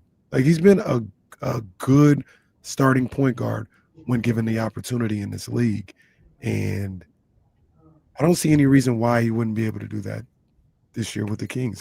Dennis Schroeder is a good basketball player. He's a really good basketball player. 15-7. I think that's a sweet spot. If he can average 15.7 assists a night, I think you're going to see an elite point guard and kind of go from there. You want to tell your little frat house over there in the news department to pipe down? We're doing a highly rated professional radio show over here. I can yell at my boss, but I don't think it's going to go. Oh, that'd be great. Yeah. No, don't do that. We're Jake. bad at it. Sure, I can. Don't do it, Jake. Damn, I might need a job afterwards, though. we lost Joe, lost Marshall, lost it. We can't lose you two, man. Like, don't do that. Poor Brendan having to cover every event by himself because Jake popped off at the boss on a D'Lo and KC hit. Hey, we'll get you out of here. You got other stuff to do. Did you see the news about the 49ers? No Brock, no Juwan, no Ricky Pearsall going into tomorrow night's game. They're all out. It's Mac Attack time. Get ready, baby. Boy, Mac that's Jones. Boy. Overweight Mac Jones. All right. Oh, that's not good. That's not good. I think that's a loss tomorrow night. I don't care how good the defense is. That they're banged up, fam. They need to figure their things out. That's not good. I didn't see that yet. Okay. Yeah. You know who else needs to get their stinking order? Okay, you guys we were talking about this earlier. Our Hornets. Like Sac State football, like we talked about that. I'm a fan of Brandon Marion, but like you've talked that talk, you've not backed it up. And I think the rest of the Big Sky is starting to laugh at you right now. So I think I wish him the best of luck to get his stuff in order. And you've created the buzz that you wanted over at Sac State, but man, they got to change. They got to figure this thing out. Saturday was a bad loss. That was a bad loss, and I think I don't typically like to go back and forth like this, but I think a quarterback change needs to happen. I said this whole thing, at least this year, is going to work on whether or not Jaden is successful or not. I don't think you can get around that. Like, it's if he's not ready, if he hasn't played enough football and he's not ready, it's not going to work. If he is in that starting lineup and he plays well and, he takes off with all the talent that he has, cool, it's going to work. But I don't think you can get around that. I don't think you can say, let's put Cardell in there and, maybe we can avoid it. No, this thing is going to work on whether or not Jaden is successful or not. And you got to go out, you got to put him out there. I think you got to put him out there and try it because Cardell's a better athlete, but Jaden is the quarterback you're going to need when you play these better teams in the Big Sky. Hot take, I don't think either of them are good for the go-go offense. I think Jaden is not a good enough athlete, better arm, but not great under pressure. Cardell, not great decision-making, better athlete, doesn't make all the throws. So, and you're right. You're right. And that's the thing. I think you need somebody that can make some throws. Those intermediate throws. You need the dual threat guy, and I think Cardell was supposed to be that. I think Jaden is expected to be that, and I just don't know. I don't know if it's there. Like, again, I want them to do well. I really do. I want UC Davis to do well. But tall task to come over right now. Really tall task, and I don't want the wheels to start falling off over there. Jake, we appreciate you, my man. We're really Can you pray for me? Pray for me, okay? I need a game 3. We need a game 3, okay? That's happening. No one's doing anything for you, Jake. Well, sorry, Jake. Can I kick Jesse out of the chat? Is that possible? I will see you tomorrow, Jake. Jake's joining us on the Insiders, I believe. Let's go. I'll see you at 10 a.m. tomorrow morning. That's going to be I'm tapped in. That's appointment viewing. That might be a massive crash out tomorrow. That's appointment viewing right there. We're tapped in. It's a good tease. We might crash out tomorrow. Bye, guys. Have a great day. Wish you luck. Thanks, buddy. Jake. Very much looking forward to remembering that you're joining us next week. So bad with change. We go. You know what the stupidest part of that was? I was thinking this morning, man, we should get Jake on one day. I was thinking like Kyle's out for. I was like, maybe we call Chris Biederman. We got to get Jake on. Jake's with us every week now. I didn't even remember until Jake texted us. Man. Dame's got to do that permanent thing in the rundown where it's just always there and we'll be good. Or do you just add it to every rundown? I add it to every rundown because I thought there was like some Excel thing. I copy the blank one and try to add it, like in advance, like we had Connor. I knew like I gotta put Connor's name here now, right? Or I'm gonna forget, Monday night, Tuesday morning, whatever. And so I just have to do that with Jake. I put James, Matt, Kyle. I got to do the same with Jake. Sorry, Jake. We got you in there. Well, sorry, TK. We'll see you tomorrow. Oh, yeah, no, sorry. Yeah, sorry. She was like, no, I got the doctor's appointment at 2:30. Like, oh. She's like, I'll just come on tomorrow. I was like, well, okay. And after the way that segment ended, just tell Coach to have the day off. We'll talk. It's not like a week off is going to make Coach feel better. But Coach, take the week off. We'll talk to you next week. We got you next week, big dog. We got you. It's all good. We still haven't done overreactions for the week. We got power rankings ahead. Got more Kings basketball. I mentioned Jonathan Kuminga as well. We didn't get a chance to touch on that because, we forgot Jake was here. So we got a lot more ahead. Yeah. James is going to make his way back here. We could even check in with some practice sound as well. Steelo and KC on Sacramento Sports Leader, ESPN 1320.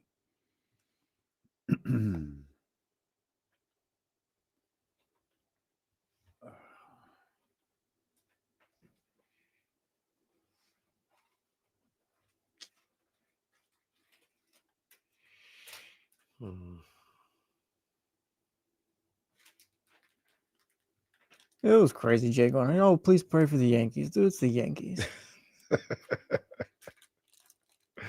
Pray for the Yankees, man. Shout out Norm, Scooter, Drew Down, Red Sox supporters. There you go. Securing the Bagley made some money, I think, yesterday, so he counts too. Right on, Securing. Get that money. Look, man, Jesse, my boy. You know what I'm saying? So that's the one. They got my back, man. What are you mad about? They got my back. That's the one positive of it all, but I wasn't happy about that yesterday, dog. I wasn't. I was like, man, for real? I wasn't happy. I was feeling great.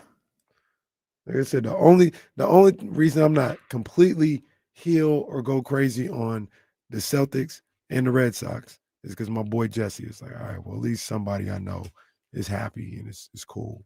But I don't be liking them teams. Sean McVay and Matt Stafford just did a commercial about planning your will. The hell? I saw that aspiration story break and thought, shit, we better get to work.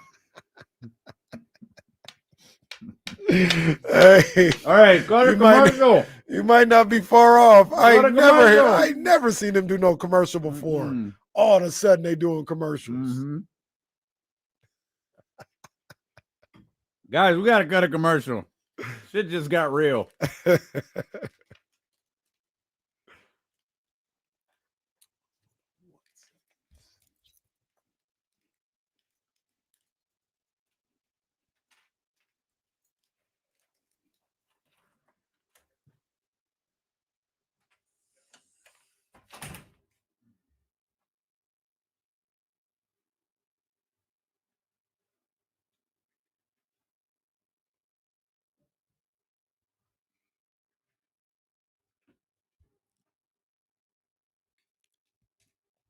Oh, man.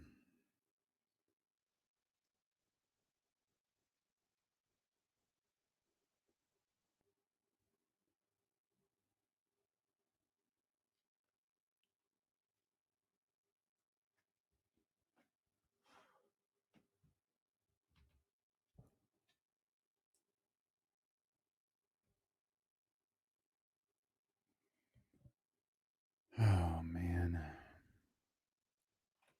Tired for some reason.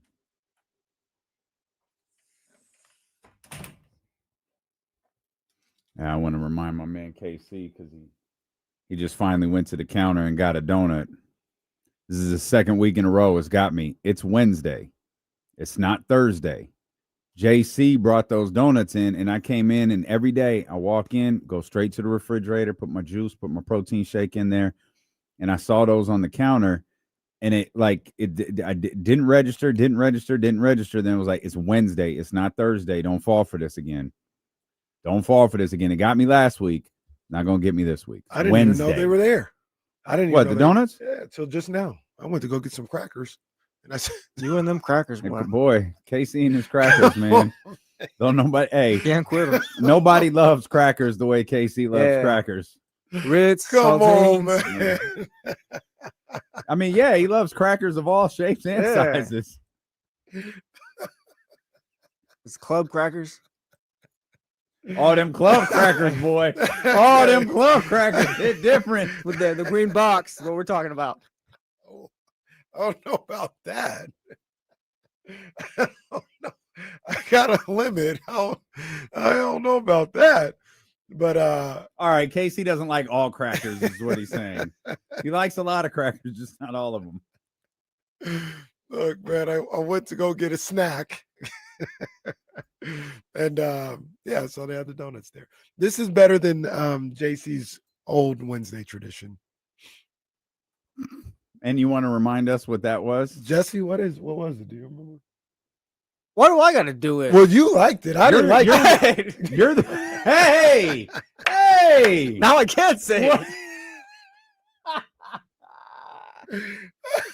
Well, chili beans on Hot Dog Wednesday is what it was called. My bad. The crazy setup. My bad. Yeah, that was pretty. That was pretty wild, Casey. Oh, my fault. I wasn't a fan of it though. James is the one who named it. Yeah, that was James.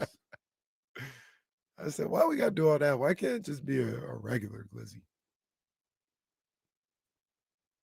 I don't know. Where did glizzy come from? I don't know. Try the East Coast, New York. That's my guess. Speaking of New York, look it up on your work computer. You ever getting a hot dog off the street in New York? That's the papaya counts, right? Sure. Yeah. Okay. It was good. Okay. It was really good, actually. New York is probably the only place where I would just buy food off the street. Sacramento, you wouldn't do it? Coming out of Golden One Center? Nah. Those hot dogs are good. Are they really? Yeah. I mean, the grilled onions smell amazing, but it's the grilled onions, not the you hot get dog. it with everything. Yeah, it's fine. The bacon, all that. They're hella good. They're just overpriced now. I remember when I first started seeing those happen. That's when I would go to Hollywood. They used to be $5, man. Yeah, I used to be in Hollywood. Get out of the club. They'd be out there $3, $4, $5.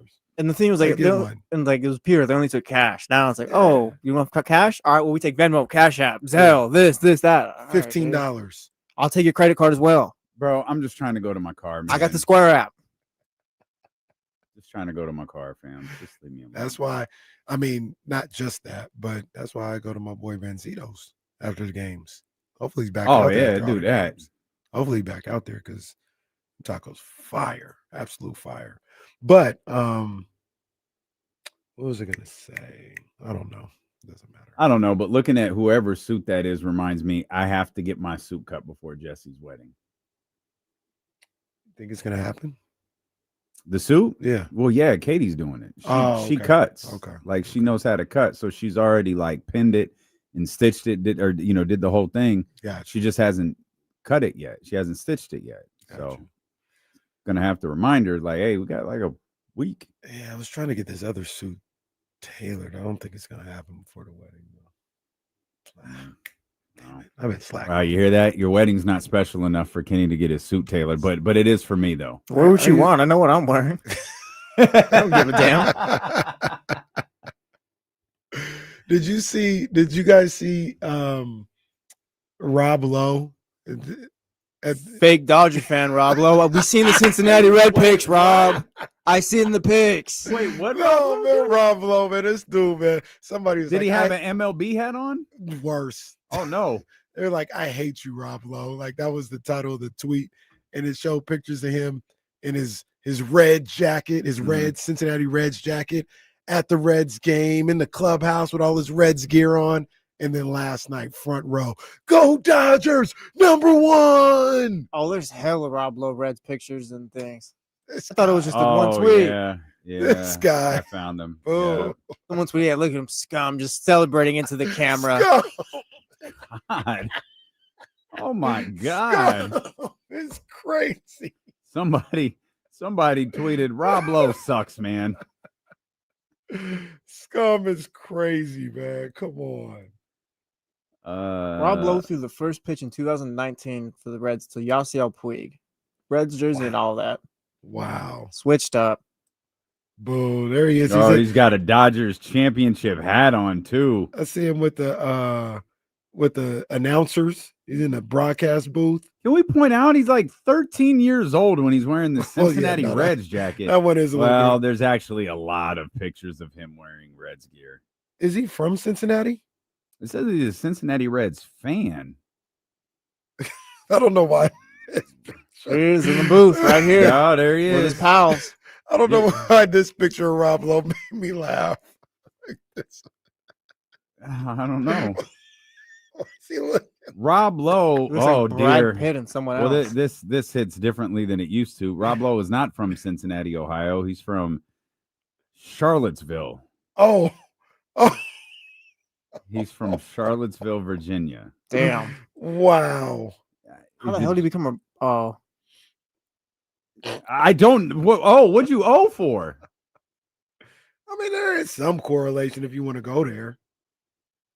I wouldn't put that on Rob Lowe,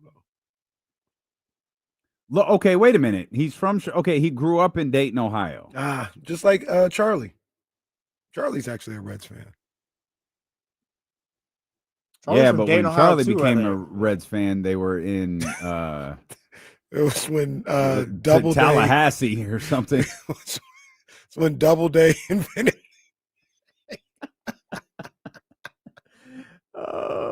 Let's see. Are the Cincinnati Reds like originally from Cincinnati, or did they migrate from somewhere else? No, looks like they're Cincinnati. All right.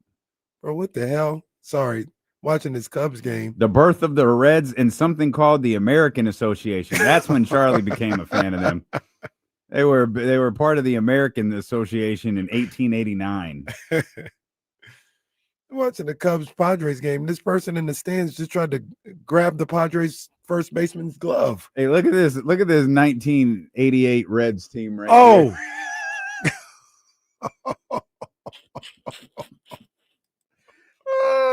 Hey, y'all really trying to tell me this is Major League Baseball? You telling me that's Major League Baseball right there? Come on, man. Man, if you don't stop. One of those guys is named like Wild Willie Stevens or something like that. Let's see. So I can't get any first names, but this guy's last name is Corkill. There Curly in there? Let me see if I can get some first names out of it. Okay. All right. Hold on 1 second. 1888 Reds roster. Those guys probably wouldn't even make my high school team. Oh, no, these guys stink. There's no way they have statistics. Well, let's see. We got a Jim, we got a Bid McPhee. His name is Bid McPhee. Both of his names are fake. We also have a Kid Baldwin. Jack O'Connor. That sounds like a baseball player right there. Jack. Hick Carpenter. Oh, it's his name. Hick Carpenter. We got an Elmer. He's an Elmer Smith. When was the last time someone was named Elmer? That's a tough one. Jack O'Connor. Shout out we got to a all the Ned out there. Yeah. Let's see here. The leading home run hitter on the team had 13. John Riley had 13 home runs that year. The first baseman. No one else had double digits. He had 103 RBIs. No one else had more than 67. Honestly, every player from that era is just shoeless Joe Jackson to me. You know what's funny is they try to say, "Oh, that was the dead ball era." No, you guys just weren't good enough. Yeah. No, you guys suck. You guys just learned this new sport from a few years ago, and you guys just still suck. That ain't got nothing to do with the ball. You guys just weren't good. Had no pop. He was out here throwing 70-mile-an-hour fastballs. Josh Gibson out here hitting 70 home runs. Dead ball era. No, you just weren't good enough, little fella. Josh Gibson has like 900 career home runs. They're like, it doesn't count. It's too good. Oh, brother. You know what doesn't get discussed enough?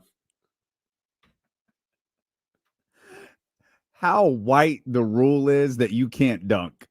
When they outlawed dunking, we got to do something. That is the most racist rule in the history of professional sports. No dunking. You bitches can't dunk anyways. What's the problem? You got to even the playing. Got to even the playing field a little bit. Do we know as a shoot? We don't. We have no clue how many home runs Josh Gibson has, do we? He's not the leader. They said there's too many games that like they didn't have stats for. Yeah. The ones that they have, I think he's only at like no, he's up there. It's the way they're totaling this is weird. I think he's top 5. Mm-hmm. Yeah, I don't know what his final total is, but they said if you had counted all of the home runs that he actually hit would be crazy. So back to Rob Lowe. He moved to Malibu when he was in junior high. So how long does he have to hold on to the Cincinnati Reds in Dayton, Ohio? Life? Yeah. Life? What are you talking about? What do you mean? Yes, you're a fan. Once you're a fan, you're in for life. What's this guy talking about? Yeah, it makes me like, what is wrong with you? There's grounds in which you can leave a sports team. When you moved to Connecticut, were you a Yankees fan or something? That's a good point. That's a good point. I wasn't a Yankees fan. I wasn't. You left Tom Brady, huh? I did not. Celtics. No. Celtics supporter. I do like the Celtics. Yeah, Celtics I appreciate the Celtics, particularly the Brad Stevens version of the Boston Celtics. Once Brad leaves, I don't care nothing about the Celtics anymore. I think that's happening for a long time. Yeah, Brad's in for life as well. He's the new Red Auerbach. You know, Brad, like, and this might have changed up until at least 2020. Up until at least 5 years ago, he was the head coach of the Celtics. He drove like a Honda Accord. Like, he never changed like his car. He just drove a Honda, and his wife does all of his contract negotiations. She's a lawyer. That's why you never hear what Brad Stevens' salary is. Smart. Because he doesn't need to tell anybody. Right. And if it leaks, it means it came from Boston, and they've pissed Brad off. So they don't do that. There's one thing they don't want to do. That's right. It's piss Brad off. Okay, so he has to be a Reds fan for life. Yeah. Poor Rob Lowe. Yeah, Rob. No, it's just the rules. I don't think those are rules. Yeah. No, they are. They are. This is like all of Twitter, by the way. There are thousands of tweets about Rob Lowe and his waffling on fandom. He needs to speak on this. When was the last time Rob Lowe spoke? I don't know. It wasn't even at the NFC Championship game. He just sat there. Well, but we NFL. know at least 2019 he was repping the Reds. So just what happened between them? Well, maybe they had a breakup. Bandwagon came around. Maybe they had a break. Well, the Dodgers bandwagon came around. Maybe they just had a breakup. Maybe it was unfortunate. Or maybe he's only rooting for. I don't know. Maybe he's just not loyal. Maybe that's the answer. Dude did wear an NFL. That was weird too, to wear the NFL hat. What are you even here for? Well, I'm sure he was being paid. Wasn't he Sunday Ticket or something? Oh, I guess. Yeah. He was some sort of spokesperson. Well, I'm Rob Lowe with cable. I'm Rob Lowe with Sunday Ticket or something like that. That's what it was. Yeah, okay, that's exactly what it was. That's why he was wearing the NFL hat. NFL hat is crazy, though. Nah, that's funny. You look like a cop. Rob Lowe. That's one of the great pictures of all time. Rob Lowe. Yeah, this guy's totally normal as the NFL hat. No allegiance to any team. He's cool. Rob Lowe was widely mocked online in January of 2020 for wearing a generic team-neutral NFL hat to the NFC Championship game between the 49ers and Packers. That's too far. It's not that. But I was gonna say that's damn near his legacy now. Pretty close. Pretty close. At the very least, it's the one meme we know. It's probably the most Googled picture of Rob Lowe is probably that. Well, if it's not, I don't want to find out which one is. So we'll just leave it at that. Hold on. Omar Simpson asked the questions given the circumstances of the show and people on it. Are we sure that maybe Rob Lowe is not a Dodger supporter? Well, no, that doesn't even check out. Because if the Knicks play the Kings, what you think I'm gonna do? Where you think I'm gonna not be sad if the Kings lost? First of all, absolutely I would. Second of all, I would not be at the Kings game 1 of the NBA Finals in Knicks gear. Look, I don't know why you're yelling at me, man. We just asked the question. That is not a supporter. That's a turncoat. Are you taking Mike Brown to Q when he comes here this season? No. All right, you Mike, might be. Stand in front of the sun. Let's take a picture. Oh, I don't think I'm taking Mike Brown out. Take him to Q? Well, I know Q. I don't know Mike. You got it like that, big dog. I ain't taking Mike Brown nowhere. Damn. I'm going to say, what's up, big dog? And show him love, but he ain't getting a dinner on me. He ain't getting a dinner on me either. You ain't with the squad no more. Yeah, he ain't getting a dinner on me. I was just wondering. You ain't got to get mad at me about this. I was just asking. That's your head coach. That's not my He head coach. is with the squad. My head coach is Doug Christie. Well, I'm glad you said that. Yeah, I even gave minutes to Keon Ellis. That was crazy. Oh, man. Yeah. We got the situational role player clip right here. Okay, Mike. All right, Mike. Relax a little bit, pal. Hey, real quick, before we get to Doug. What was this guy doing next to Rob Lowe. Like, what was this picture? Hold on, let me.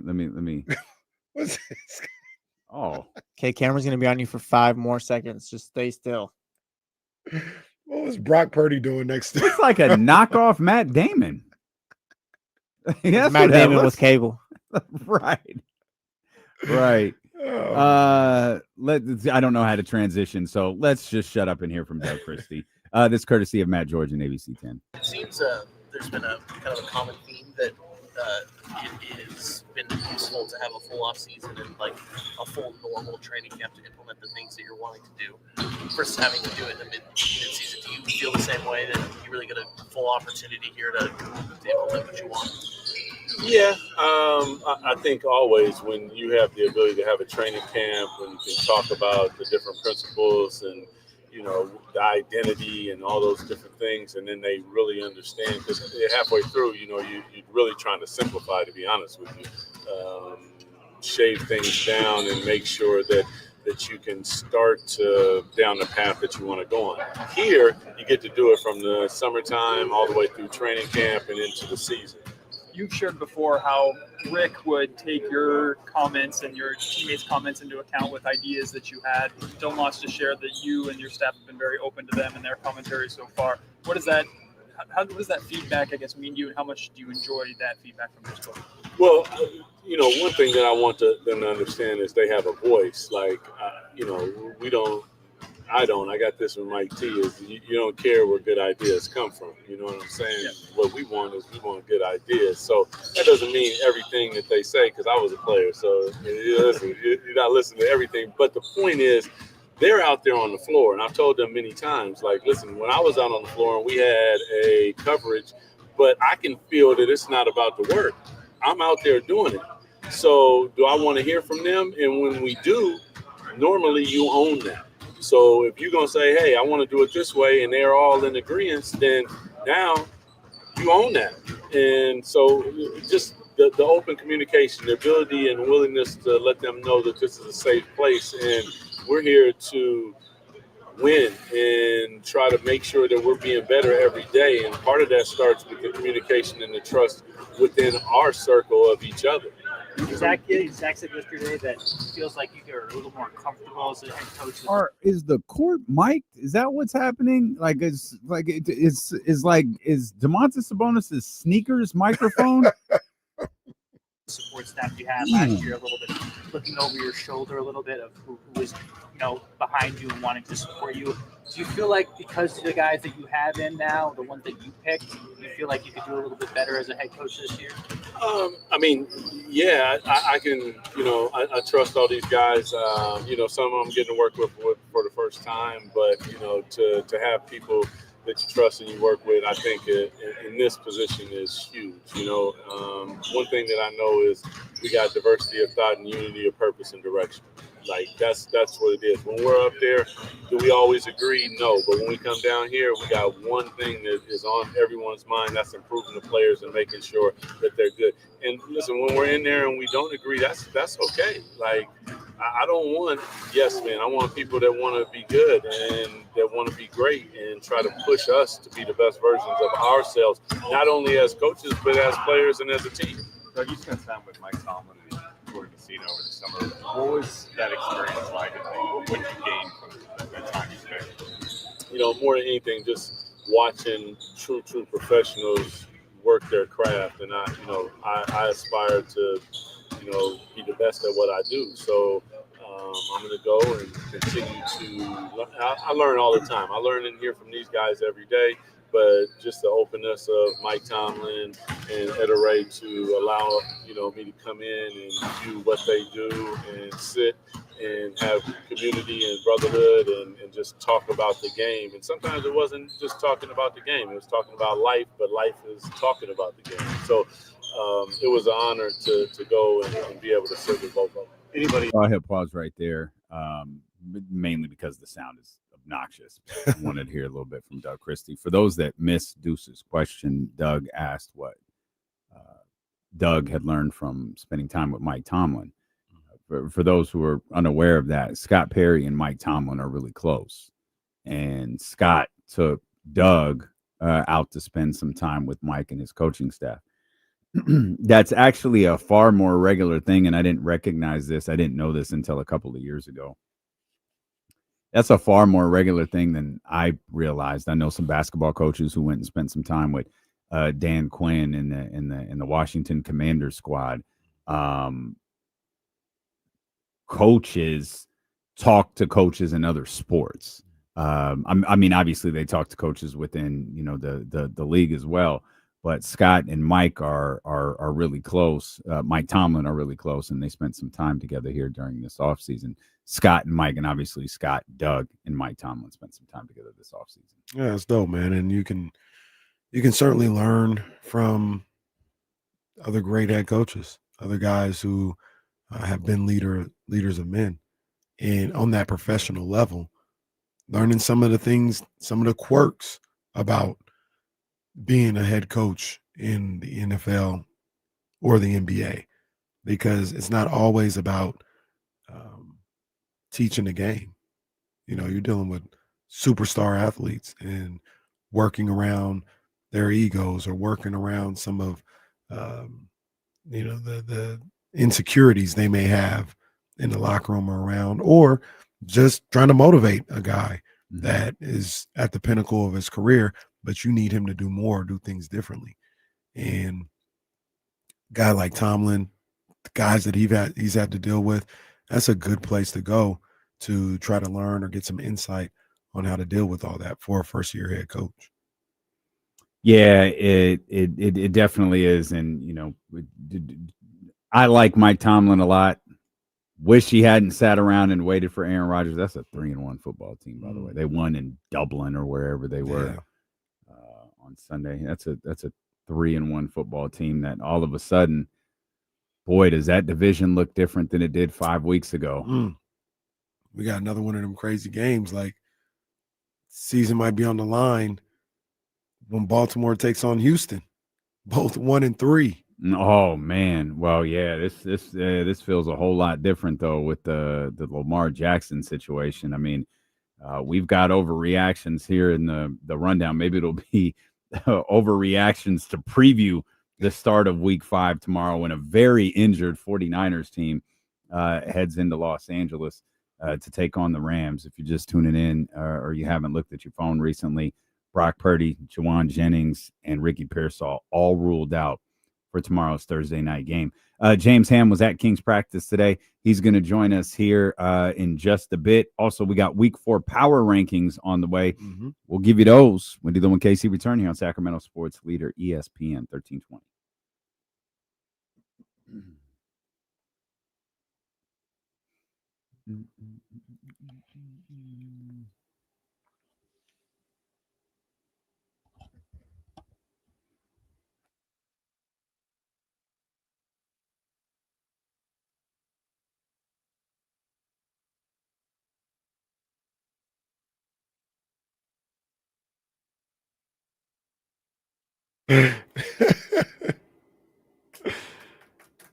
Not gonna be able to do it.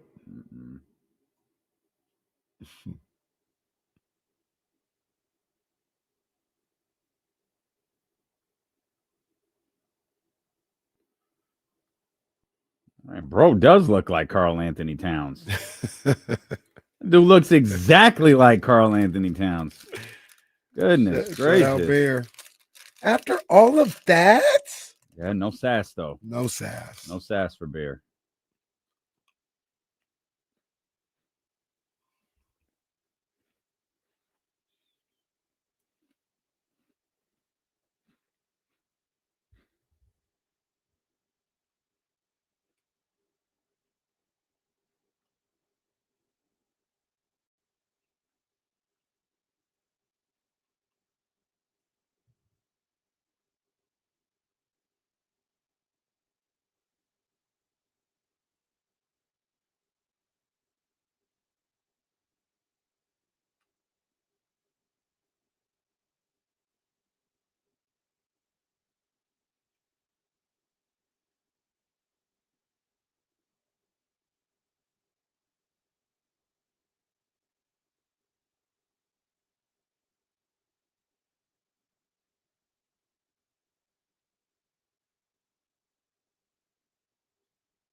Adam L. That's nice.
Steve Young back in the classroom. Hey, Steve, there we go.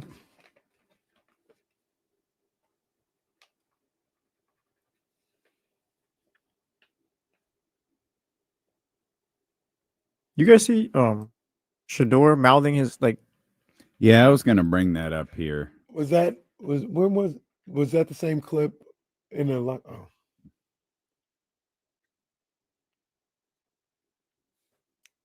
We could just bring that up now. Like I was looking at the clip. Like I'm not really clear what went on with Shedeur Sanders today.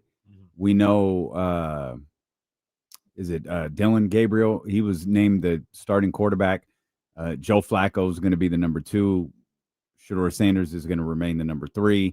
But Joe Flacco has been benched. I think everybody knew that was going to happen. Either that was going to happen or he was going to get injured.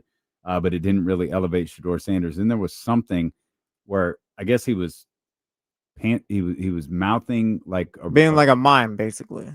So was Dylan Gabriel talking somewhere else, or was he just pretending to answer questions? Pretending to answer questions, or at least mouthing them the way he was.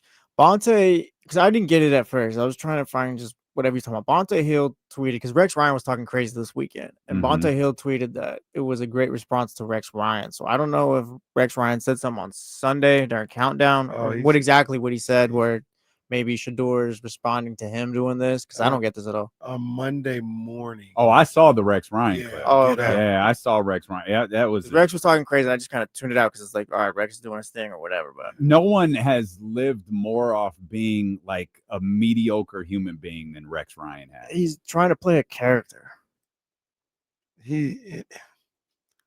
I've said it before. I'm not going to go. I think he's good on TV. Sometimes he just goes off the deep end. Terrible. Nah, I think he's good on TV, and sometimes he's insightful. He just goes off the deep end sometimes, though. Like goes completely off the deep end. I remember when he was it Baker he was talking crazy about. It's like, what are you doing this for? Like, why are you going this far off the edge with this player? And the same thing with Shedeur. Like, he just, I don't know. Now, the funny thing is... Rex, real quick. Rex said that he said this kid talks and runs his mouth. So get your ass in the front row and study. So maybe Shedeur's, I guess, talking about how... No, he's talking about the way he was standing on the sideline. That's what this was all about, is he didn't have the look on his face that Rex Ryan thought was appropriate while he was standing on the sideline. This is why Rex will never, ever be back in the league. He's done. He's cooked. Was it TC that wanted him to be the Niners head coach? Being Buddy Ryan's son is only going to get you so far. He is. Yes, and it was TC that wanted him to be the San Francisco 49ers head coach. He's finished. And he did, like I said, I I just don't understand why he does this. I think, and maybe it's what he needs to do for TV. Well, and that's it. The sad reality with the Cleveland Browns is there's one thing to talk about, and it's their third string quarterback. Whether you like it or not, there is nothing else to talk about. No one cares that their defense is really good because their offense is so bad. And Shedeur is a big enough personality because of his college career, which was incredible, and his father. So if we're going to talk about Joe Flacco, we've got to tie it into Shedeur Sanders. If we're going to talk about the Cleveland Browns, we have to tie it into Shedeur Sanders. Just like today, Dillon Gabriel, a third-round pick in the NFL draft, was named the starting quarterback. Not the conversation. We have to talk about Shedeur. Because no one cares about Joe Flacco. No one cares about Dillon Gabriel. No one cares about the Cleveland Browns. But they all care about Shedeur Sanders. They all want to talk about Shedeur. They want to have that take. They want him to be a spoiled brat. They want him to be this. They want him to be that. They can't say that about anyone else on that roster because everybody will just instantly tune out because no one cares. They want to talk about Shedeur. The Browns in general bring up a question that I have and that I've had before, and it goes into the thought process of some of the things that took place right before the season started. Why do the Browns have Myles Garrett? Why are they paying him $140 million? Because they keep thinking they're going to be able to figure this out. Because of the question you asked last week. That's why. What was the question you asked? Are they a quarterback away from being good? That's it. That's why. Myles Garrett's the guy who holds that defense, which is very, very good. He's the one that holds it all together. So they keep thinking, well, if it's not Joe, it'll be Dillon. If it's not Dillon, it'll be Shedeur. We're going to keep trying to land that quarterback that's going to back up this defense and maybe get us back to the playoffs. And that defense is really good. Like when they're clicking, they've also had 2 of the 4 games where they've gotten ran over. And I'm not saying that's Myles Garrett's fault. I'm saying, what are you doing? And what I'm talking about is like this goes back to Dallas and people talking about why didn't you pay Micah Parsons, all this other stuff. If you're not going to be any good, why are you paying somebody $140 million guaranteed? Like, what's the point? Like, to a certain degree, I think Dallas probably could have got more. They could have done more. But to a certain degree, yeah, we're no good. Let's go get as many assets for this guy as we can. I don't blame Dallas for moving Micah Parsons. You weren't going to be good. You weren't good with him this past year. You weren't going to be good this year. Move on from him. Cleveland signed Myles Garrett to whatever contract. Yeah, you made him happy. You've got people to say, well, at least they got Myles Garrett. They're not going to be good anytime soon. Yeah. I just, team building wise, I do understand the concept of you'd be trading him and building a roster just to find another Myles Garrett. But I asked, I think it was Kyle when we were doing the handoff one. Are the Cleveland Browns going to win a Super Bowl, even make a Super Bowl, while Myles Garrett is on his contract? Probably not. So you signed him for the look. And like Edgar says, you don't trade generational talents. All right, man. All right, that's cool. Like that mindset is getting the Browns nowhere. But at least they didn't trade a generational talent. They want a plaque for that. Well, I mean, if they had a quarterback, though, wouldn't it be different? I would have traded him. I would have traded Myles Garrett if I was. You are nowhere close to being a team that could reap the benefits of what a Myles Garrett brings to you. Like, you have a great defense, and you are damn near in the Russell Wilson rankings. You are no good. Do you trade him for like late first round picks though? Because I feel like if you trade Myles Garrett, like a team with a top 10 pick's not going to be trading for him. So essentially, you're only getting late first round picks for Myles Garrett, right? Well, in the NFL, that's fine. If you're landing a pick in the first 3 rounds of the NFL draft, you're fine. You get 3 first round picks from the Bills. It's just from the Bills. You're getting if getting you're doing what you're supposed to do, you're getting 3 starters. You better and a be getting player. 3 starters. Yeah. Like you could ask for a player too. But they probably lived by the question that you asked. The question that you asked last week: can we land that quarterback that is good enough to get us to the playoffs? Ideally, it's not Joe Flacco. It's Dylan Gabriel, Shedeur Sanders, because those guys can develop into next year. Now, all of a sudden, you're entering year 2 with Myles Garrett of that contract. And now you're entering year 2 of this quarterback, and you're like, okay, maybe we have something. We got to find our CJ, our rookie CJ. We've got to find our, who we've got to find our Brock Purdy. We've got to find that guy who could do just enough for us, then can become better and wind up doing a lot for us. And that's why you do it. Yeah. I mean, is it the perfect strategy? I don't know, but it's a strategy. I wouldn't have, if I ran the Cleveland Browns, I wouldn't have wanted to lose Myles Garrett. The Raiders might be in a situation where it's like, we're just going to keep Max Crosby, pay him top dollar. Yeah.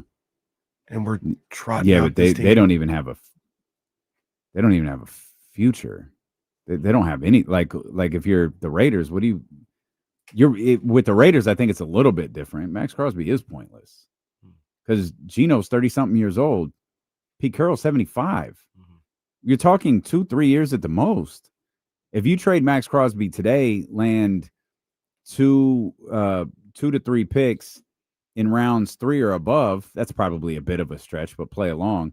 I think you could. Oh yeah, I think you can get. You might be able to get multiple first rounders. Maybe, but now by the time those guys are done in 2 years or whatever, 3 years, now you have a couple of young guys. Now you have like the young pillars from that Max Crosby trade, where if you did it right, yeah, maybe you've got something. But there's a whole host of other problems when your issues lie with your quarterback and your head coach. James Ham is here. He's wearing, I believe, his Sac Republic scarf. We're going to let him get situated. So before we talk to James about practice today, I just come from the poet's part. Run some power rankings right here. You let us off last week. I'll lead us off this week. It was the Eagles at number 1, the Bills, the Bucks, the Chargers, the Lions. This week, no changes at the top, but I really struggle with number 5. I decided to keep the Bucks there because I think they lost to the best team in football. Okay. I considered the Colts. I considered the Seahawks. I considered a couple of teams. But in the end, I like the Bucks. I had them in the top 5 last week, and I think they lost to the best team in football, so I moved them down to 5. I got the Lions at 4, moved them up 1. Big jump for the Rams. They were not in the power rankings last week. I'm all in on the Los Angeles Rams right now, with all due respect to the 49er fans. I got them at 3, Buffalo Bills at 2, Philadelphia Eagles at 1. Bull work from the top to the bottom for me. Same 2 top teams for me. The Eagles 1, the Bills 2. The Lions, who were 5 last week by virtue of some losses, they're now up to 3. I got the Bucks going nowhere. They were 4 last week. They stayed 4 this week. Okay. And I got the Chargers, who were 3 last week, sliding down to 5. You could make an argument they should slide out for losing to the they Giants. absolutely should. But your power rankings are sketchy as hell. But I'm surprised the Ravens aren't in here. Well, who should be in there? The Colts, the Seahawks, the Rams. Well, those teams are better than the Chargers. Well, We're not just throwing anybody in there. The Rams aren't better than the Chargers? No. That's wrong. No. That's wrong. Don't make me root for them tomorrow. Don't make Doesn't me root matter. for them They're going to win tomorrow. anyway. Well, the Russell Wilson rankings. The Russell Wilson rankings. See the Panthers. I don't even know how to number this. So the last team you mentioned is the worst team, correct? Correct. Okay. I've got the Panthers, Browns, Saints. The Titans are looking worse and worse, and the still winless New York Jets. Wait. So the Jets are the worst team in football to you? Yeah, I mean, it's percentage points between the Titans and Saints. Okay, no, I'm just making sure. Yeah, the last team you mentioned is the worst. Yeah, okay. it is, but it is a percentage. Because if you look, it's written different than mine. Oh, I see. Yeah. I see. My Russell. This is kind of unfair. Russell Wilson rankings. Yeah, it's unfair to this team. I still have the Giants in there. It is unfair. They won a football game. They did, but they're still one of the They five beat your worst teams. Chargers. Yeah, I don't think. Wow. Yeah. Boo. Even your Russell Wilson rankings are messed up. Well. Oh, man. Got the Raiders in there. Jets, Panthers, and the Saints are the worst team. You don't have the Titans in there at all, huh? You just wanted to take that shot. Titans got to be in there over Titans the Giants. Are terrible. Like Cam was awful last. I'll give you the week. Raiders. Cam got hurt too, though, didn't he? Cam was awful. But they stunk before that. Yeah, they're not good. Yeah. All right, they're a bad. All right. You guys are right. I'll take the Giants out. Take the Giants out. Giants are now. You are so. Giants are now in the abyss. And the Titans are in there. You're in the abyss with the Dolphins. Shout out. We made it out as well. You're being investigated by the Power Rankings League Committee. Oh, you got a league? No, we have a league. The Power Rankings. Bless you, sir. James. Yeah. Spring and James Ham. Fresh from practice, second day of practice for the Sacramento Kings. But I don't think it's the second practice, though, right?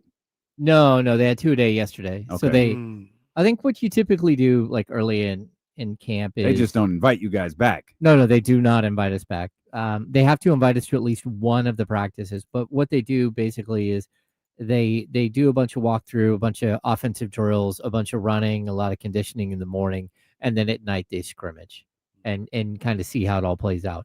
It's not going to happen every day, but I think there's a certain amount you're allowed as far as 2-a-days. So we went from practice, and then they served us food that's going to be in the building. Yeah. And then I ran into John Jacobs, who works for the Sac Republic, and he gave me this beautiful scarf and told me that they play in the Jägermeister Cup final this weekend at not Sutter Hill, at Heart Health Field. So get on out there and see your Sac Republic. They got a shot to win a cup title.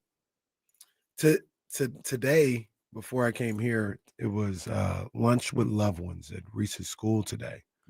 And you have lunch, very early lunch, but you have lunch and, you bring a parent. Or I was going to say, you were here at 11:45. Yeah, lunch started at 10:40. What kind of lunch was that?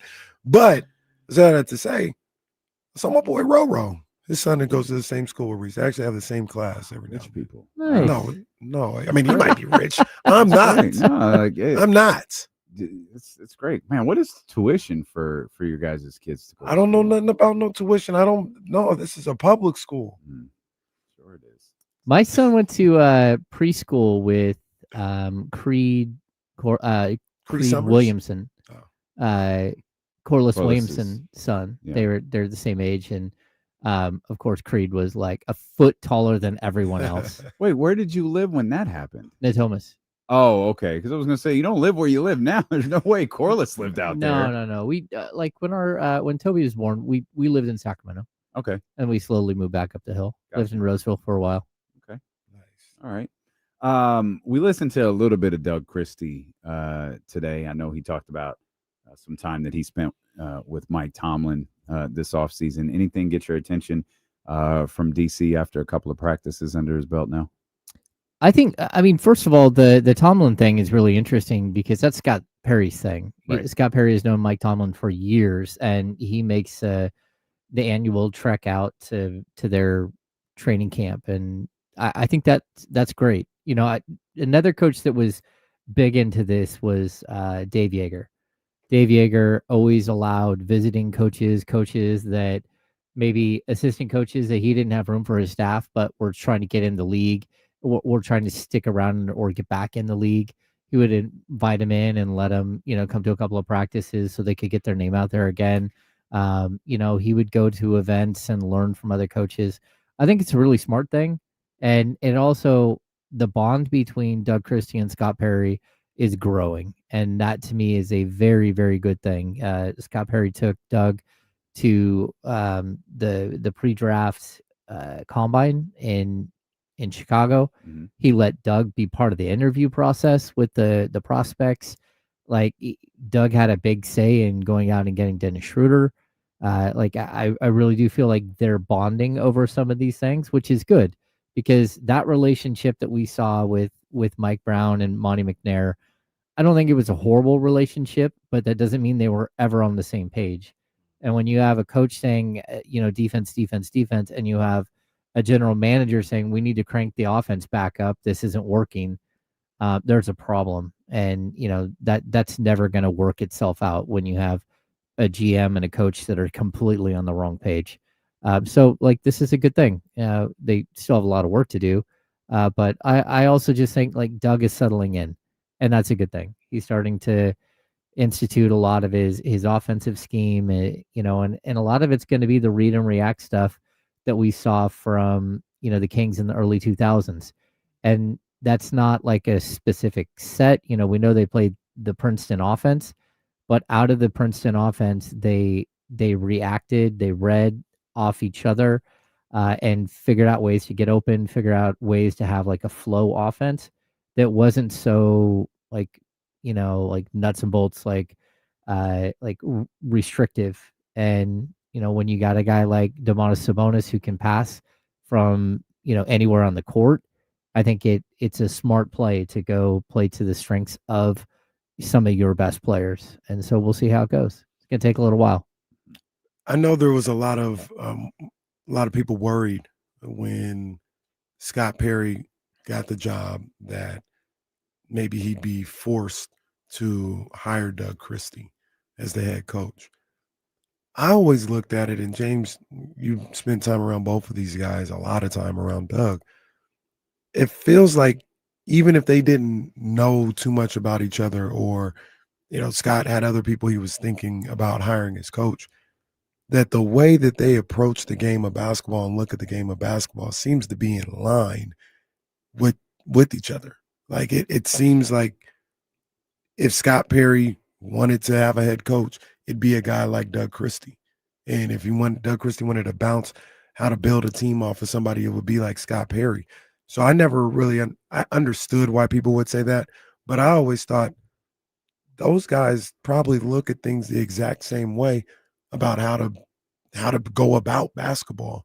And I thought it'd be a good fit from the start. Yeah, it might not be the exact same way, but it's in the same vein, right? They still have the same basic concepts in their head.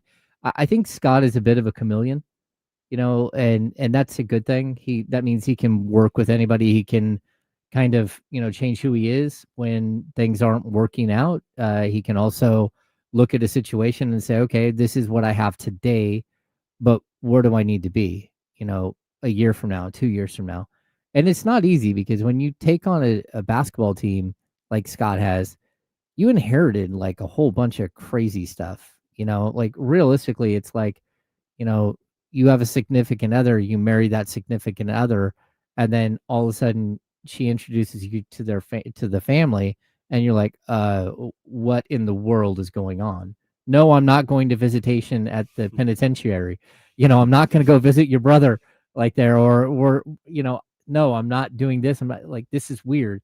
You have to be adaptable, right? And you have to kind of take everything in stride. And I think that's one of the things that I've noticed from Scott. He listens a lot, and then he's able to articulate what he's feeling and the direction he wants to go.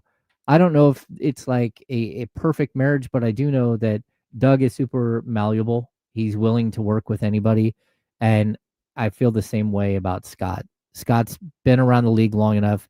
He's made plenty of mistakes as a general manager. He knows that, whether it's, draft picks or it's a way that he dealt with media in Orlando that he's always kind of brought up, that he just felt like he did things wrong and he was going to do it differently. And I think Doug is somebody who, the one thing, Doug has so many friends in the media. And, that can be a bad thing, but it can also be a really good thing because Doug is going to get a little bit of leeway with everybody, not because we like him, but because we know he's coming from a good place. So many times I've seen with this franchise, you do get cut some slack when you're not a jerk. Yeah. So many times I've been around this team for so long, but like there are people with ulterior motives, and this is a stepping stone to go somewhere else. And they want bigger and better things for themselves down the road. And this is just a stop in their journey. Mm-hmm. And you're looking at them like, man, this is one of 30 jobs. And it doesn't matter what job it is. There's only one, you're one of 30. Mm-hmm. You know, you want to be a lead assistant? There's only 30 lead assistants in the NBA. A defensive coordinator? There's only 30 of them. You know, so you have to like look at this as not just a stepping stone, but an opportunity to find your NBA home. How many players have I, ran into that are still searching for their NBA home, or they get to Sacramento like, well, this is what home feels like. You know, Trey Lyles is a guy that we always talk about, Malik Monk. You know, these guys that like they bounce around the league and all of a sudden they just find this perfect spot for them. I think it's really cool to see it happen. But also I'm always leery of the person who's trying to climb and trying to be something else. Like, just do your job. Do your job really well. This franchise isn't good enough for you to be here trying to do something, do your job and 6 other people's jobs because you're trying to steal power and stuff. But it's happened too many times. And so, like, look, I think that's one thing that, you're always going to, anyone that knows Doug is pure of heart, right? He's here for one reason, and that is because he feels like his team didn't get the job done, and he wants to be part of the group that gets the job done and brings the title to Sacramento. That's about as pure as you can get, right? And so you're going to get a little bit of leeway from people like myself, Deuce, who's close with Doug, Matt George, like Sean, we've all known Doug forever. And I think that we're media members, so we're not allowed to like be fans of, but we're hoping that our guy can figure it out and can have a successful run here. And, a lot of that is going to depend on Scott Perry and that relationship. And it's going to depend on if Scott can deliver some of these players that this team desperately needs down the road. What do you think the key to him figuring it out is? To Doug figuring it out? Yeah. I got to be honest. The key to me is like you have to have reverence for your vets, for sure. Mm-hmm. Yep. But at the end of the day, it's about winning basketball games, and you need to put players on the court, give players minutes that will help you win. And it's something that, like the Keon Ellis is like the thing is like the prime example of this, where, Mike was hesitant to give him a ton of minutes. He let Keon, like get on the court. Not every coach is going to let an undrafted free agent rookie and second-year player ever get on the court, but giving that little bit more and a little bit more, like at the end of the day, either you can play or you can't. And if you can look at all the advanced statistics you want, there are players that impact the game greatly. And, we can joke around about, like switching, like Jonas Valanciunas out for Drew Eubanks and just how you didn't get better at the position. That doesn't mean that Drew Eubanks isn't going to help the team win more games, because he very well could. We don't know that. He's a guy who does the dirty work, who isn't looking for stats, who is quick enough to defend the perimeter and go back inside, who rebounds, who doesn't mind throwing an elbow and pushing somebody down. Like, there are certain things that you overvalue in the box score, and then there are things that you undervalue that players bring to the table that you don't know until they're in your house, and all of a sudden you're like, hey, look at that. Look at how much impact. Look at how every single Sacramento Kings player feeds off the energy of Malik Monk. That is not something that any of us knew before he came to Sacramento. Like, the Lakers didn't feed off Malik Monk's energy. The Charlotte Hornets clearly didn't feed off his energy. You get him in your building, you make him comfortable, you give him a role, you give him the right type of nurturing, and boom, you have a player. And I think that that's something that, Doug he's tasked with. Like, figure it out. Figure out if Isaac Jones can be a rotational player.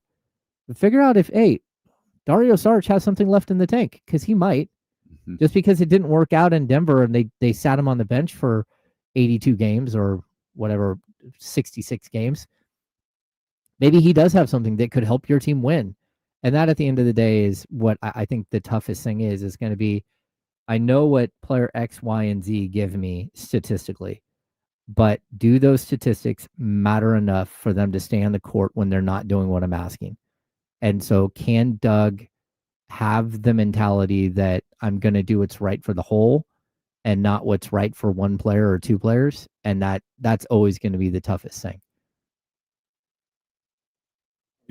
Are you hearing, when you hear Doug speak so far in the first 3 days, I guess, media day and 2 practices, are you hearing different philosophies than maybe you heard from Mike Brown specifically, because Doug speaks a lot about defense?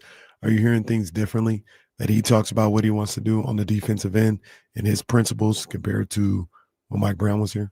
Yeah, there's some subtle differences. I'll also tell you, like, when you drive in the car with somebody for 3 hours each way to the Bay Area, I know Doug's thoughts on defense and how to play, how he would play and how he wants players to play. I know because I've had all those conversations with him a bajillion times. Seen him eat packets of blueberries and seaweed. Yeah. Well, and drink apple cider vinegar. Yeah, exactly. Apple cider vinegar is a staple of his diet for sure. For sure, it is. Yeah, but there are things that they're teaching right away. The one thing is to close out on the 3. That's one thing. Mike wanted the high 5, so run at the shooting hand and high 5. Yeah, it went bad last year when they had the most and 1 attempts on 3-point shots. That was an awful. I don't know if it was in the history of the league, but it sure felt like it. Yeah, and I really did feel like, one of the, I mean, again, hindsight is 20/20, right?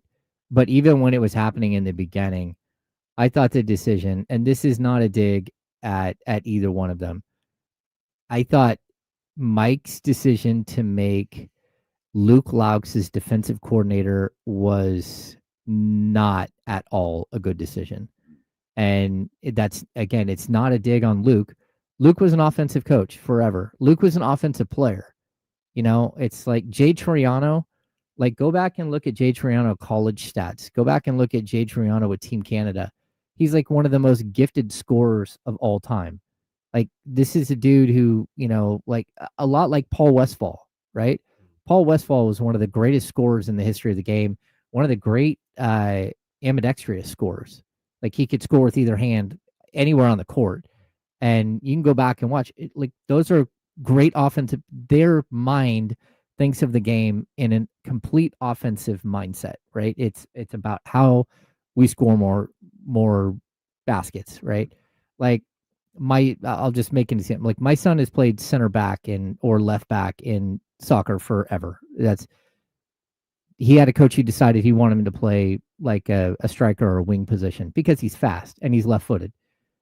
My son, like, his instincts every single step of the way was to go cover, was to go backwards, not to go forward, because he doesn't do that. That's his mindset is to play defense, right? So you have defensive-minded coaches, you have offensive-minded coaches. You take an offensive-minded coach and you try to fit him into a defensive, a defensive coordinator position, when realistically you had Doug Christie sitting right there next to you, who is one of the great defenders of his generation. Like, why would you not? And that was because there wasn't a great amount of trust between Doug and Mike. And it's not something that Doug did. It's not something that Mike did. It's that Doug is known by everybody. Doug has friends like the media friends. Doug has those same friends in ownership and those same friends in high levels of the front office, above, the general manager and stuff, like in the business side. Everyone knows Doug. Everyone loves Doug. So there's always going to be that uneasiness. And I think that was a mistake that Mike made. And one of the things that Doug is right away, we're not doing the high 5 thing. You're going to get down you're going to run at somebody, get down in a position, and you're going to get your hands up and you're going to be right in front of them. We're not giving up not just the foul on the 3-point shot.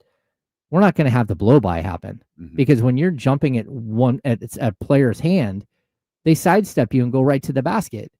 It's like, oh, well, that didn't work out so well. And so I think that they are making some adjustments there. Now, as far as like what scheme they're going to run, I have no idea. We've yet to see it. Mike was like about as anti zone defense as you can possibly find in the league.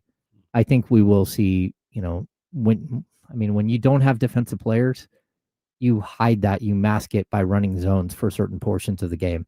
Mike very, very seldom did it. And when he did do it, it always felt like it was the wrong time. Like you can't run a zone against 4 shooters, a team with 1 big man and 4 shooters. That's not going to work. So there were just like some hits and misses. And I don't think that was Mike's, like Mike wasn't coaching defense play in and play out. He had a defensive coordinator for that. And so again, like this isn't a dig on Luke Lowe, because he was learning the job. He's an offensive minded coach, and now he's a head coach at Florida State. But I do think that there were some fundamental things that they were doing that are different than what we'll see this year. One quick follow up to that. Did Mike not want Doug on the staff? I think was that someone's decision other than Mike Brown's? No, I think, when they brought him in, they asked Mike if he would keep Doug on the staff, and he said yes. Okay. And once you say yes, like Doug didn't do anything. They gave him the option to say no, and he didn't. Of course, just like they gave, like Luke Walton called Doug out of nowhere and asked him to come in for an interview for an assistant coaching job, and Doug's like, really? And then he's like, okay, yeah, when do you want me? So he showed up, and then, to be honest with you, Doug thought that they were going to give the job to somebody else. And he's like, oh, okay, well, at least I went through the process. I feel like at least I'm getting an opportunity. And then when Luke called him and gave him the job, he was stunned. And it came out of nowhere. Like, we thought Doug was going to be on the telecast, and then it came out of nowhere that he joined Luke Walton's staff. So, I mean, it's a great thing because I remember he had to quit that day. That day was iconic across the street. They're like, no, Doug's taking a coaching job. No, he quit like right now. Like, this is it. Like, he's leaving. It happened. Yeah, like he's leaving. Yeah, out of nowhere. Right now. Yeah. So I'll set that station into shambles. Hate to see it. So no, I don't think. And Doug and Mike had played against each other in college. They'd known each other like on the peripheral for a couple of decades. They weren't like close friends or anything else. But at the end of the day, like you gotta have people around you that you trust. And I think that might be one of the biggest things that came up today was the trust that Doug has in the people that are around him, and the trust he did not have in the people around him to end last season, which is unfortunate. Yeah. Last year, I don't know. I just don't think it can be understated. DeMar said it best. That was a mess. That was a mess. The last 40 games of the season. That was probably one of the worst basketball situations any of those guys had ever seen. And man, just the fact that, so far, we'll see what happens. People are coming into training camp on the same page, or at least an understanding of what's going on. Doug Christie has people that he can bounce ideas off of or get ideas from that he trusts that are just there, like literally there as people. There were coaches that weren't even there last year when he was trying to do all this. And I know that aspect kind of gets overlooked a little bit, but as a player, like, you see that and it looks crazy when the coaches aren't on the same page, when the coaches might be arguing with each other or not seeing things the same way. You see that, and when you're in the hallways, when you're in the training room, when you're in the practice floor, and it's like, man, what's going on? What's really going on? Not having that this year, hopefully, I think it's going to be a factor. I don't want to say how big a factor it's going to be, but I do think it's going to be a factor for that players, actually. Yeah, I think it's going to be a huge factor for everybody. I mean, like, one of the things that, like, Mike Brown trusted Doug enough as a basketball mind to have him do the scouting report on at least half the games last year when Mike was there, and the year before. And I don't know what his win percentage was, but I'm going to guarantee you it was really high. When Doug did the scouting report, it was meticulous and it was done well, and they won basketball games sometimes because of the scouting report, right? That shows you that there is at least some sort of connection and some trust as far as like who you are as a basketball mind, right? But what we saw at the end of last season, where Doug didn't feel like he could delegate anything to anyone. That's tough, man. I've said it a couple of, like, you could tell the guy hadn't slept in 2 or 3 days. Like, you could just see it, and starting to get angry. It was basically like he was hangry the whole time. It was like he was hungry, but the hunger wasn't for food, it was for sleep. And he didn't know what to do, like, how do you put your arm around the whole situation and try to figure it out on the fly when you literally have a coach leave mid-season and go coach like college basketball? Like, I mean, and not only that, but one of the guys he did trust is Leandro Barbosa. And Leandro, not only did he tear his quad and had to have surgery, but at one point he also had a family emergency out of the country and was gone for a long stretch. And so these are things where it's like so many things were playing up against him. And by the way, torn quad is crazy. You can't even like work around that. You're just like, yeah, I'm stuck, man. Sorry, I can't get out of bed for like 6 weeks. Well, he couldn't even do front of the bench. Yeah. He couldn't go to the front of the bench because of it. When they had like late in the season. So yeah, I mean, it's tough. You're trying to do the best thing you can to keep your team together, to keep them on the right track, because a toxic season is one thing where bad things happen. A toxic season that ends with like, a 5-30 record in the final 35 games or something is a blow it up moment for a franchise. That didn't happen. Like, you remember they lost the first game under Doug Christie, but then they win 7 straight. And again, if you would have left that team together, you probably would have made the playoffs. If you wouldn't have pulled the trigger on a trade that didn't need to happen, probably would have made the playoffs. If you would have let Doug work with De'Aaron for an entire 51 games, we don't know what would have happened, but it's possible that De'Aaron Fox would have said, okay, I'll give this one more shot. It's also possible he had 2 feet out the door. But, the second that Doug took over, De'Aaron Fox played really hard. There are even games where it's like he's the only one playing hard. And so it's a tough situation to go through, but hopefully they're better for it. Who knows what would have happened if they had just had a press conference? Real quick, JV in the chat, he else says, I want to know who scouted the Pelicans when they went 1-6. No, that's a good question. That is a great question. Because I don't know why. You could always tell when Doug had the scout because he would always look a little extra intense. Oh yeah. Yeah. He'd be like he wouldn't smile much. He'd be like, yeah, no, I had the scout on this one and blah blah blah. But I think he had the Lakers when they went 4-0 against the Lakers. I could absolutely be wrong, but I remember distinctively one conversation, and I thought, oh, this is his scout, and it was the year that they won. They won 4 of those games. Again, don't know who had them last year when I think we lost all of them, or who had the Pelican scout. James, our insider, is going to find out, and we're going to come back, and we're going to throw someone under the bus. It was Luke. I'll run those guys over. Yeah, Luke Walton. Stealing with KC on Sacramento Sports Leader, ESPN 1320.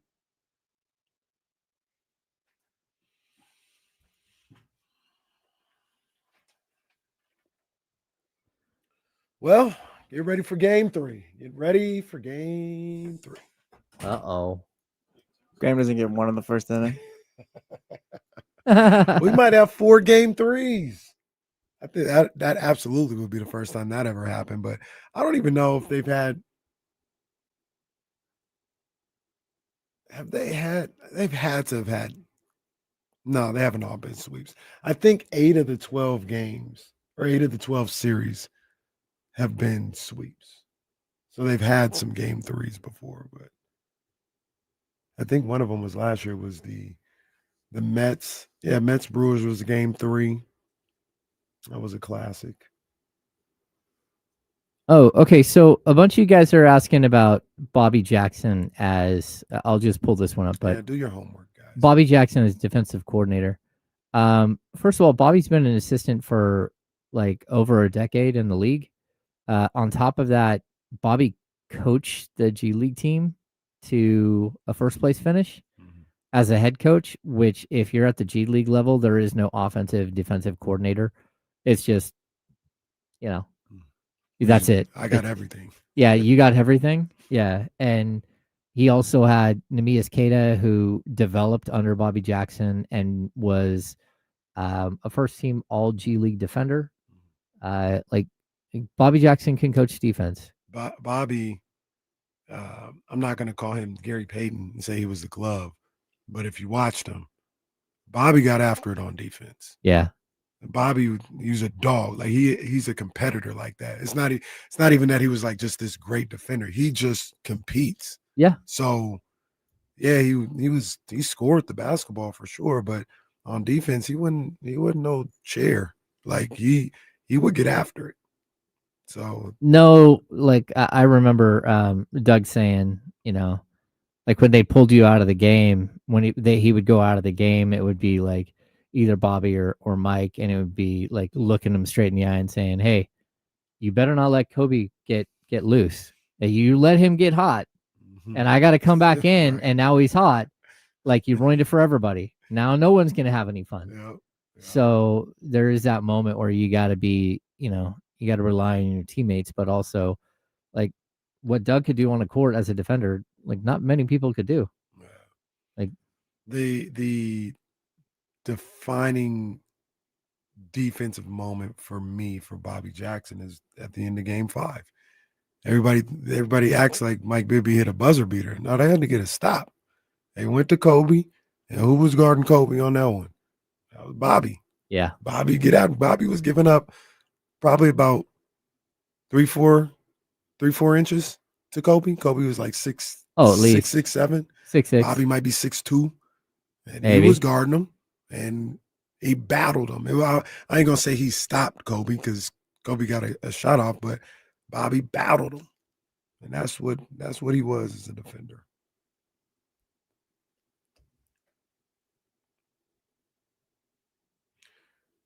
Back here on D-Lo and KC, we got James Ham with us, and before we do anything, I want to remind you guys, you need to get your Prize Picks lineup in. Usually, I do like a full game type of lineup. You know what I mean? Niners Rams. I'll do a Niners Rams lineup for Prize Picks. Well, I don't think I'm doing that today or this game because half the players that I would have aren't even available. So I'm gonna figure something else out. Maybe Jesse, maybe I'll be doing a all game 3 MLB playoff lineup. Maybe I'll be doing that. Yesterday it was 1-0 for like 2 hours. It's just 2-0 right now. Do they let you set lineups for maybe game 1 of the Giants season next year? Whoa. What the hell was that? Shots fired. Tough. I mean, the man's got a point there. I focus on my game going on right now. Coming hot. I'm just trying to figure out what type of lineup I have because I'm not gonna have a Niners Rams lineup. I might do it. I just check in with me tomorrow. I might do a Niners Rams lineup. But download the Prize Picks app, put in the promo code KIFM to get $50 towards your first $5 lineup. That's promo code KIFM to get $50 towards your first $5 lineup. You must be present in certain states. Go to prizepicks.com for more details. Prize Picks, it's good to be right. Securing the Bagley on fire. These are the aces of the IGTBRL. You can't even say it without laughing because it's so stupid. It's ridiculous. You have to look at it. No, it's like ridiculous. the ID. It's like exactly. He's Exactly the aces of the IGTBRL. IGTBRL. Nailed it. Nailed it like did you two Charlie did earlier? He accidentally the Baltimore. We thought they were playing the Ravens all day. Yeah. We were talking about the Ravens. Me and Jesse were for like 3 minutes, and then we realized that he thought the Colts were the Baltimore Colts for a sec, and like he saw Baltimore and put down the Ravens, and Charlie wasn't the Ravens. Charlie's got some days off next week, and he desperately needs. We love Charlie. To be fair to Charlie, when the San Diego Enforcers are in the NFL 20 years from now, we'll probably think San Diego Chargers. Well, they still call them the San Diego Chargers. You called them the Indians like 3 times in the last 2 days. Oh, I struggled with that earlier.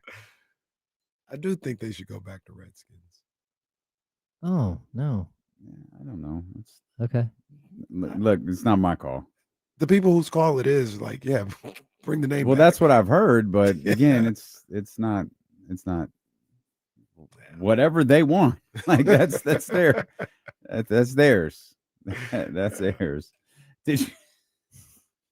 Never mind, man. Let's talk about the Kings next. DeMar was pretty. I love DeMar's demeanor on DeMar's demeanor. Yeah, that's tough. On media day, he was openly like annoyed, and he was talking about the mess that was last season. He said he's a little pissed off at the way media is talking about this team this year. And I want to ask you something that Casey and I were talking about earlier, because I do think it is an important component to this season. Do you think the absence of turmoil will wind up being a huge positive for this Kings team? Like, as we talk about defense, we talk about DeMar and Keegan's growth, we talk about all of this other stuff. If you just remove turmoil and coaches being fired and coaches leaving for college and general managers leaving for colleges and general managers knowing they're going to be fired and star players being traded, all of that, you get rid of all of that. It seems to me that would have not just a positive impact on the team, but potentially a massively positive impact on the team. Well, I agree completely. Like I've always said, like if it's the Kings when DeMarcus Cousins was here, like I need a variance of ±8 wins. People would be like, why is that? It's like, because if you can avoid the drama, then they can win 45. If you can't, they can win 29. Like, so my number is like 37. That would be my number. So, but I need that plus minus. But you get the +8. I need the plus minus 8. Okay. But the problem that I have this year is that, yes, like if you can avoid the drama, you can avoid all that stuff. Like you got the big story out of the way that was hanging over the franchise's head like 2 weeks ago. You're out on Kuminga now, although it already looks like they're shopping Kuminga for January 15th. Right. It's like he has an expiration date or something. It's like he's a yogurt in the fridge. Like, dude's got to be gone. Like, if he's not out of here by Friday, we're throwing everything away. Best if traded by January 15th. What in the world is happening? So I think that's going to rear its ugly head again, because if you were interested today, why would you not be interested tomorrow? Right. And so I think there's always that possibility. But I also believe that this team is going to, if they get off to a good start, if they start winning, they will embrace the good and they will embrace success, which is something that this franchise as a whole has really struggled with. They can't embrace success. And, it's one thing to search for it, but it's another thing when you do find it to like get in your own way again and again and again, like we forget, like Dave Yeager had one team in his first year, right? With DeMarcus Cousins, and that team fell apart and they end up trading him at the deadline. The second year is like 9 first and second year players. It's 2017 with all of the rookies, right? The next year is when they are winning. They're winning 39 games. And what happens? Like Dave Yeager and Brandon Williams get into a fight that lasts the entire season and just drama. And like, again, that team should have won 40, 41 games. And if you can win 40, 41, what are you going to do the next year? You embrace success, you win more games, you make the playoffs, your playoff drought ends, nobody's talking about it, you keep winning, and you build something. But no, that's not what happened. What happened was you got in your own way and you tripped and face planted again, which is exactly what happened last year. Like just you had a little step back. You went from 48 to 46 wins. There are reasons for that. Like embrace success, get on the same page, add a few pieces, and keep going.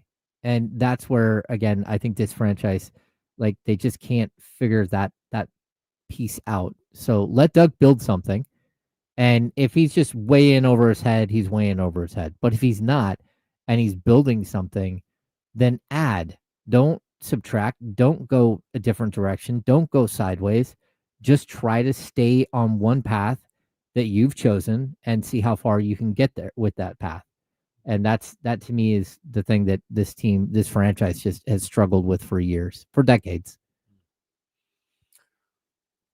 I would say maybe this is one of the first times I don't want to be disrespectful to anybody, so I'll watch my words, but it's one of the first times they have accomplished people in decision-making positions. People who have a certain level of experience, cachet, respect around the league with teams and players. And that might be one of the differences this time around. This is the first time since Jeff Petrie you've had respectable guy in decision-making seats. I watched it today. That was very disrespectful, by the way. Name no names. Yeah. Put that one together on our own. I was watching today after practice, and I've got video, and I hadn't posted it because I was having all kinds of issues posting video. Doug Christie came over, and he was hanging out with Alvin Gentry, BJ Armstrong, and Scott Perry. Mm-hmm. And the video is just them hanging out, laughing, having a good time, like living in the moment. Day 2 of training camp. We're all on the same page. We're fighting a good fight. That's what basketball should be about. You know what the most important part of that video is Alvin is here. Yeah. That's the most important Once again, hope he never leaves. Yeah, he don't know why. He doesn't do anything. He's vibe. He's just the vibe guy, but like when Alvin's around, you know it. Yeah. You say he's not doing I don't know. Like he has a green outfit that he wears where he matches like 6 different colors of green and looks phenomenal. Come on, man. Like That's he my just boy. His vibes. He is a vibe dude, man. That is my boy right there. Yeah. Me and him were messing with each other today. Just when I showed up, he said something. I went over and messed with him, and just a great dude. Again, that like Alvin's job is to wake up, go, wherever he goes, create a presence. And then leave. Create a presence. I told you the one day I was sitting on the sidelines talking to him in pregame. Me and him are sitting there talking. They're playing Toronto that night. He goes, "Oh, hang on one sec. I'll be right back." Gets up, walks right into the middle of the court, goes and grabs OG Anunoby, and they just start talking. A guy that the Kings are literally rumored to be like trading for. He just goes over like, "Hey, hang on. I got this." Just like, what is happening? Like, there's just like certain people you run into, they just have a swag to them. Yes. And that is exactly what Alvin is. And so, yeah, I think Alvin created the term swag. Yeah. Yeah. He is great. Yeah, love Alvin. But I mean, like I said, they got people here that we got runs. We got runs. We got runs. Tie game, Sox and Yankees. Wow. The tone. Wow. Guess we're getting game 3 tomorrow, huh? We're getting game 3 tomorrow. Jesse wants. By the way, for those that don't know, it's the top of the 3rd. He wants the Red Sox to win so bad because Jake Gadon's coming in tomorrow. Oh, that'd be so great. He cannot wait for this to happen. That'd be so great. Jake will sell it too. He will be distraught. Oh, yeah. Yeah. He will be absolutely Carlos distraught. Rodon. Come on, bro. Let's see what happens. It's one of those things, Hammer, where we kind of take stuff like this for granted, but yeah, it's a good thing that guys like each other. You know what I mean? It's a good thing that you have. My partner was saying, not taking a shot at anybody, I'm trying to, but it's good. Like you can hold a conversation with your general manager. Like you can have a conversation with your front office staff without worrying about it winding up in a Shams tweet in an hour. Yes. Like that stuff is really, they seem so, those things seem like a given. Kings fans all over the region and all over the country know it's not. We've lived through enough to know that those traits that you just talked about, they're not a given. And the fact that Scott, BJ, Alvin, who again doesn't actually have a job and Doug, they're all just talking, vibing, hanging out, talking, all on the same page. The fact that Doug and Scott spent time together this offseason, that alone feels like a big deal, much less doing it, I assume, in Pittsburgh. That's a big deal. It's a huge deal. I'll tell you, one time I was at Summer League and we ran into Pete D'Alessandro after running into Michael Malone. We said, oh, yeah, we just ran into Michael. He goes, oh, he's here? Come on. Yeah. Yeah, he hopped the plane. After he hopped another plane and went back and stopped you from like hiring a different lead assistant for his staff, which isn't allowed. And then he hopped the plane back here. Yeah. Yeah. And that's what I mean. Like, you know, you have an assistant GM go to the press about a young player who wants to start. And, you know, the coach might be on the hot seat because he's not starting. Mm-hmm. Like, okay, make no mention that the team is winning. Mm-hmm. And that shouldn't matter. Mm-hmm. The team is winning and you got to put your foot in it. I mean, it's just crazy the things that have happened here. And that's where I think, like, look, Doug is like, I've always told you guys that like Rudy Gay is Switzerland, right? In the locker room. Mm-hmm. Like, you got a big group of players on the left, a big group of players on the right. And then Rudy Gay was always smack dab in the middle. And that's how you design a locker room. You put the guys in the middle who are friends with everyone. So if you do have these factions on the right or the left of the locker room, these little groups, they can have their problems, but they're always going to go to the middle and talk to Rudy. And then the other side will always go to the middle and talk to Rudy. That's what Doug Christie is. He's that guy that, like, there's one guy that I know of in Sacramento who says bad things about Doug Christie. And I don't think anyone has anything good to say about him. Facts. Correct. That's it. There's one guy. Outside of that, every other person loves Doug. And that's because he's a good human being. And he cares. And he tries. And that's not the way that everyone is. And so when you get someone like that, you know, you hope that he's in a position to succeed. And part of that is, you know, your ability to coach, the coaches the coaching staff they built around him. But it will come down to players and talent eventually. And so, like, how far you go in this league, like, you can get a certain distance with a great coach with you know, all the love and the kumbaya moments, but at the end of the day, you still have to have talent. And if you don't have talent or the right type of talent, then there's going to be a ceiling. But for right now, like, look, again, this is the beginning of a season. Everyone's 0-0. Everyone's got a shot at 82-0, even though they don't. But, you know, you still feel that way walking into the season. And there's nothing that says that the team, the Kings, with the talent they do have, because they do have enough talent to win, but how much can they win, and how much will the level of talent eventually, you know, cap who they are as a group. James, are you big on jersey watch at practice? No, I mean, like, there are times that I will put out like a tweet, like who's in what jerseys, just to mess with people, because I know there are a lot of people out there who are like paying attention to it. But I've never been someone who, like, again, you get burned like one time doing that. And I've told you guys the one time where Omri Caspi hadn't played in like 9 straight games, and I showed up in pregame, and he literally is on the board in the starting lineup. And I said, "Are you starting?" He goes, "I don't know, man. The board says I am, but like, I don't know." So I put out like, "Hey, here's the projected starting lineup that was on the board, but no promises." Yeah, Omri didn't play for a 10th straight game that night. And that was just like, again, not on the same page. Not on the same page with Dave Yeager that year. Not on the same page at all. And sometimes that happens. But like, I think walking into this season, I don't see any problem childs. I don't see any like negativity. There aren't, you know, like angry people. There's none of that. The disgruntled group, like, they're either in the rotation or they're like one of 7 guys that might finish the end of the rotation. That might be the 8th, 9th, or 10th player. Because as of right now, I think they're, like, me and Jesse talked about it earlier, I think we can all name like 7 guys, maybe an 8th, that you think are in the rotation. And Doug keeps saying there's going to be a 10-man rotation. That means that those other guys are like, oh, okay, I'm here to potentially play.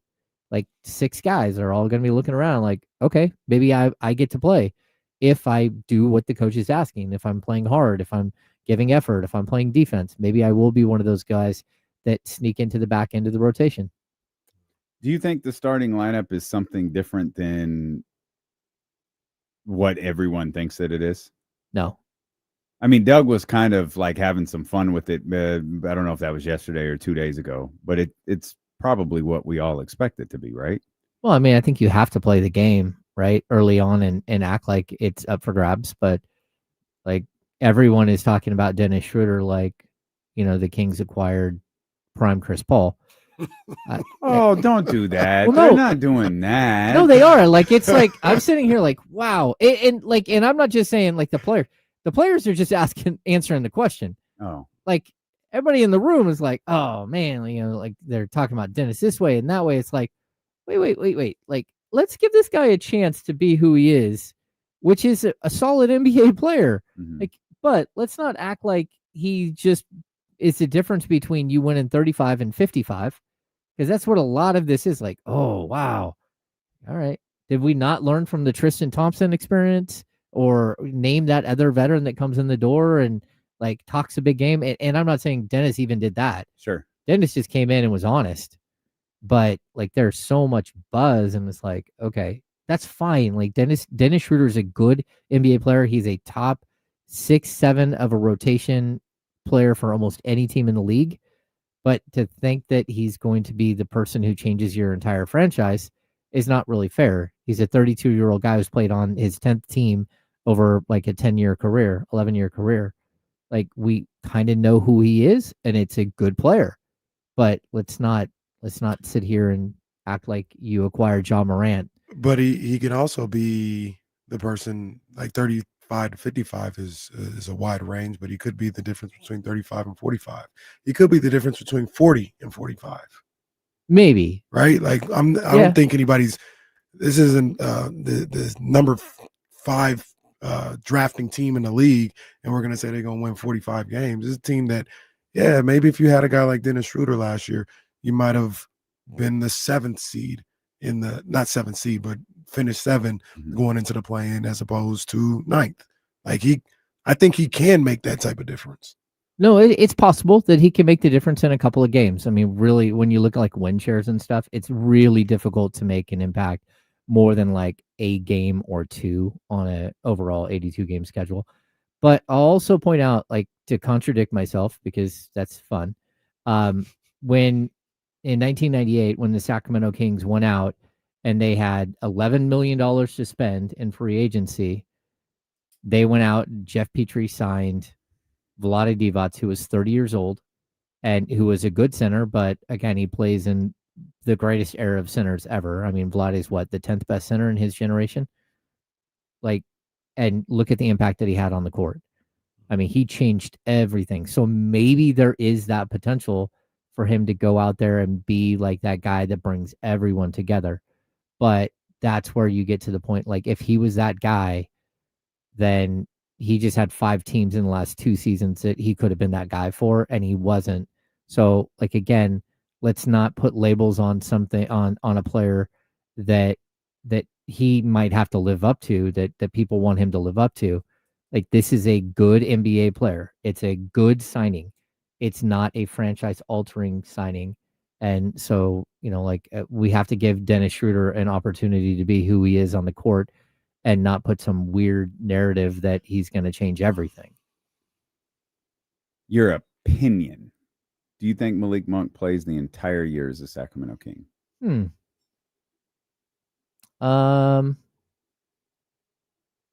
Sure. Like, I don't think that there's any reason why not. And one of the reasons I say that is because Scott Perry hasn't been around Malik Monk. He hasn't seen the impact that Malik has on a franchise. Mm-hmm.